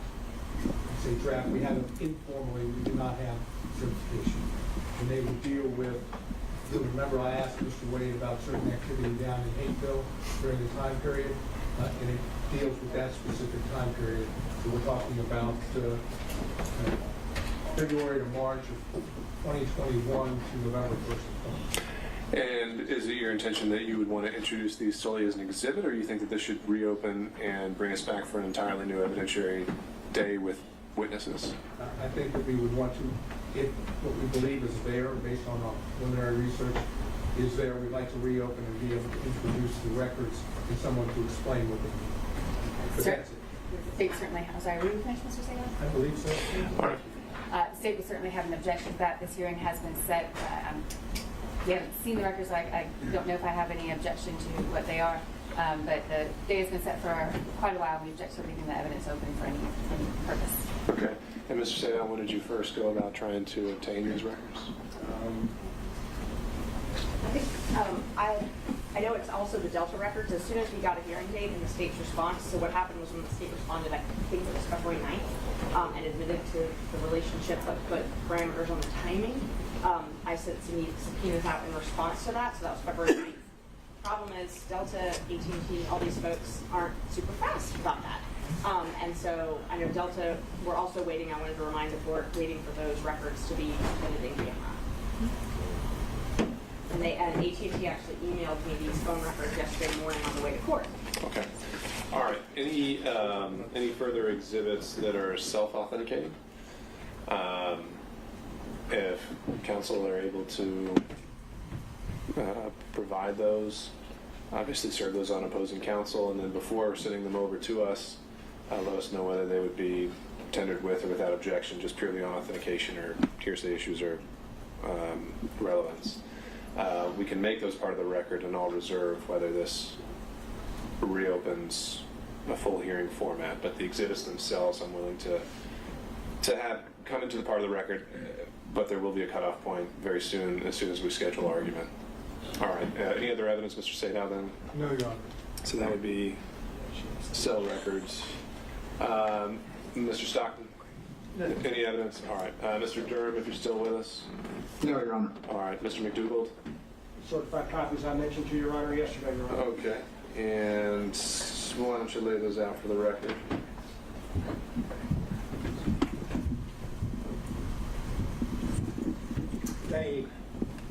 They are marked but not yet numbered. I believe our next exhibit would be 29. 28 I just said was Mr. Gillen's demonstrative, just so I'm keeping it straight. And so I previously provided these to the prosecution. 29 would be a certified copy of County Code Section 2-68. Okay. 30 is a certified copy of County Code Section 2-69. 31 is a certified copy of County Code Section 2-79. 32 is certified copy of County Code Section 10-114. 33 is a certified copy of County Code Section 10-115. 34 is a certified copy of County Code Section 102-464.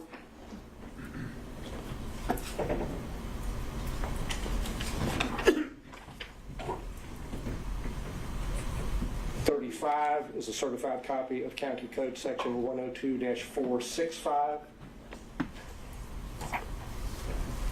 36 is a certified copy of County Code Section 102-466. And 37 is a certified copy of a emergency motion by non-party deponent for protective order filed on behalf of D.A. Willis in the Wade divorce case. Okay, Ms. Cross, objection to defense exhibits 32 through 37.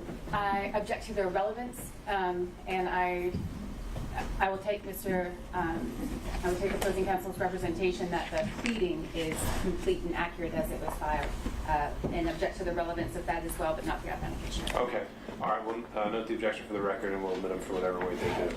So defense exhibits 32 through 37 are admitted. You can hand those to Madam Court Report. Any further evidence, Mr. McDougall? No. Okay, Mr. Rice? Yeah, Your Honor. Mr. Gill? The demonstrative 38 or 28? Yeah, that's it. Okay, and do you have a physical copy for us already? Great. All right, do we still have Mr. Kucherov with us on Zoom, or anyone else on behalf of Mr. Floyd? So he's not on any longer? All right, I'm being informed that he dropped off Zoom, and so I'll make a finding that he voluntarily has absented himself from this hearing.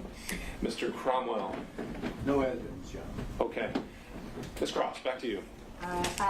If the defense presentation of evidence is done, I'd ask that all of the witnesses who had been subpoenaed but not called now be released. I think that's fair. Ms. Merchant, any reason to hold on any of those witnesses? No, Judge. Okay. And the state has 2 short witnesses, and that's it. Okay, you may call your next witness, Ms. Cross. Next witness for the state is Austin Dabney. Your Honor, these witnesses are going to be what would be Impeach the testimony of Mr. Dabney? on collateral matter. We'll wait. Yeah, we don't understand. Okay.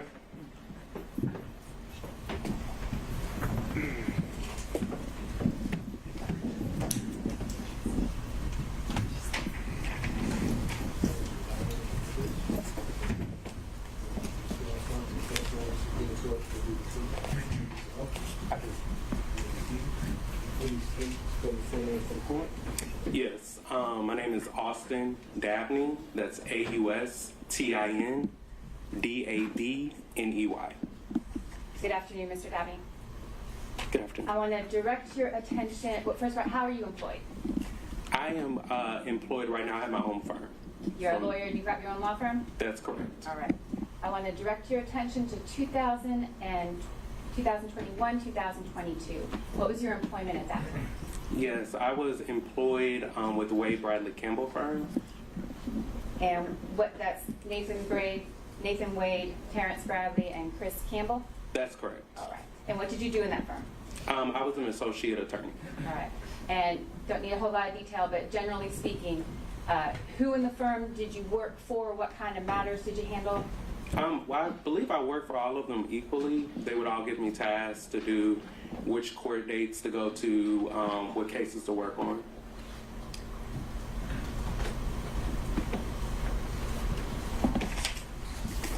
I want to direct now your attention, Mr. Dabney, to a particular instance. Did you have occasion at any time to go to a club with Mr. Bradley? Could you repeat the question? Yeah. Did you have any occasion to go to a club, a nightclub, or a bar situation with Mr. Bradley? Yes, I have. More than one time? More than one time, yes. The time that I'm going to direct your attention to, we spoke about a little earlier today. Do you recall any instance, Mr. Dabney, where Mr. Bradley, where you witnessed Mr. Bradley sexually assaulting him? Your Honor, I object to this specific instance of Sure. that impeachment is improper. All right, how is this not extrinsic evidence in a collateral matter, Ms. Cross? Maybe ask a better question. My question will be if this witness witnessed Mr. Bradley sexually assaulting another employee of the firm. Same subject matter. How is that not issue on a collateral matter for impeachment? I think it's not a collateral matter. Your Honor, the witness denied it. I think it is highly relevant. I think that it goes to the witness's credibility and his denial here this afternoon that he committed the assault. There's a witness I will proffer to the court who has firsthand knowledge and witnessed the event. And so I think that's highly relevant to both Mr. Bradley's credibility and to the proceedings that we've had for the last 2 days. still object, Your Honor. I understand, Mr.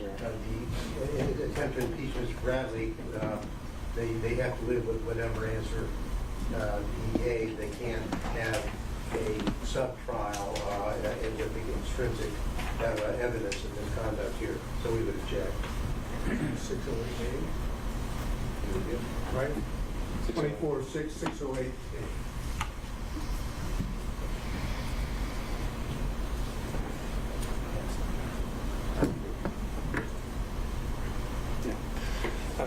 Ms. Cross, under 608, I don't see how this isn't well beyond the core facts of the issue. I think you confronted with him.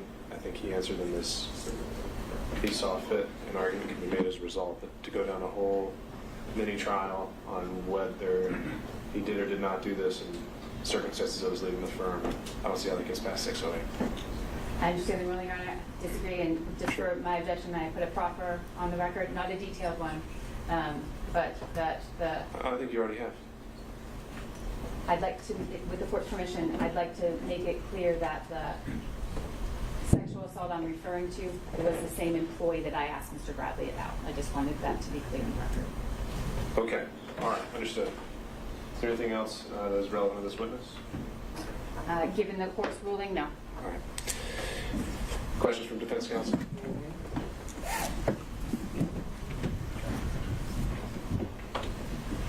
Good afternoon, sir. Good afternoon. When did you start working at the law firm? I believe I started working, to my recollection, March 2021. Okay. And at that time, do I understand that there was what I would call a three-way partnership or sharing arrangement at the law firm? I'm not aware of any sharing arrangements that they had, but it was the Wade, Bradley, and Campbell law firm. Okay. And did you work in the law firm office on a daily basis? I did. And during the time period you were there for the remainder of 2001? That is, you worked from March of 2001 at least to the end of 2001, correct? I didn't even have a bar license in 2001. I'm sorry, 2021. It's a little late. From March of 2021 to the end of 2021, correct? That's correct. Okay. During the time period that you were working at the law firm, did you see Fani Willis? During my time, could you repeat the In that time period between March of 2021 and November 1st of 2021, did you see Miss Willis? I may have recalled one instance where I saw her in passing. And when you saw her, was she at the law firm? That would be correct. And do you know who she went to visit? I do not know. You didn't see her go to Mr. Wade's office? I do not recall. Did you ever talk to Mr. Wade about Fani Willis? Could you repeat your question? Did you ever talk to Mr. Wade about Fani Willis during the time period of March of 2021 to November 1st of 2021? No. Did you know they were dating? No, I did not. Did you see anything did you ever socialize with Mr. Wade? As far as being an employee, yes. Well, I don't know what that means exactly, but did you ever go out to eat with Mr. Wade? On occasion, he would take the office out to lunch. Beyond that, did you ever go to a nightclub or drinking or any of that with him? No, I did not. Okay, so whatever relationship Mr. Wade had with Miss Willis during this time period, you don't have personal knowledge, correct? I do not have any personal knowledge. Thank you very much for being here. Thank you. Any other questions from defense counsel? Mr. Stockton.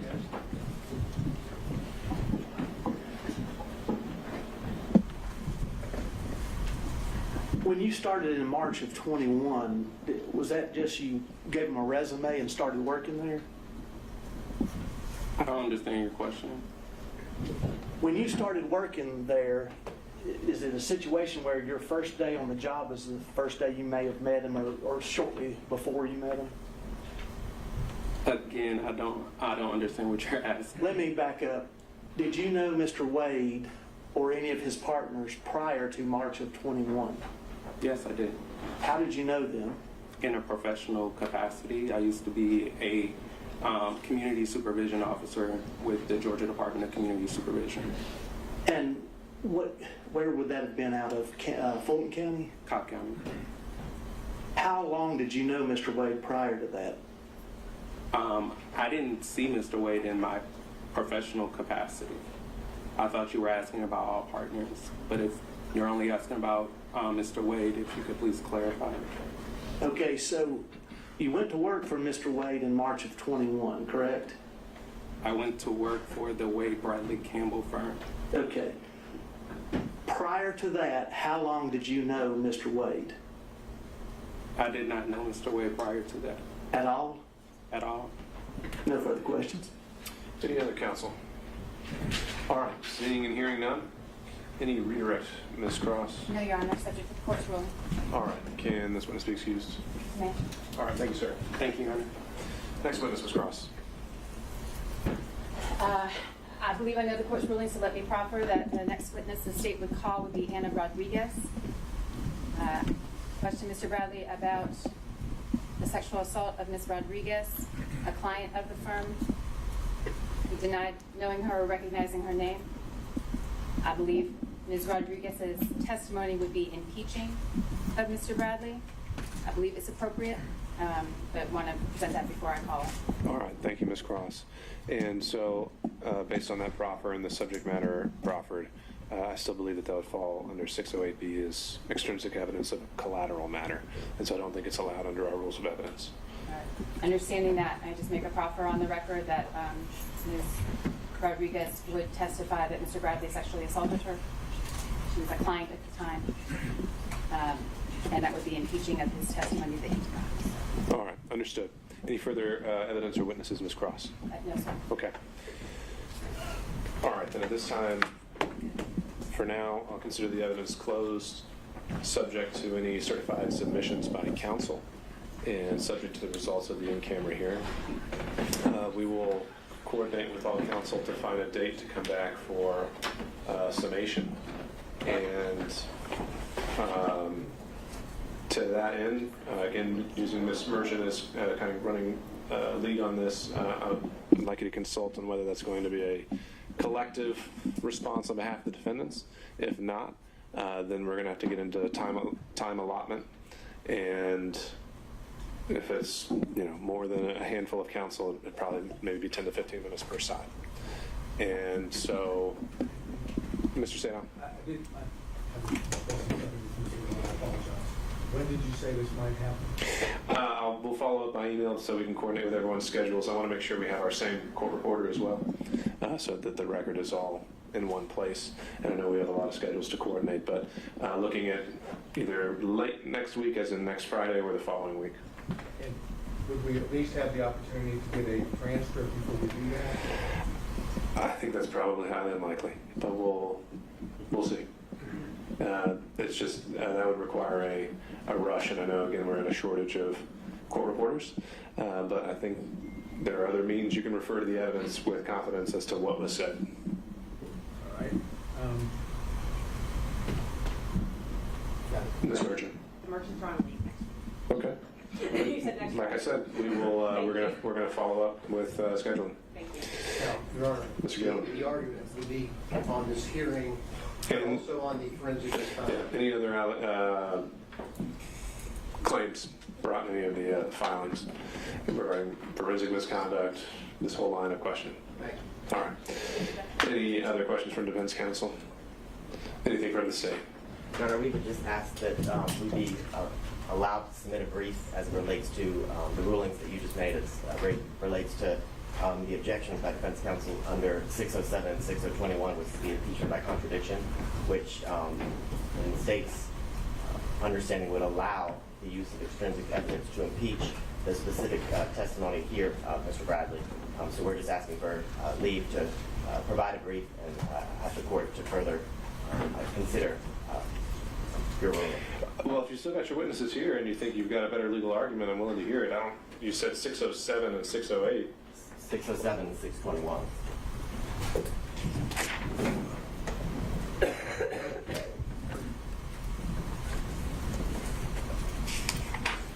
Okay, I see 621 and I see 608.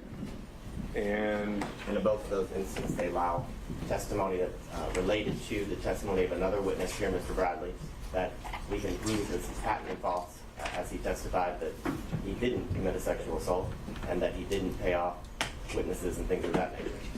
Okay, and how do you get around 608B's prohibition on extrinsic evidence of collateral matters? Both 607 and 621 allow the use of extrinsic evidence to specifically impeach facts known to be false. But if that held true, respectfully, that would mean that any time a witness denied something, you'd be able to, of a matter testified to, you'd be able to impeach with extrinsic evidence, and that's, respectfully, that's not. Well, here's what I'm fine with, Mr. Abadi. If you want to submit that brief on purely legal argument, you can, but I don't want to have this as a vehicle to essentially put forth an extended and long-winded proffer of what you expected the evidence to be. So if you think I've made a legal error on that point, feel free to brief it, and we can reopen the hearing if that's legally invalid. Okay? All right. Mr. Chopra, is your client still here? I believe so, Your Honor, but I'm sorry. That's fine. If he is still here, let's relocate to the jury room. Okay. We will be adjourned for today. Thank you all.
you.